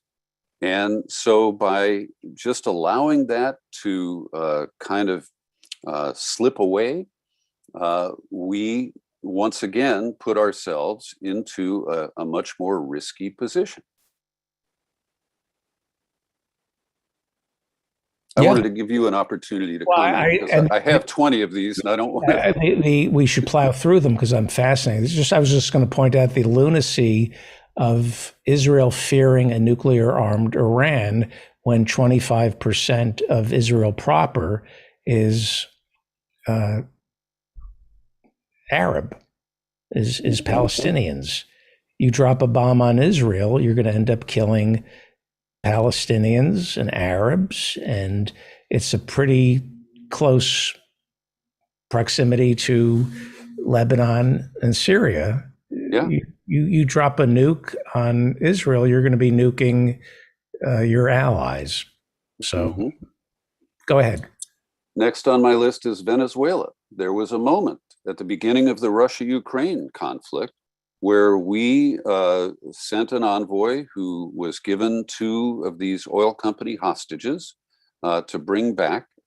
And the Maduro government sent clear signals that they were ready to do more to reopen relationships with the United States and to supplant the oil on the world market that has been reduced by the boycott of Russia. And because Obama started the false narrative of Maduro having stolen elections to hold on to power, the promotion of Juan Guaido by the Trump administration, a guy who at best was president for 30 days. And that's the most positive reading of the Venezuelan constitution. And the official policy of the Biden administration is that they recognize Juan Guaido as the legitimate leader of Venezuela. Now, Maduro is not perfect. There's no question about that. But he has been under siege for almost 10 years now. He saw his predecessor, the victim of a coup, Hugo Chavez, during the Bush administration. And so he knows what the US is capable of. And yes, he cracked down. Yes, he has goon squads that preserve his control. But we deal with dictators and authoritarians all over the world. But Venezuela is a special case where we claim that because they're not sufficiently democratic, and what leg do we stand on when we criticize other countries for that, that we will sanction them into submission, causing millions of people to flee the country, excess deaths due to food shortages, spiraling inflation. And we don't care about the impact on the average Venezuelan. It's big, geopolitics on a major scale, and people are the periphery of that. I thought you kind of touched on this because of Ukraine, the war, that we're now sidling up to Maduro, right? Well, there was a moment. We haven't seen any further exchanges. And I don't know what Blinken is planning.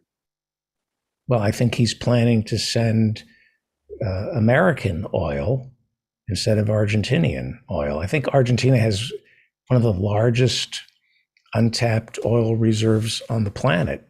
I think you mean Venezuela. Venezuela. I said Argentina. Right. I'm sorry. Yes. It's like, But also the one thing I'll say is I have not heard of any efforts since Biden took office attempting to block Iranian oil supplies coming into Venezuela, because the oil extraction systems, the mechanics in Venezuela are shot. And so they can't just turn on the pumps and produce oil or gasoline right now. So that appears to have shifted or softened a little bit, but that's about all. next country, we got a lot to plow through. Nicaragua, Daniel Ortega's son, recently reached out to the Biden administration. And I'm one of those people who is kind of on the fence. Ortega has gone in a more authoritarian direction. He locked up a lot of his political opponents before the last election. He has a rational claim for why he did that they were colluding with the United States to try to take him out. but still, he's become a little less savory for me. At the same time, I don't believe in, gunboat diplomacy. And I believe in nations determining their own futures. So it's just another lost opportunity where Trump policies are largely unchanged. Then I'm going to lump the whole continent of Africa into one item here. Are you Sarah Palin? Right? She thought Africa, the continent, was an entire country. You remember that? Yes, I do. So there's so many different issues in Africa. I'll just put them into one box here and point out that Tunisia, which was the country where the Arab Spring was first sparked, and it enjoyed a period of mostly democratic rule. And they saw what happened when Obama turned his back on the elected Muslim Brotherhood leader in Egypt. We took out Mubarak. We plugged in the Muslim Brotherhood guy. I'm trying to think of his name right now. Morsi? That's close. It was Morsi. Morsi, M-O-R-S-I. Right. Yes, Mohammed Morsi. And he ended up jailed and dying in jail after they tried him on false charges. So Tunisia today is a one-man rule. The New York Times reported it on Sunday, and I give them credit for taking a break from all Ukraine coverage to mention this. But this has happened without any notice in the United States or elsewhere. It's not like I want us to, send the 82nd Airborne, but this is something that Americans should be aware of, and noting that the U.S. is not doing anything to try to preserve the democratic efforts that occurred in Tunisia. Next up, I'll go to North Korea. It's unchanged. Kim Jong-un is over there firing missiles from land, from sea, doing anything to say, hey, remember me? And this may actually... He's doing underground testing right now. Yes. Yeah. So I will withhold some judgment about North Korea because perhaps ignoring them is the best thing to do. I agree. But I will just note that that's largely unchanged from Obama and Trump. Then we have Libya, where the Trump policies are unchanged. It was Obama with Samantha Power, Susan Rice, who led the charge to take out Gaddafi. We have a failed state where slavery has been reinstituted, and people are fleeing across the Mediterranean in very dangerous ways because they're so desperate to get out. Next, I have Taiwan. And this is another story where the Times did cover it in the Sunday paper yesterday to note that the Biden administration is pressing the Taiwanese government to order more American weapons. They're not finding the right, they're blocking, the Biden administration is blocking Taiwan from buying certain types of weapons because they feel what they've learned from Ukraine is asymmetrical war works. Blinken has declared victory in Ukraine and said asymmetrical war works. We don't want Taiwan to buy our tanks. We want Taiwan to buy our shoulder-held Javelin missiles because that's how we won in Ukraine. Mission accomplished. A little premature, isn't it? Yes, indeed. And there is, I think, some similarity between the long-term picture for Taiwan and Beijing, where the U.S. is prepared to let Taiwan provide the cannon fodder for a proxy war with China, or as they like to say, the red communist China, the CCP. So that's just another example. They really are Yemen, like car salesmen, Blinken. He is a former lobbyist for Boeing, and he's saying to the president of Taiwan, you like this tank, But let me show you what would really look great on you. That this is what you need. This is what everybody's ordering for 2023. They really are. They're dictating the terms of what arms sales they'll allow. Yep. I touched on Yemen. Policy is generally unchanged, just more death and famine. And the United States, once again, ignores the role it plays in providing intelligence for the Saudis, resupplying the Saudis with cluster bombs and other dangerous munitions as they continue to pummel their neighboring country. With the Saudis, Biden's not holding their hands or doing that glow Right. thing that Trump did. The orgasmatron from Sleeper, I think. But we're not doing anything to limit their role. We also aren't getting any extra oil out of them, which would be the logical payoff for suborning the way they operate there in the House of Saud. Okay, next up. Jared has Saudi Arabia making love to Israel, right? Well, and financing his family debt. Right. And giving him money for a new private equity fund, where all of the advisors to KSM, Khalid Sheikh Mohammed, the de facto ruler there, said, no. And KSM said, we're doing it. Jared is my brother. They're betting that Clinton, what's his name, Trump, they're sucking up to Jared in the hopes that Trump gets elected in 2024. If he doesn't get elected in 2024, Jared Kushner, who just got $2 billion from Saudi Arabia, should not check into the Turkish embassy or the Saudi embassy in Turkey. I think there's some bone saws with Jared Kushner's name on it if Trump doesn't get reelected. All right, next I'll move to our part of the world. Mexico, we have not changed our approach to foisting them with responsibility for migrants who are trying to get to the United States. The only real change is the struggle over Title 42, and that is a hot mess with moderate or conservative Democrats trying to get Biden not to go through with his plan to repudiate Title 42 as a way to prevent asylum seekers from reaching land in the United States. Then we have Honduras, Guatemala, and El Salvador. This is the triangle of nations that produce the most migrants headed for the United States.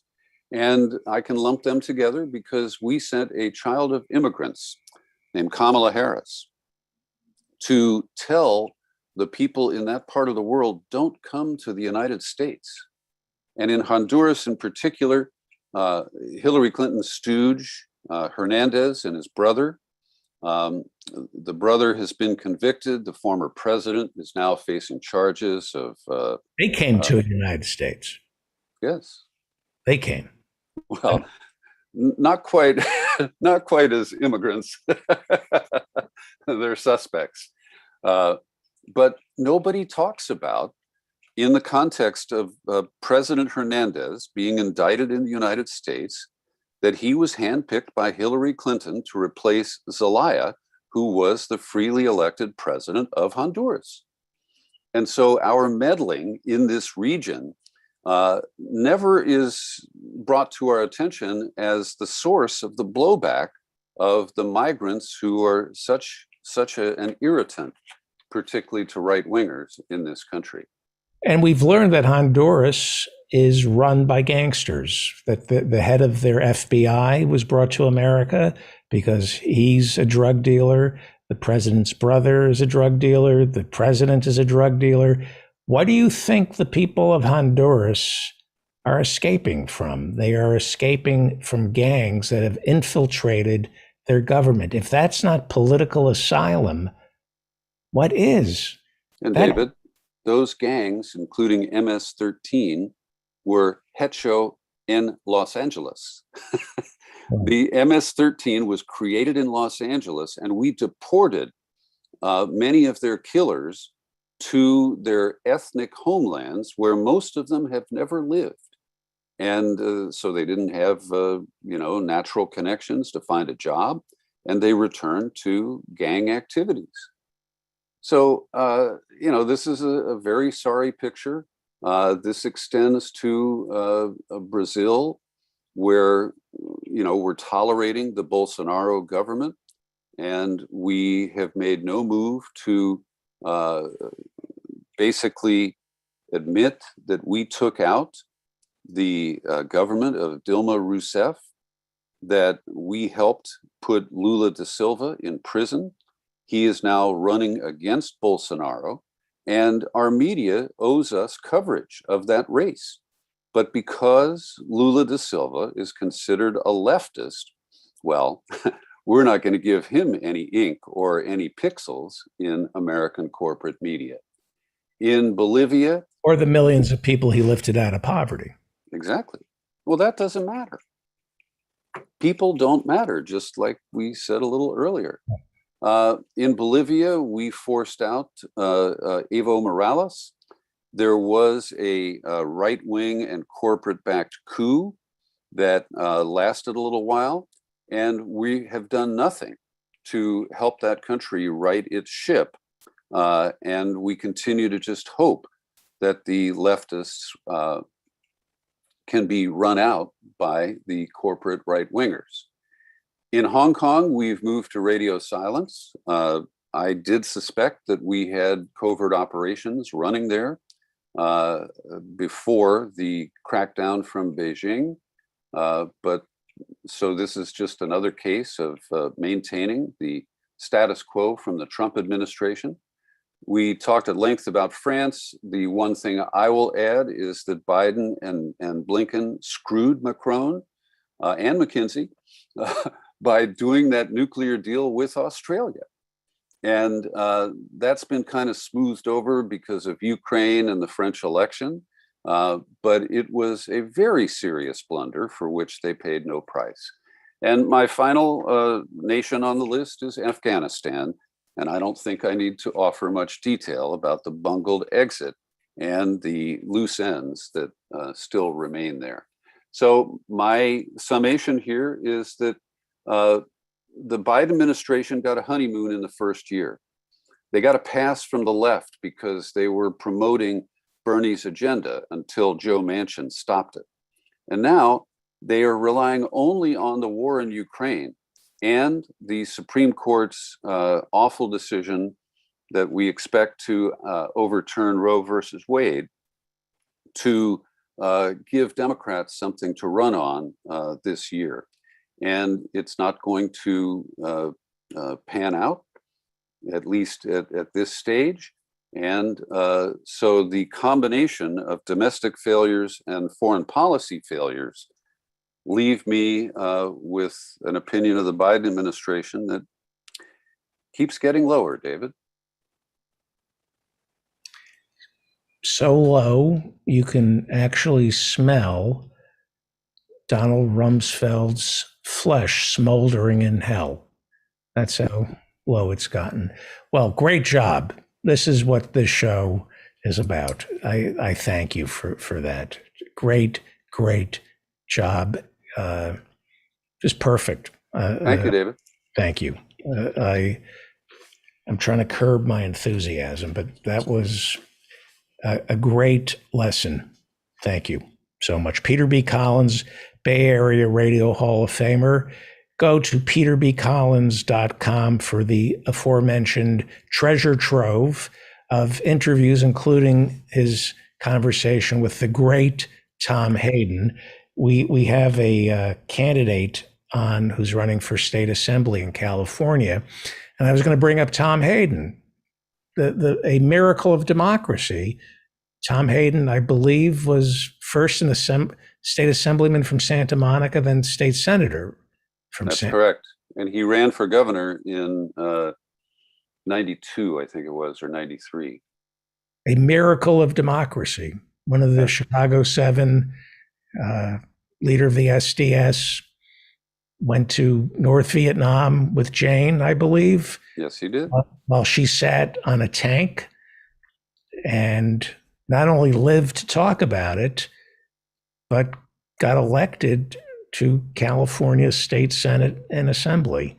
And let me mention one more thing that's little known about Tom Hayden. When he was married to Jane Fonda, they took the money that she earned from her workout videos that were extremely popular in the 1980s. They pumped $15 million into a nonprofit called Americans for Non-Smokers' Rights. And it led to the tobacco laws across the country that banned smoking in airplanes and then public places, including restaurants and bars. And they don't get credit for it, and they certainly deserve it, because they really caused America to give up its ashtrays, at least to a great extent. Well, we have somebody in our virtual studio audience who raised their hand, and we also have Professor Marianne Cummings. Let's, if you don't mind, let's see if Kelly in Nebraska wants to say something. Okay, I asked Kelly to unmute. Joining us is Professor Marianne Cummings, particle physicist. Where are you? There you are.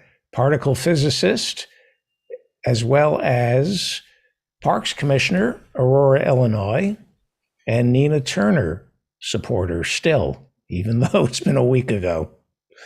You wanted to respond to anything that Peter said?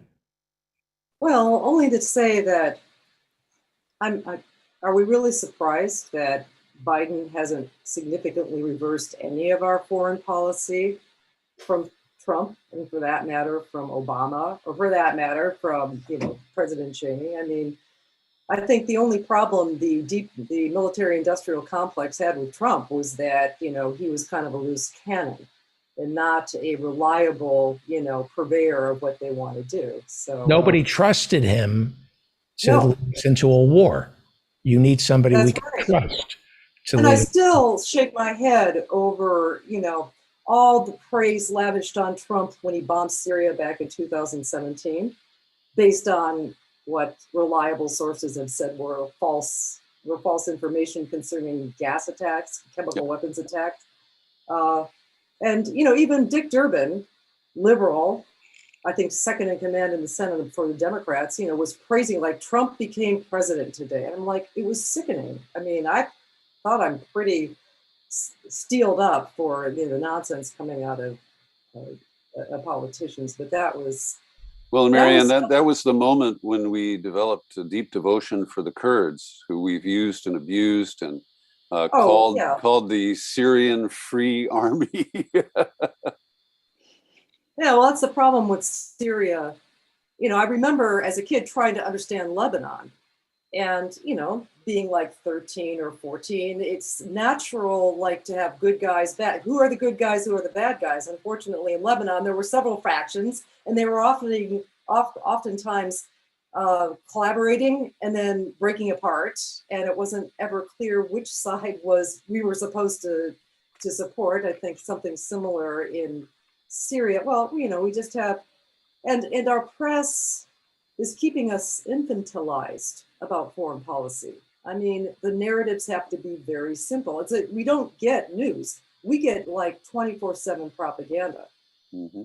As I said, I think I mentioned before, one of the things that came out of the church hearings back in the 70s was that the CIA had secret programs to put their people deep into journalistic organizations. Well, MSNBC and CNN just hires these people to spew war propaganda, basically being little more than lobbyists for Raytheon and all other defense companies. I mean, it's just stunning. And how long will they wait before they put Jen Psaki on in prime time? It's clear she's going from the White House to MSNBC. Rachel is now only working one night a week. and they're really hurting. And so this is going to cement the kind of fascistic government media connection that I was talking with David about last week. Yeah, speaking of which, I thought, did you mention last week that you would try to get Joe Luria on the show from Consortium Yes. News? And Joe has agreed to come on next week. He is on a fantastic. plane to Slovenia as we speak, where Wow. he is giving a talk about Julian Assange to a group of journalists. So he was hoping to be with us tonight, but he's now committed to next week. And by the way, Consortium News had its PayPal account shut down. They then received a notice that it was reopened. And then they received a notice that the second notice was sent in error.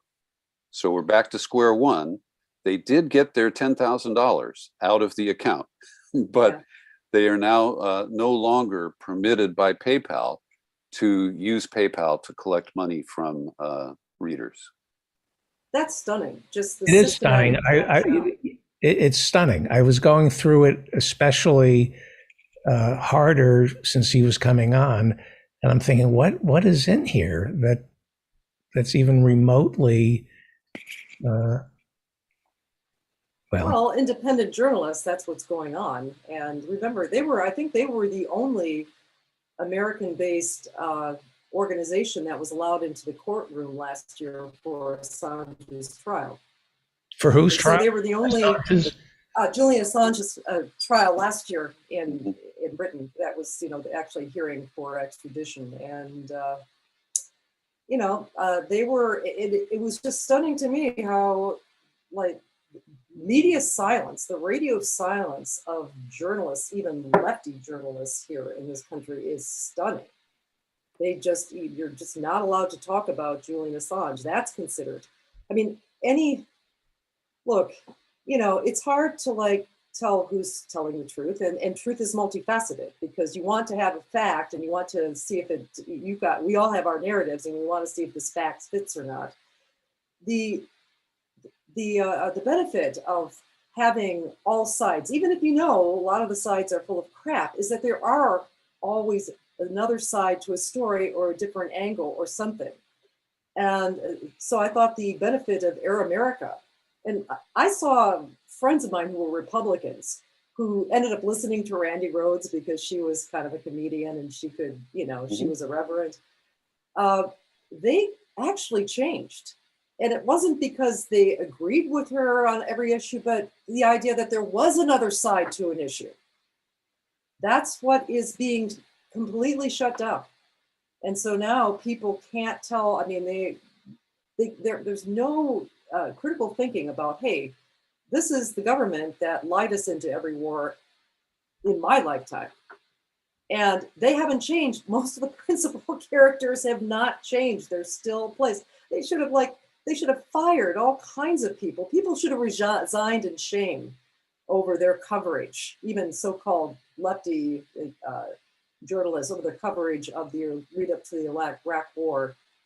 It was just, nobody paid the price for that. A lot of people paid the price for telling the truth, like Chris Hedges, who was fired from the New York Times because he was actually criticizing the New York Times coverage. But it's like now there is such a move to get everybody on the same page and with the same narrative.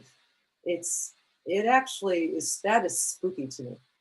You know what I've noticed, Peter B. Collins, speaking to what Professor Marianne just said, I'm a Kennedy assassination buff. If I have trouble sleeping, I'll read about the Kennedy assassination.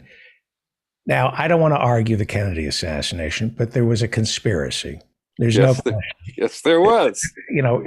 Anybody who thinks there wasn't a conspiracy, even if Oswald was the lone gunman, which he wasn't, that was a conspiracy. It's just, and everybody knew it was a conspiracy, and I don't want to discuss it. That was a conspiracy between the mafia and the CIA, period. The number of reporters who were in Dallas on that day who went on to become network stars is phenomenal. Peter Jennings was there. Dan Rather was there. Robert McNeil, who started the PBS NewsHour, was there. The list goes on and on of the journalists who witnessed the Kennedy assassination and who stared into the abyss and blinked. They were willing to blink, and so they were rewarded with top network jobs. So, Professor Marianne Cummings, that speaks to what you're talking about. Yeah, people, and I don't know if their motivations were malevolent or not, probably not. It was just that, if you read the summary of the Warren Commission, they did not have they did not come to definitive conclusions. I want to correct something. Peter Jennings was not. He's Canadian. Yeah, he wasn't in Dallas that day. I got that wrong. I apologize. But Kay Bailey, I think, was a Cub reporter at Jim Lehrer, Robert McNeil were both. Remember the McNeil-Lehrer report, the PBS? They were both there. Bob Schieffer was there. Mm-hmm. I thought Peter Jennings was there. Dan Rather was there. There was a rumor that Peter Jennings was there. I got that wrong. Go ahead. I'm sorry. No, I mean, I was going to say that they even the Warren report said that for the benefit of the country, they came down on the side of the lone gunman theory. I mean, they kind of admitted that. It was just the idea that, you know, there could be any malfeasance in our government was something that people just deemed that was inappropriate for people to even consider and think about at the time. So, well, in defense of LBJ, the president took over. He called up J. Edgar Hoover and said, I don't want you finding any evidence that the Soviet Union was behind this assassination, because the last thing we need is a nuclear war over the assassination of Jack Kennedy. Yeah, I wonder what happened recently at that point. To make him concerned about that. Well, he was president. Yeah. No, but I mean, the Cuban Missile Crisis was a year before, right? Yeah. And people were kind of stunned how quickly that unraveled. They thought that there was kind of an equilibrium between, they had a more, quote, moderate government in the Soviet Union, and that, you know, mutually assured destruction was going to see to it that nothing would spiral out of control, and then a situation started spiraling out of control.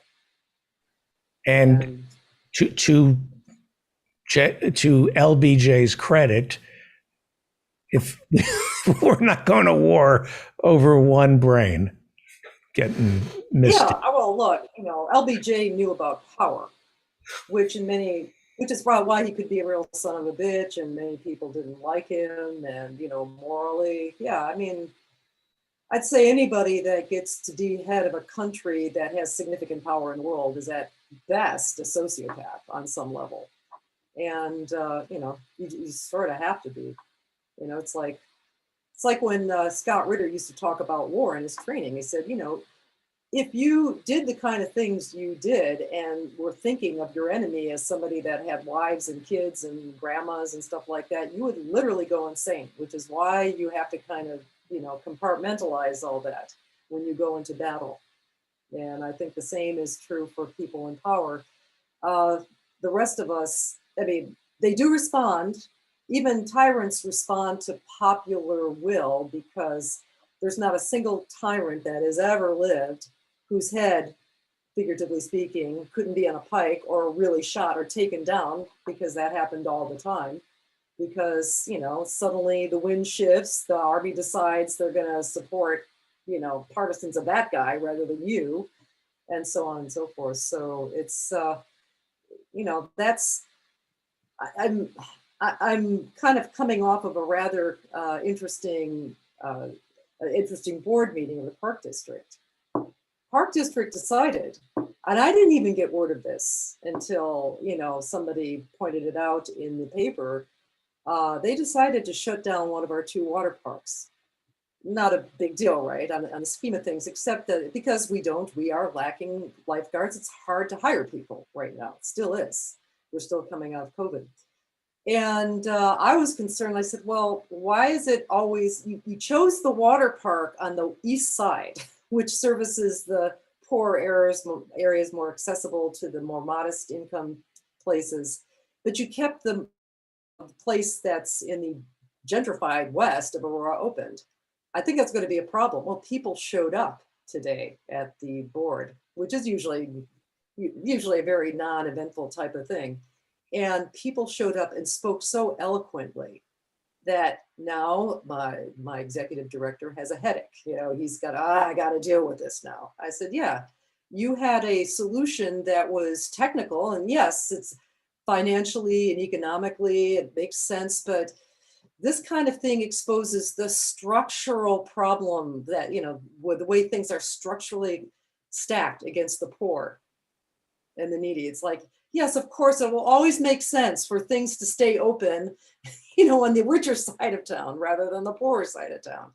So now we're kind of have to go back. And I say this because and I told the people afterwards, I said, if you guys hadn't shown up, I expressed some concern about this, but if you hadn't shown up to that board meeting, this would have just been a done deal.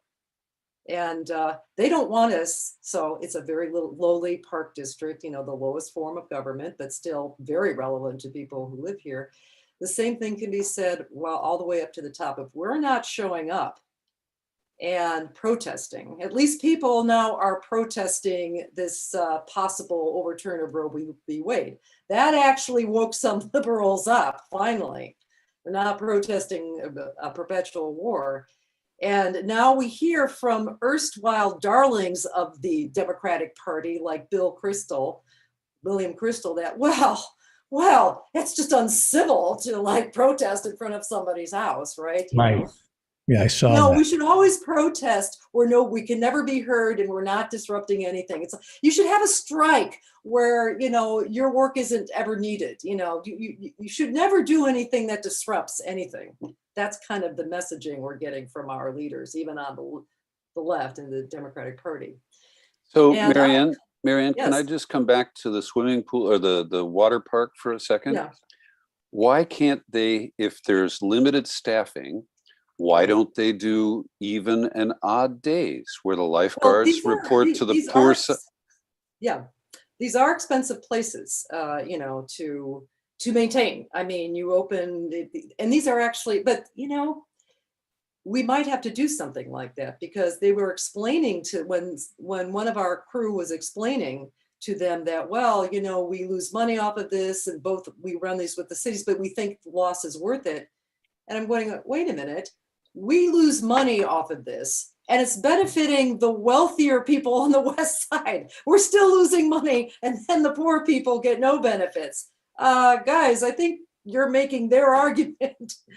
Yeah, it's we're going to do something like that. Also, we're going to start now, as I said, my executive director's now had a bad evening because now he's got to this problem is a problem. So you have a shortage of lifeguards. Yes, that's a real problem. Now, is corn pop causing trouble? I don't know. But maybe we haven't gotten, as somebody, one of our crew.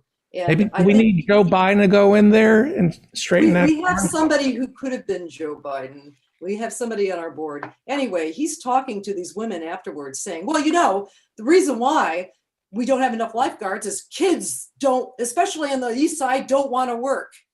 And a bunch of us you just said that? I was half expecting a corn pop like statement to come out of his mouth next.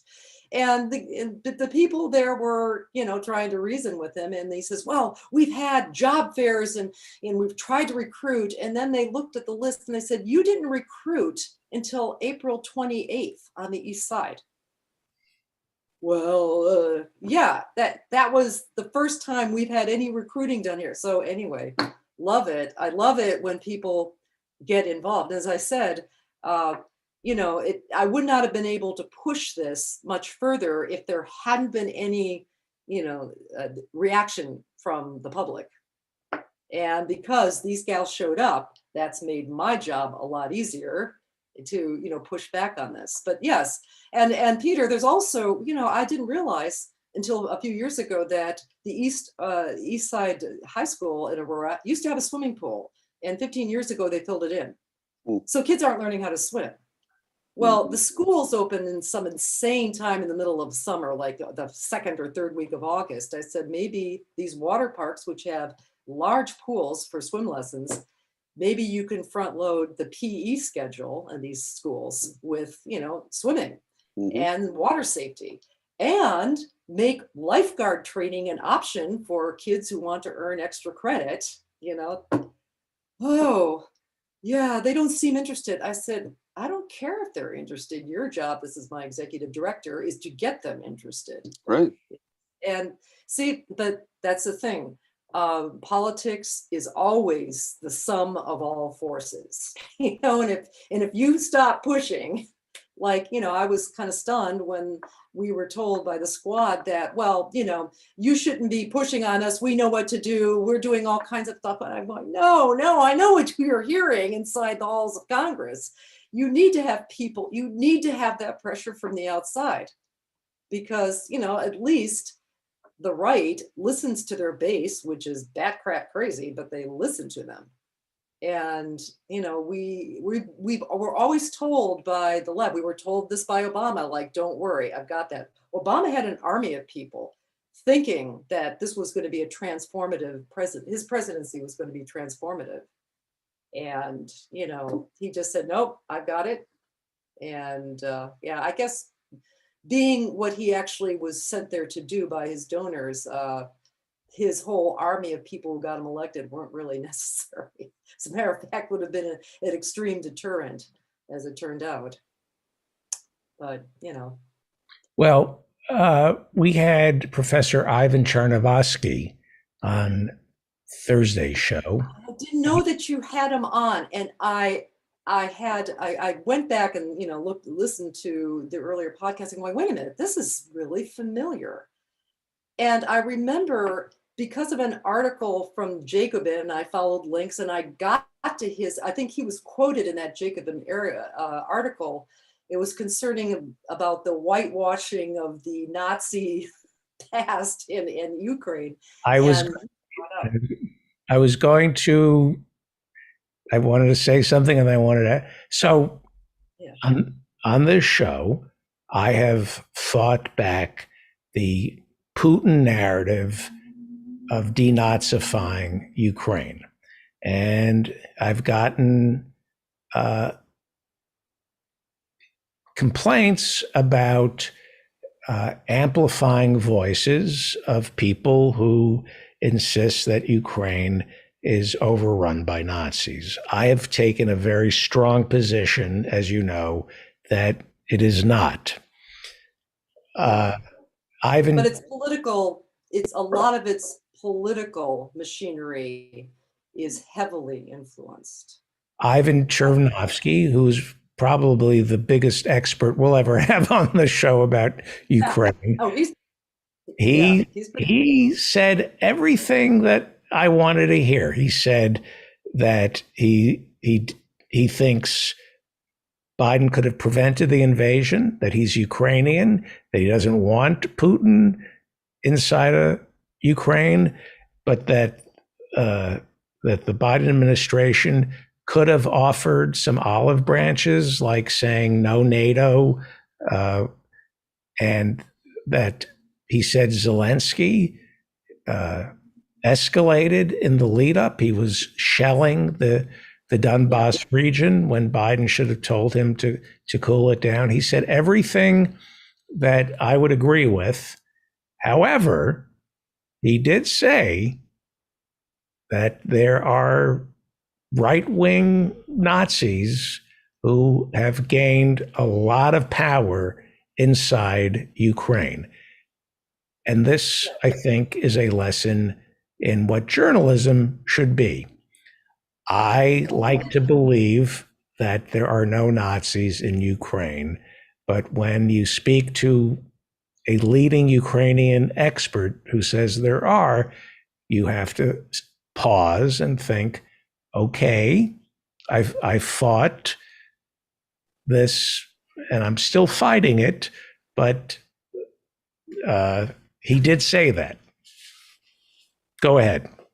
Yeah. Well, Well, if I may, one of my issues is that we are supposed to simply accept the claim of mostly our media, but also our government, that there is no issue with Nazis, neo-Nazis in Ukraine. And because, look, Zelensky's Jewish. End of story. They want to cut it off right there. It's much more complicated than that. And there has been a strain of neo-Nazis that surfaced in Maidan in 2014.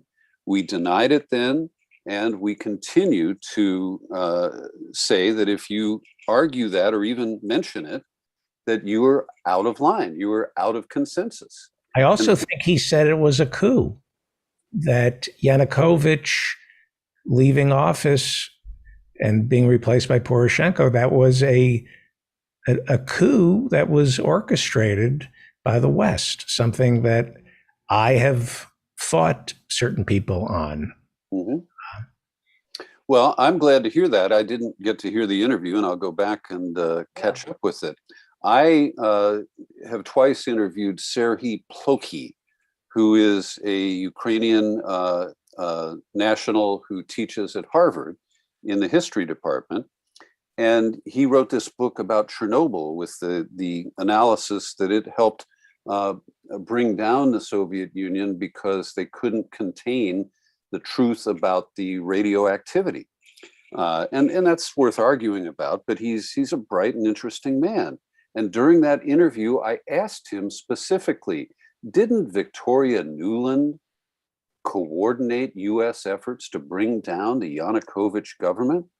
And Yes. he wouldn't buy it. He said, oh, no. He said, I think she took some cookies out to the people in the square.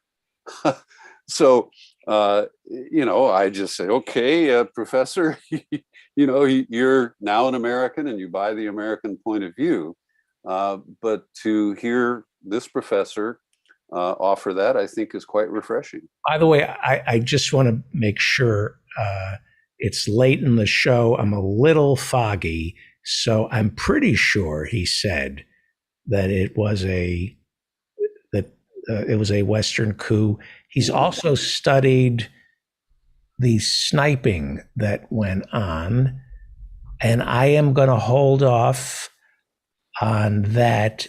Does anybody in the chat room, in the virtual studio audience, remember what he said about the people who were killed along? Go ahead, Professor Marianne. Well, he said that people have come forward and admitted it. I think about a month ago, I mentioned a foreign policy magazine article where they had just released one of the snipers. Now, they knew at the time that the snipers, that they were able to determine that the gunshots came from a building that was held by the protesters. But, and it's sort of a corroborating evidence. I mean, the C-14 guys are now openly bragged about, being responsible for really turning that into a violent coup and forcing the government out. And they, I think one of them famously said, hey, if it hadn't been for us, this would have been just another gay pride parade, meaning it would have just been about a performative protest and nothing happened. So these guys are more than happy to take credit for it. But, the point is, I want to put something into a link into the chat. It's really sad that Stephen Cohen is no longer alive, because he had a YouTube interview with, I think what I put up was the one with Amy Goodman, Free Speech TV, but he just went through the whole lead up. He was speaking in early 2014, and he was speaking about the war that had just broke out, the civil war in eastern Ukraine. And he was talking about the lead up to that. And he even said, no, this didn't begin with that coup. This began earlier past year when the EU was making kind of non-negotiable demands of Yanukovych that if he makes deals with them, he is absolutely not to make any deals with Russia. Which he said, this is insane. I mean, this is a country, it's one state, but there's two, possibly three, he said, different countries. You have to straddle the interests of groups of people who are very divergent in their culture and their historical traditions and their language. And you're now giving an ultimatum that a president of this country has to choose one side or the other. And he says, this is crazy. This is like, so, if we fast forward to this day, the US could still end this war right now.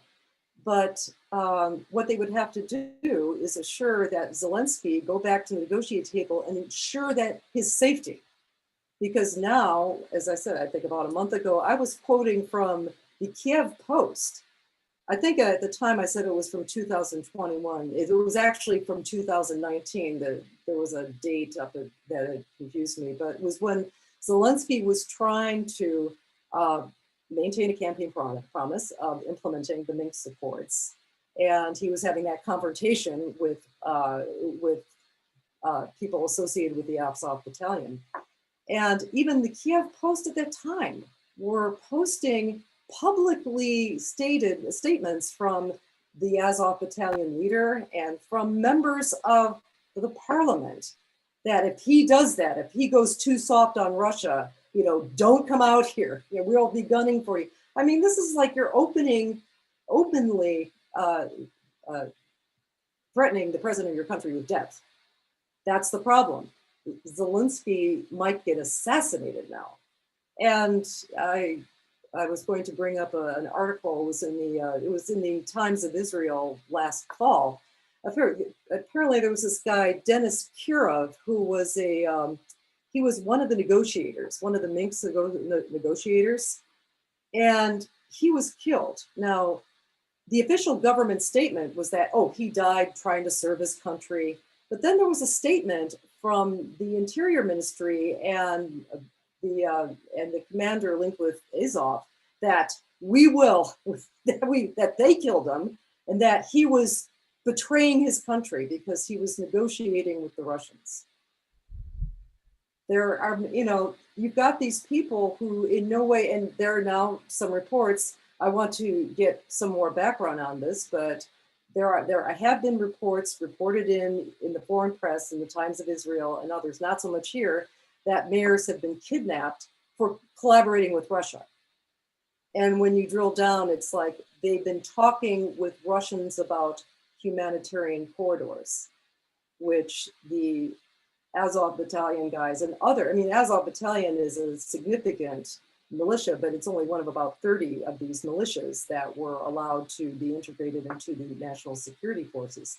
So if you've got, mayors or people on the Ukrainian side who at least want to get their people out of possible harm's way, they face death threats or kidnapping. So this is the problem. Now, the US could do something about this. Like if Biden or somebody who can speak could get on the phone and ensure that, the safety of Zelensky and his government, because we've been arming, we've been training these guys, these battalions for several years. And we really pretty much call the shots with NATO and every place else. We could get everybody back to the negotiating table, but a certain person in the chat was calling me a conspiracy theorist because I said, hey, the US seems to want this war about a month or so ago. Well, it's now out in the open. Even our Secretary of Defense says now the plan is to just basically weaken Russia. Hey, even Thomas Friedman wrote over the weekend that he's worried this thing is going to spiral out of control. Well, I just want to add one more comment, and I'll leave the forum here. But we do have to wrap it up. The United Yeah. States is trapped by the false narratives that we have been employing about Ukraine going back to 2014, if not before. And so we have to live with the false stories, which include, that Yanukovych was pro-Russia. We were pounding the guy to, align with Europe and NATO.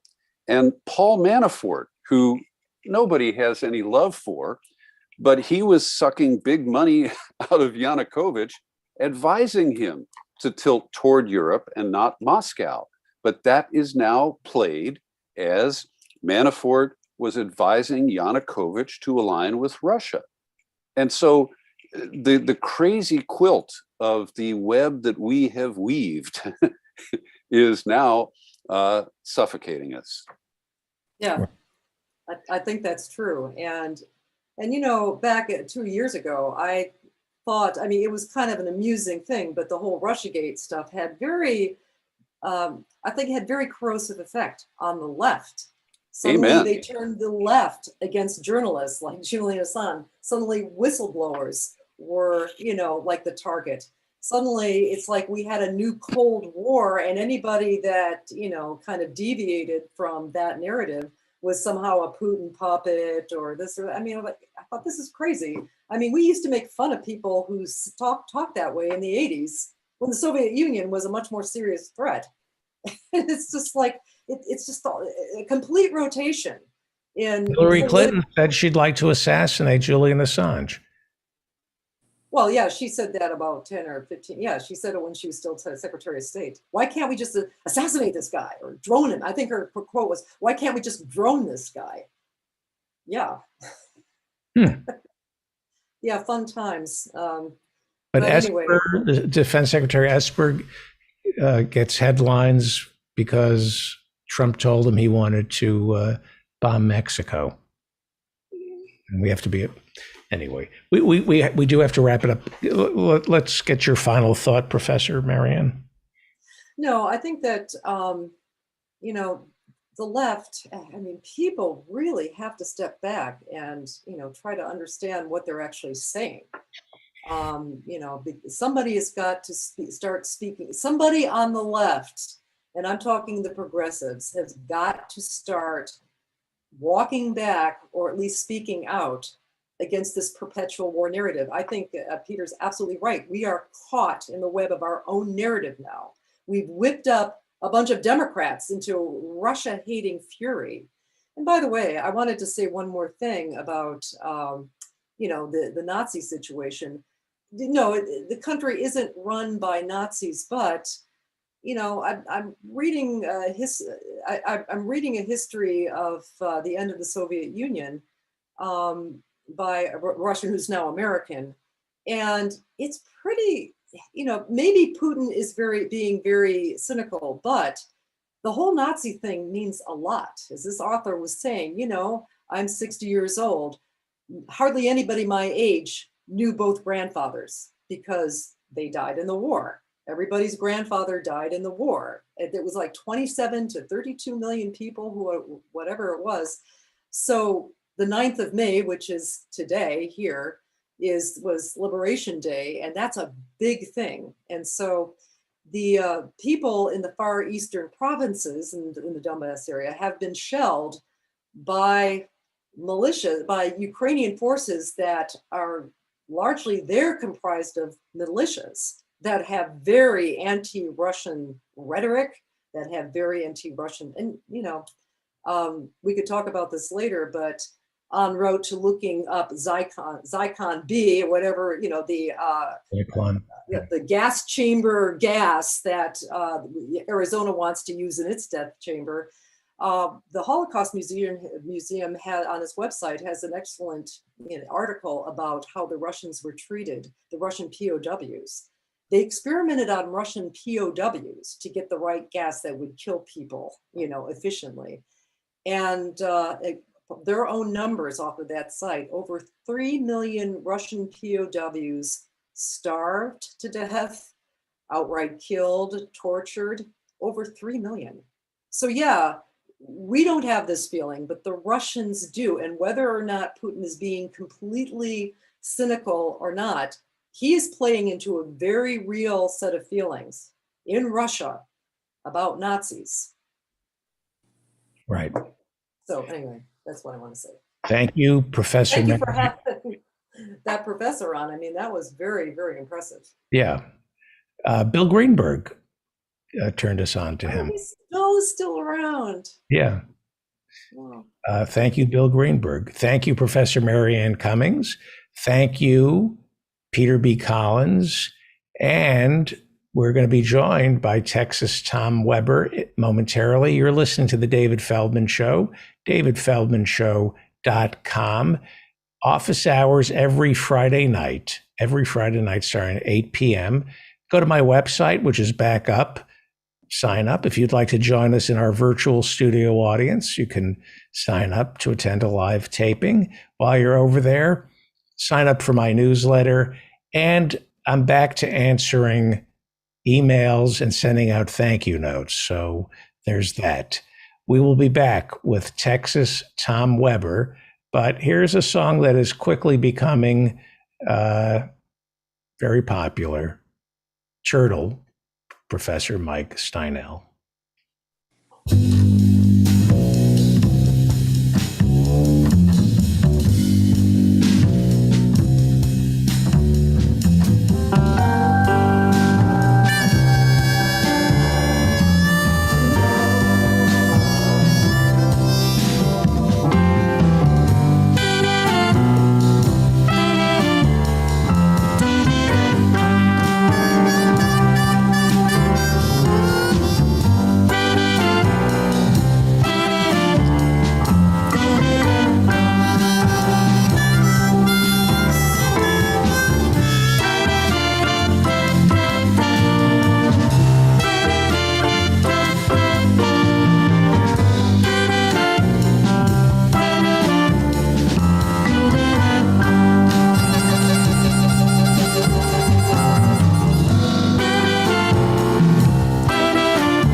Professor Mike Steinel, Turtle. Well, joining us in Wisconsin, I believe, is Texas Tom Weber. Well, hello, David. How are you doing tonight? Very good. You served as a Roman Catholic teacher of theology, I believe, at a high school in Milwaukee. Correct. Yeah, for 18 years, 19 years, and if you count the other one that I served at, and then before that, I was involved in parish ministry. And you were director of youth ministry. Since 2011, Texas Tom has been enjoying life as a professional freelance artist. He and his wife, Barb, are singer-songwriters and perform both as a duo and with their folk rock Americana band called Fair Weber. Right. Great name. You can catch their weekly live stream performances every Tuesday evening on Facebook. And Tom hosts 2 weekly Zoom groups. One is called Spirituality and Activism, and the other is a virtual artist community called Art Attack, such a great name, and shares his wisdom with us at office hours every Friday. And welcome back. And we want to tell people how to... By the way, I have to give credit where credit is due there. That came from our dear punster, John Hayes, right there. Yes. It is a great name, but I had to take him up on that one. So it's a great idea, and he's one of our members. Yes. So anyway, thank you for having me on. Well, let's talk about peace talks, because one of the things you teach all the time at office hours is nonviolence, passive resistance, something that I like to think I cling to. I like to think that violence solves nothing, and that if you are spending more than the entire world combined on weapons, like America is, you don't need to go to war. If you can destroy Russia, which I like to think we can. I pay my taxes. I like to think we could destroy Russia, especially with NATO on our side. I think the first thing you do is you drag Vladimir Putin to the negotiating table. I seem to be wrong. You seem to be wrong on that?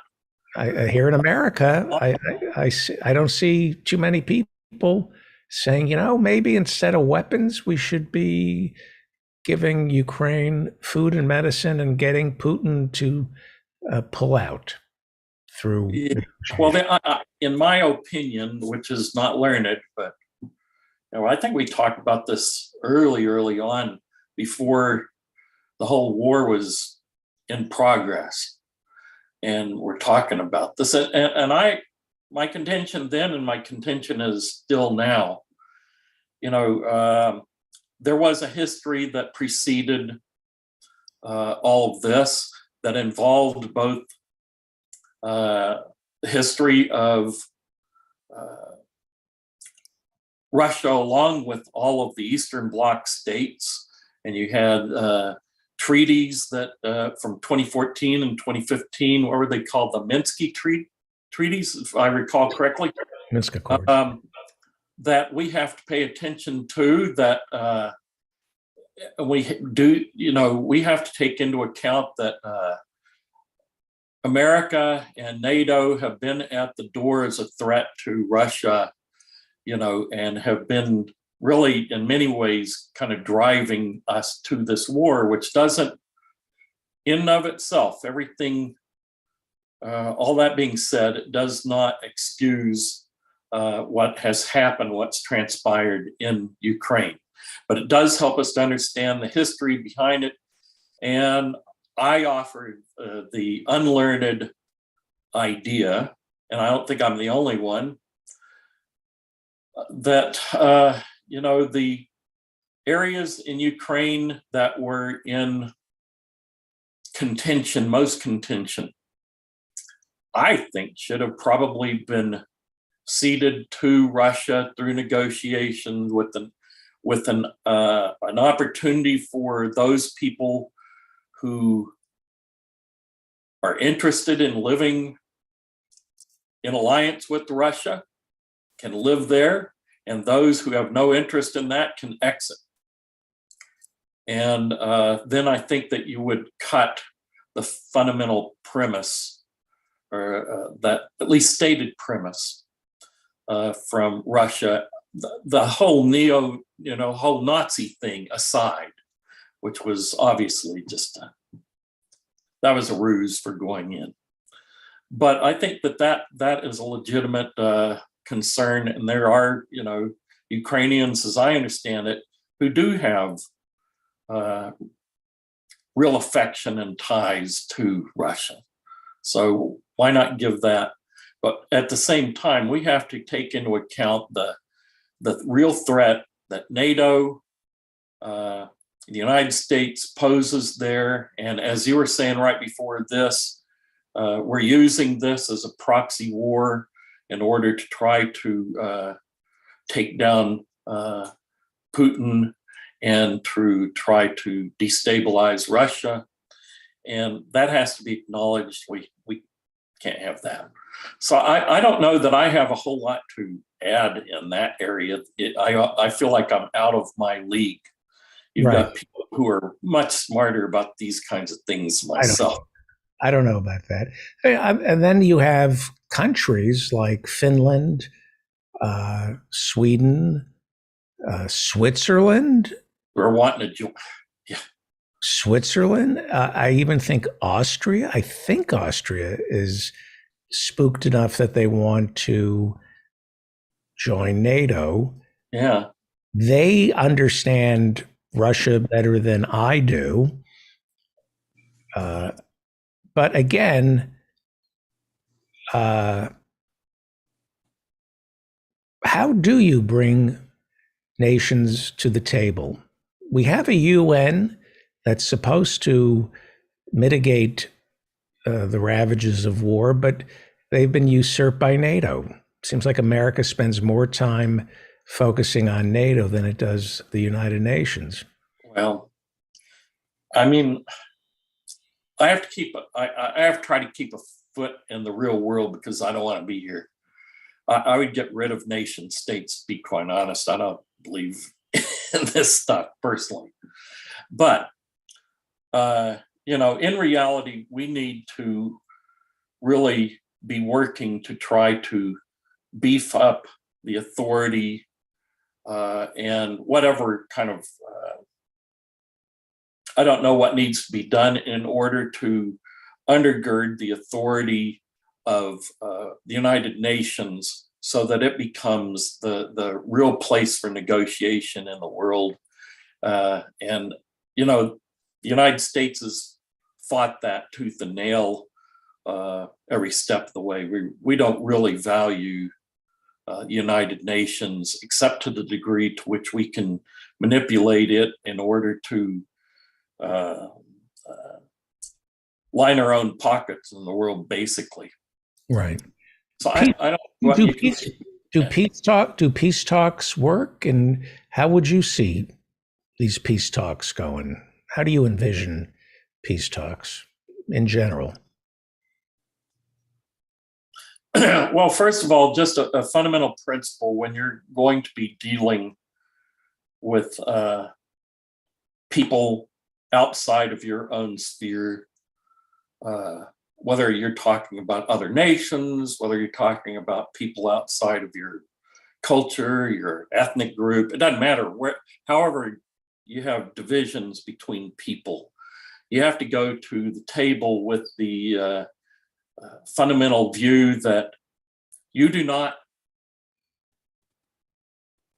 have a perfect understanding of reality and truth yourself, that even your worst enemy brings to the table truth or truths that you need to hear. So going back to what I said earlier with regards to Putin and Russia and whatnot, they have very real interests that are at stake here in Ukraine. And we have to acknowledge those things. And I'm sure that probably behind the doors, there's some of that stuff going on. I have to believe that.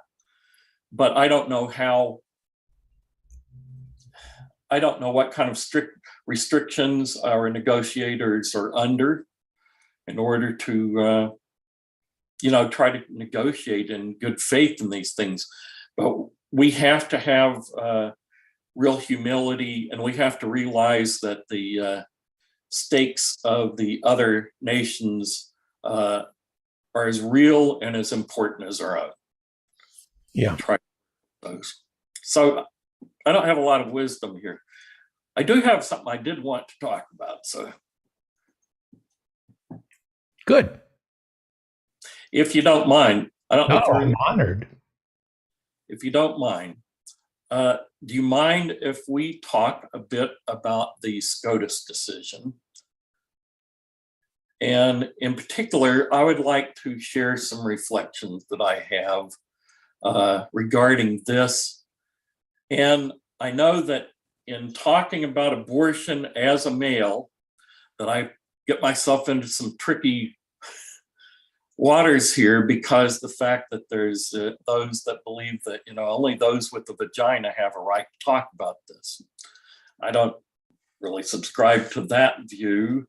I understand the emotions behind it and the difficulty surrounding abortion, but I don't think any of us would agree with the idea that, we can't talk about the war unless we're in the military. We can't talk about medical problems unless we're a doctor or whatever.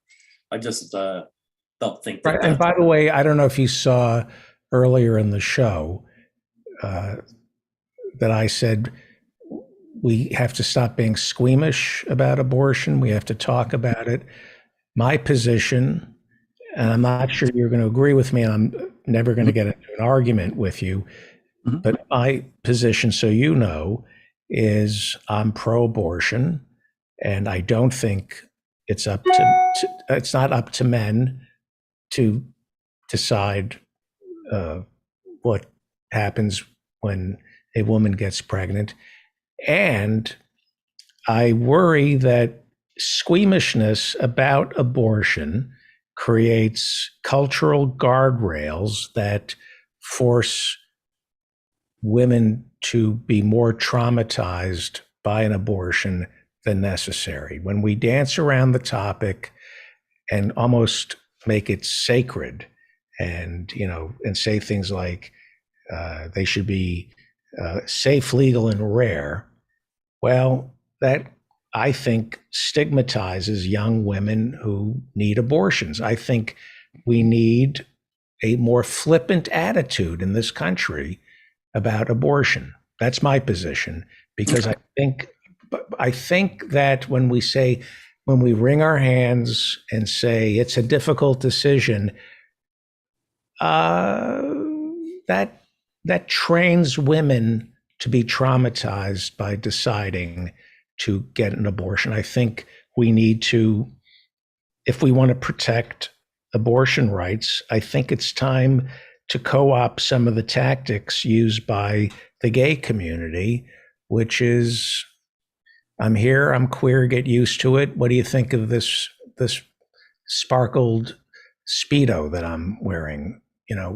I think you have to throw it back in the face of the right to lifers. I suspect you don't agree with me on any of that. I don't know about that. I'd like you to kind of hear where I come from before you decide. Okay. I think, first of all, that I have a view that is reflective of an important segment of the progressive community. And I'd like to give voice to that. And I want to talk from the standpoint of consensus.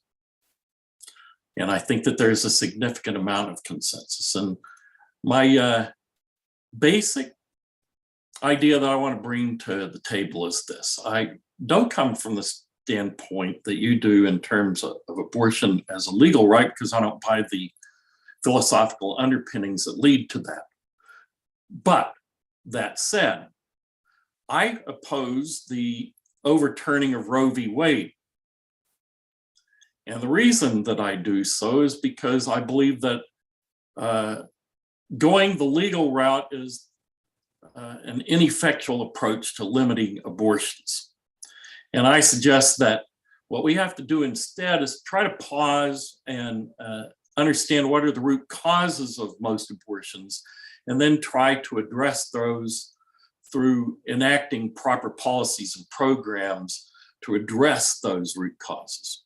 So that's my basic premise that I'm coming at this with, and I'd like to develop it. Now, one of the things that makes this difficult in terms of talking about this is, there is this kind of binary approach to the whole abortion question between you're either pro-life or you're pro-choice. And I don't like either of those. I don't want to be associated with people who call themselves pro-life and go around bombing abortion clinics and shaming women as they go into clinics. I don't agree with that. I don't want to associate with people who call themselves pro-life and who say that they care about the dignity of this developing life, but they fail to advocate for social programs to address the mothers and parents who need to nurture that same child as it grows up. So, George Carlin said this. He said, back in 1996, I think it was, pro-life conservatives are obsessed with the fetus from conception to 9 months. And after that, they don't want to know about you. They don't want to hear from you. Do nothing. No neonatal care, no daycare, no Head Start, no school lunch, no food stamps, no welfare, no nothing. If you're pre-born, you're fine. If you're preschool, you're effed. Well, but I also find myself in a little bit of a difficult problem with those that come from the standpoint of pro-choice and everything. I find that the rhetoric of my body, my choice is a little too individualistic for me. And, think about the fact that people who use this kind of rhetoric are also the same ones who will bristle when conservatives shout out that same quip when they are trying to tell why they're not going to wear a mask. And they say the same thing: my body, my choice. So I don't find that helpful. And then there's questions, philosophical questions, and maybe medical ones, trying to determine when does a fetus become a human? I find this a dangerous moral edge, trying to get all of that out. Even when you're trying to deal with, well, I won't go into that. I'll put that aside. But there is widespread agreement among most Americans, regardless of their political or religious stance, that abortion is morally permissible to save the life of the mother, or when pregnancy is the result of rape or incest. So I have a few stats here. There was a new Pew Research Center study that found that white evangelicals remain the only major religious group that supports overturning the landmark ruling, even though most such groups find abortion morally wrong. But only slightly more than half of white evangelicals. I'm sorry, can you explain that to me? What did they discover? Well, the important thing is that white evangelicals are the only remaining religious group that support the overturning of the landmark Roe v. Wade. 54% of white evangelicals. That's really just a little over half. So it doesn't fit kind of the way in which we think everybody, if they're white evangelical, then they're going to be all in for overturning it. But if you look at other groups, the substantial majority of white Protestants, 76%, want to see it overturned. Or I'm sorry, not overturned. Black Protestants don't want to see it overturned, 65%. White Catholics don't want to see it overturned, 63%. Even though the majority of those people believe that abortion fundamentally is wrong, but they also, as I said before, they see that there are important exceptions there. So I think that we've got something to work with. So if I can then go and just kind of lay out my own moral stance here, the basis for it, and then I want to talk about some solutions. I apologize if this No, it's great. Now, this is going to be a little bit of a rehash, but I've outlined in other situations what are my basic moral principles and values. So I've talked about universal sacrificial love. I've talked about the fact that I subscribe to strict nonviolence. That means refusal to do harm to any sentient being. I believe in social justice, pursuing it. And I also believe in consistent life ethic, which is a holistic way of applying this reverence for life, which says that, you know, we can't be just concerned about life in the womb, but it has to be the whole life development on down to death and everything in between. So that means that if you really believe that you value human life, the sacredness of human life, then that means then you can't only oppose abortion, then you need to be against capital punishment. You got to be against militarism, euthanasia. You have to be opposed to every law, policy, and program that constitutes a threat to the dignity of human life. But on the positive side, embracing a consistent life ethic entails the moral necessity to stand up and advocate for policies and laws and programs that uphold the dignity of life. So, you know, all the programs that will address the problems of racism, sexism, poverty, the plight of refugees, workers' rights, LGBTQ plus rights, and even something as mundane as wearing a mask during this pandemic. All of these are expressions of being truly pro-life. So for me, I also go beyond, my view even transcends what's called that consistent life ethic, to embrace the idea, and we've talked about this in spirituality and activism when we've talked about deep ecology. But I believe that we also have to have concern not only for human life, but towards protecting the life and rights of all creatures, both sentient and non-sentient. When I say non-sentient, I mean water, mountains, the air. You know, all these things have a right to exist and should be able to flourish in the most natural way, right? So those are the basics that undergird how I approach this question. So there's two basic ways to address the problem of abortion. One is by trying to make it less available, which the conservatives have been trying to do all along. The other is by trying to make it less necessary.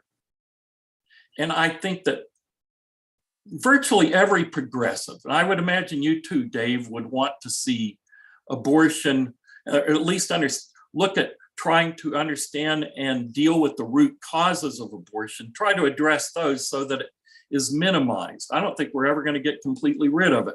I'm listening, but no, I'm over that now. I appreciate everything you're saying, but when Democrats start saying legal, safe, and rare, I think we need voices in our community that speak up and say, nah, don't care. Go have an abortion. I know that I'm not trying to be insensitive, but we've tried being understanding with the far right and trying to couch things so it's acceptable. I no longer think that works in this country. And you're either, it's like unions, which side are you on? And you're either for, I'm not trying to be disrespectful to you, and I really appreciate what you're saying, but I don't agree with the Clinton approach where you triangulate and stigmatize abortion. I'm pro-abortion. I just wish it wasn't happening as much. I think that's anti-abortion, and you stigmatize it and you make it worse for the woman who gets the abortion by saying, I wish we didn't have to do this. I don't think it's a value judgment. I think this is why we lose. Our side loses by trying to make things sound okay for the intolerant. I'm not disagreeing with you there.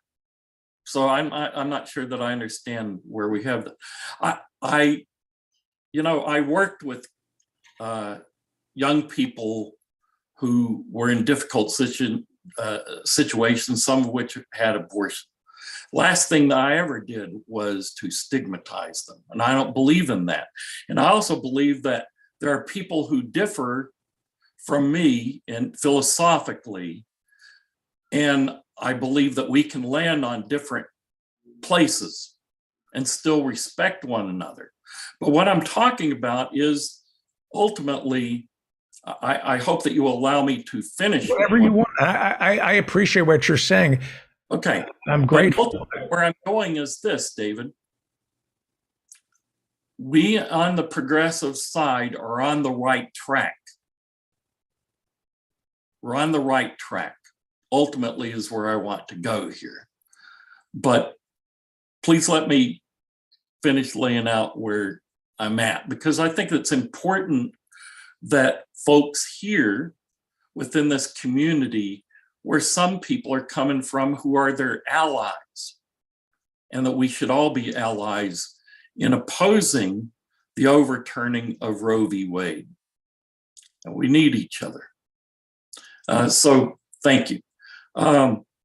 So first of all, this first idea of making it less available is dangerous and a horrible way to approach it. The idea that making it illegal is going to reduce the number of abortions is wrong. They think that those who offer this line of thought believe that abortion is someday going to cease to exist. And the fact is that close to 70,000 women a year die from unsafe abortions, and numerous others suffer grave injuries, including infection, hemorrhaging, and infertility. And as we know from past history, people were forced to seek out abortions in horrible situations, or they ended up painfully before Roe v. Wade. The solution oftentimes have them give it up for adoption and all the pain that went along with that. So I don't think that that is a helpful approach. And if abortion was legal in most states, of course, that's not even sure that that's going to happen. It's going to mainly hurt the poor and young people ultimately, because they have a lack of savings and or mobility. And of course, those who are the rich, I don't care where you're at philosophically, religiously, I don't care. The rich are still going to have their abortions, and they'll have it.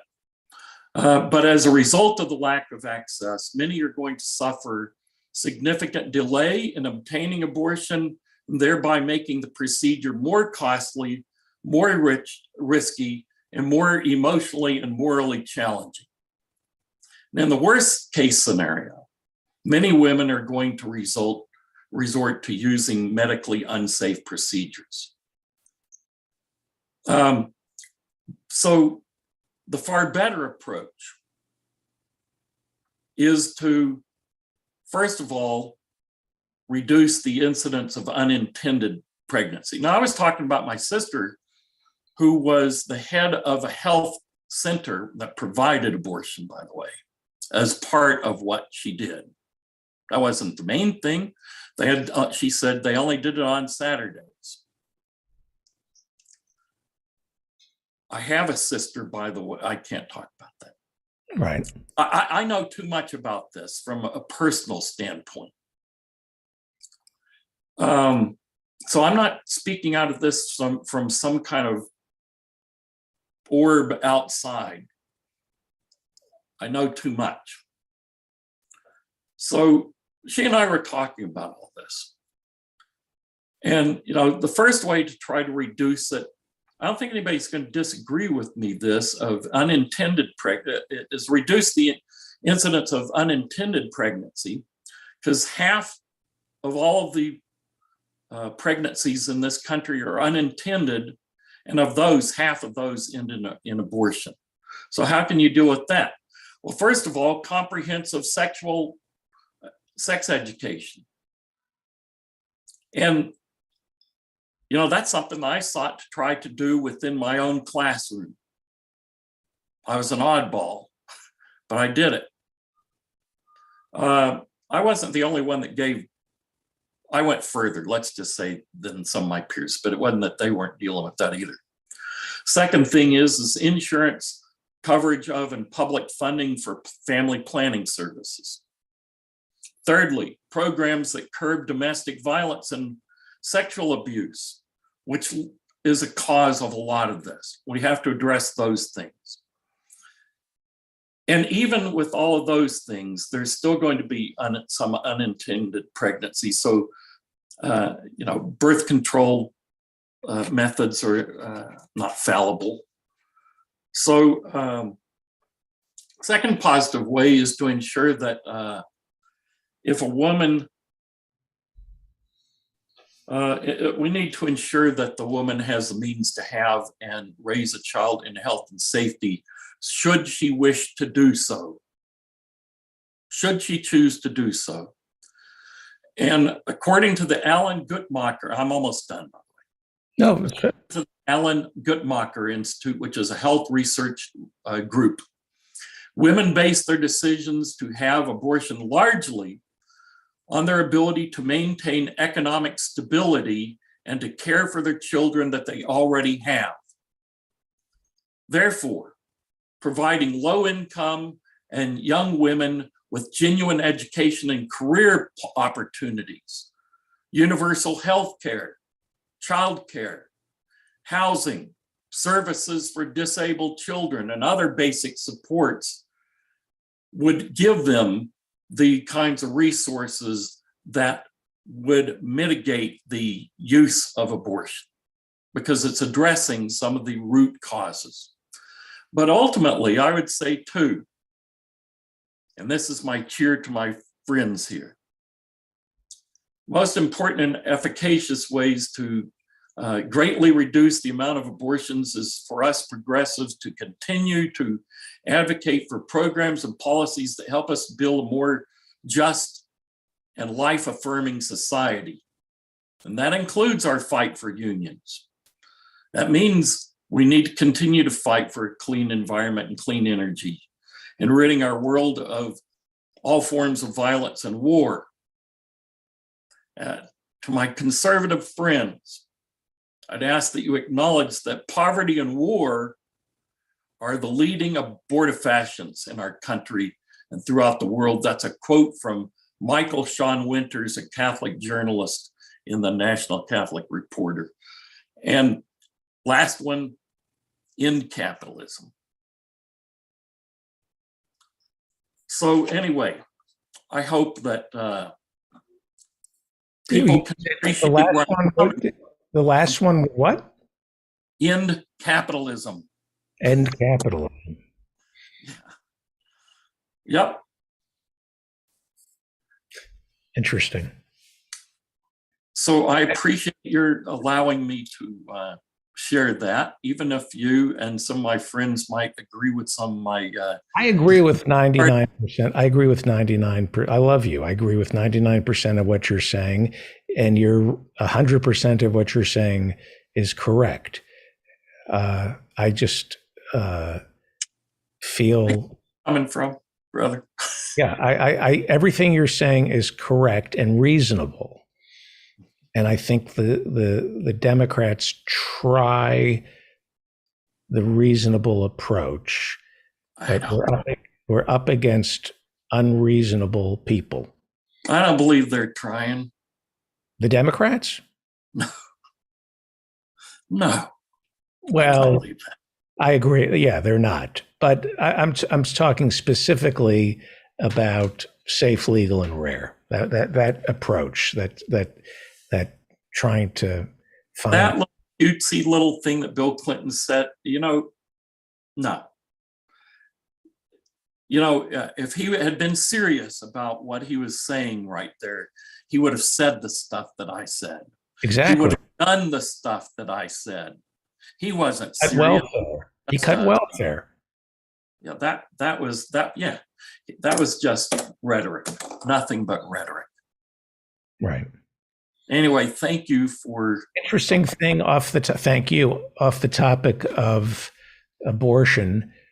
We had a guest on at 7:00, David DeJong. He's a journalist. He wrote for Bloomberg. He writes for some of the top economic journals around the world. Author of the new book, Nazi Billionaires, The Dark History of Germany's Wealthiest Dynasties. It was an interesting conversation. I don't know if you saw it, because I asked him about capitalism and Adolf Hitler, and he gave me a surprising answer that I didn't expect from somebody who makes his living working for Bloomberg News, and now he's, the Wall Street Journal and Business Week, and now he's with the Dutch Financial Daily. I said, was Nazi Germany a capitalist state? He goes, absolutely. I said, it was a capitalist state when Hitler took over. He said, yes. When did it stop being a capitalist state? I asked, and he said, never. I said, even when the Russians and the Americans were on the verge of winning, he said, it was capitalism all the way until East Germany fell under the sway of Russia. So it was interesting about capitalism. It doesn't know right from wrong. It's money.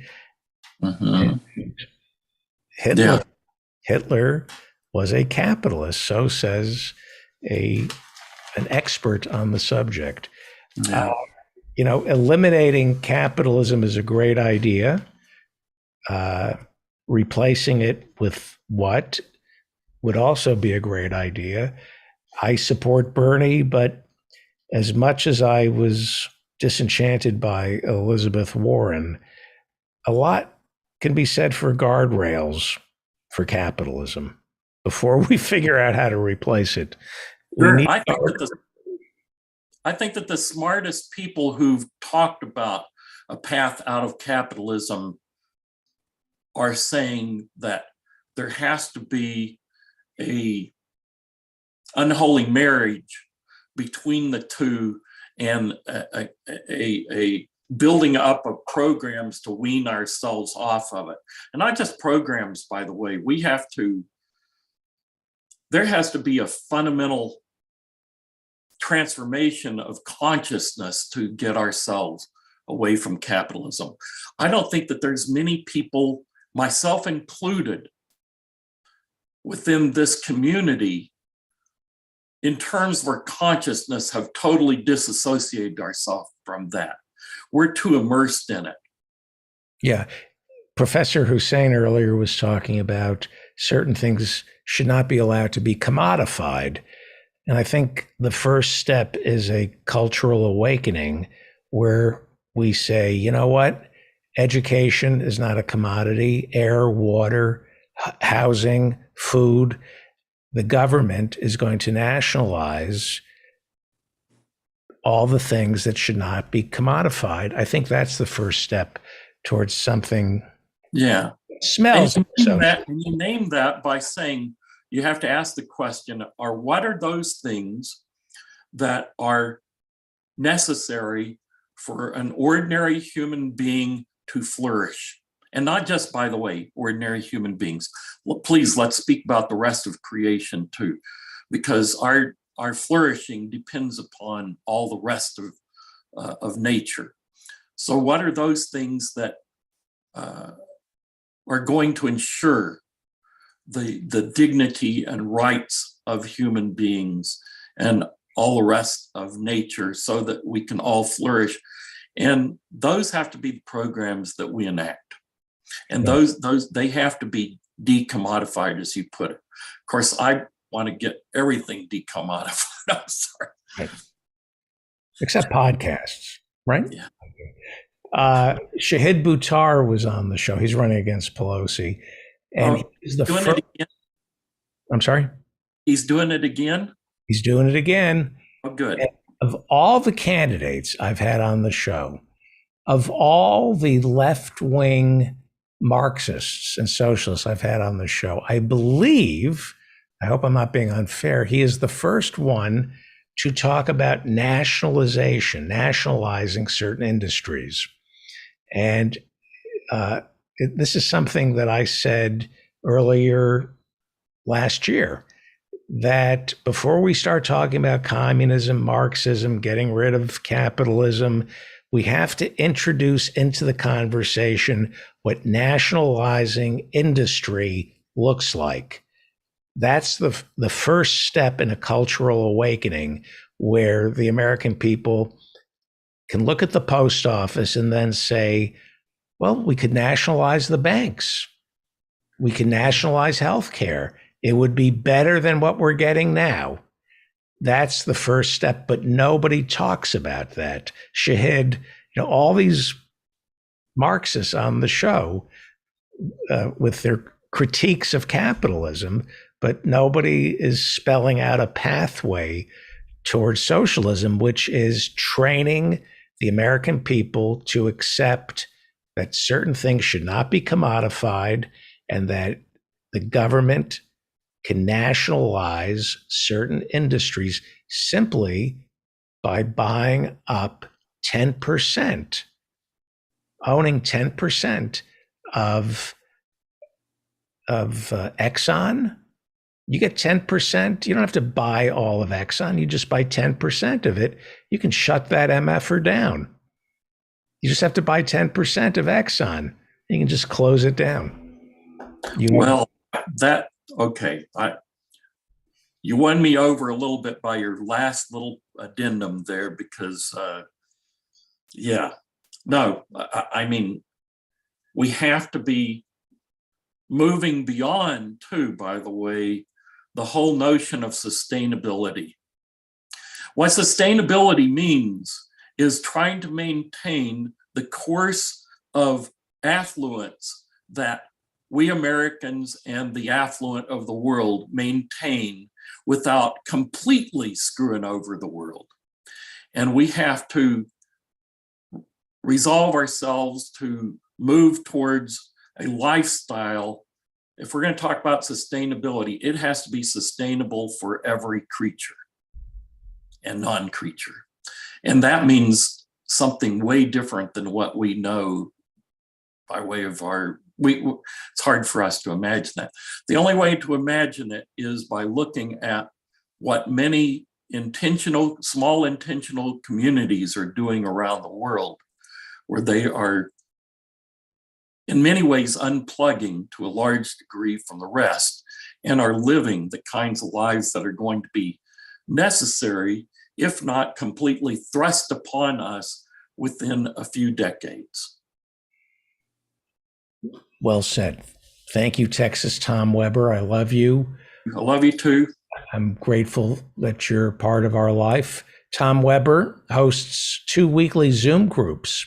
One is called Spirituality and Activism, and the other is a virtual artist community called Art Attack. And how do people join you? Well, let's start with the Art Attack first. And this is for anybody who has an interest in art. It doesn't matter where you're at in the spectrum of ability. We have people from absolute beginners on up to professionals and everybody in between there. And if you go to Facebook and look up Art Attack with a question mark, you will find the group and go in there and just register. And then I will find you, or you can look for me on Facebook, Tom Weber, and if you see my face, then go ahead and click and friend me, and I will get you in.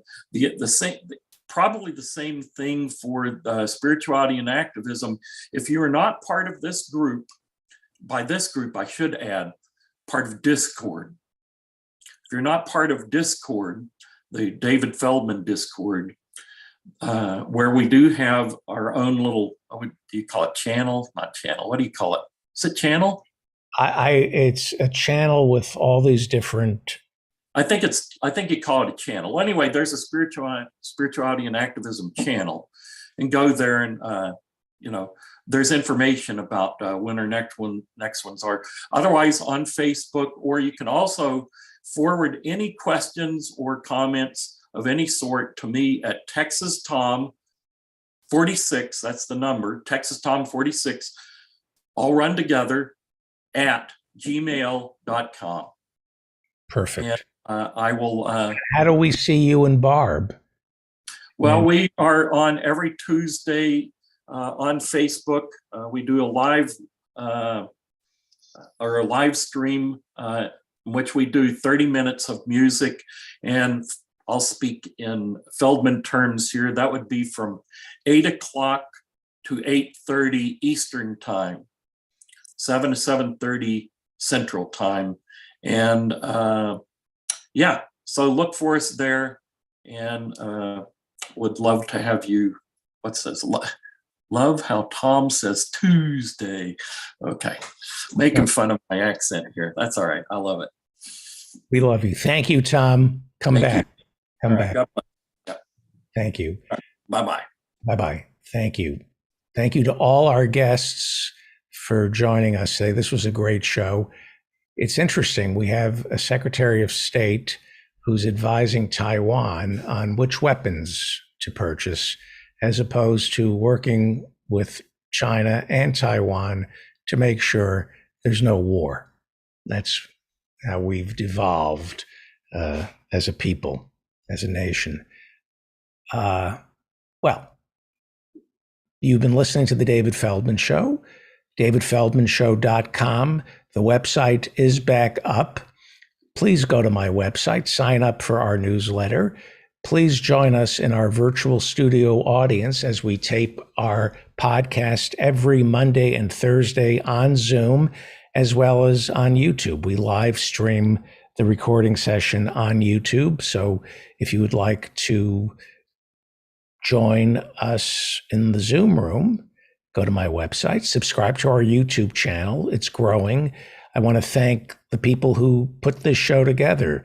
Invisible Ninja is doing an amazing job growing our YouTube channel, so thank you. Thank you to Andy Brown, Sarah Bush, Grace Jackson, Joe in Norway, Professor Jonathan Bick, and of course, Dan Frankenberger, who's feeling better. Let me go over those names again. I like to challenge myself by mixing them up and then seeing if I can, and Hannah Feldman. So I want to thank the people who helped produce this show. They are Grace Jackson, Hannah Feldman, Sarah Bush, Joe in Norway, Professor Jonathan Bick, Andy Brown, the Invisible Ninja, and Dan Frankenberger. If I left somebody out, I apologize. I don't think I did, though. Go to my website. I'm answering all my emails now. I have more time thanks to the crew of people who are helping to produce this show. I'm focusing more on connecting with the listeners again. So I enjoy doing that. And thank you notes for all the people who've donated from the past pledge-episodes. I've written thank you notes to everyone. So if you didn't get a thank you note, let me know, and I'll send you another one. And if you donate to Joe Thompson, if you go to joeforassembly.org and donate, let me know so I can thank you. Thank you to Joe Thompson, 19-year-old UC Santa Cruz student, Starbucks union organizer, running for California State Assembly District number 28. That's in Santa Cruz. If you know anybody who lives in Santa Cruz, tell them to vote for Joe Thompson.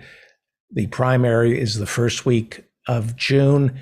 Donate by going to joeforassembly.org. What a great guy, great person, great human being. Jason Miles, co-host of This Is Revolution podcast. Check out him and Pascal Robert. They do a great job. Howie Klein, read him over at Down with Tyranny. David DeJong, author of Nazi Billionaires, The Dark History of Germany's Wealthiest Dynasties. Go buy the book. Go buy Nazi Billionaires, The Dark History of Germany's Wealthiest Dynasties. And if you don't like the book, I'll reimburse you. Just let me know. That's how fascinating. Just the stuff about Goebbels' wife is worth the price of admission. Mark Breslin, thank you. Happy birthday. For more information, go to yuckyucks.com. Go support live comedy. If you're vaccinated and you're wearing a mask, go watch live comedy. Dr. Harriet Fraud, listen to her on Capitalism Hits Home, and it's not just in your head. Professor Adnan Hussein, listen to his podcasts, the Mudgeless Podcast and Guerrilla History. Peter B. Collins, go to peterbcollins.com for a treasure trove of this man's conversations with the greats, including Tom Hayden. Professor Marianne Cummings, follow her on Twitter at Razor Girl. She spells girl GRRL. That's Razor Girl. And of course, Tom Weber, Texas Tom Weber.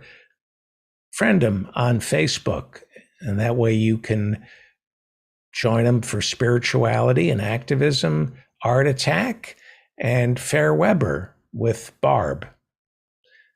Thank you to everybody who joined me today in the virtual studio audience. I can't do this without you. I'm David Feldman, and I want you to join us for office hours every Friday night at 8 p.m. Thank you to Professor Mike Steinel for the incredible music. I'm David Feldman, reminding you to stay strong and protect the weak.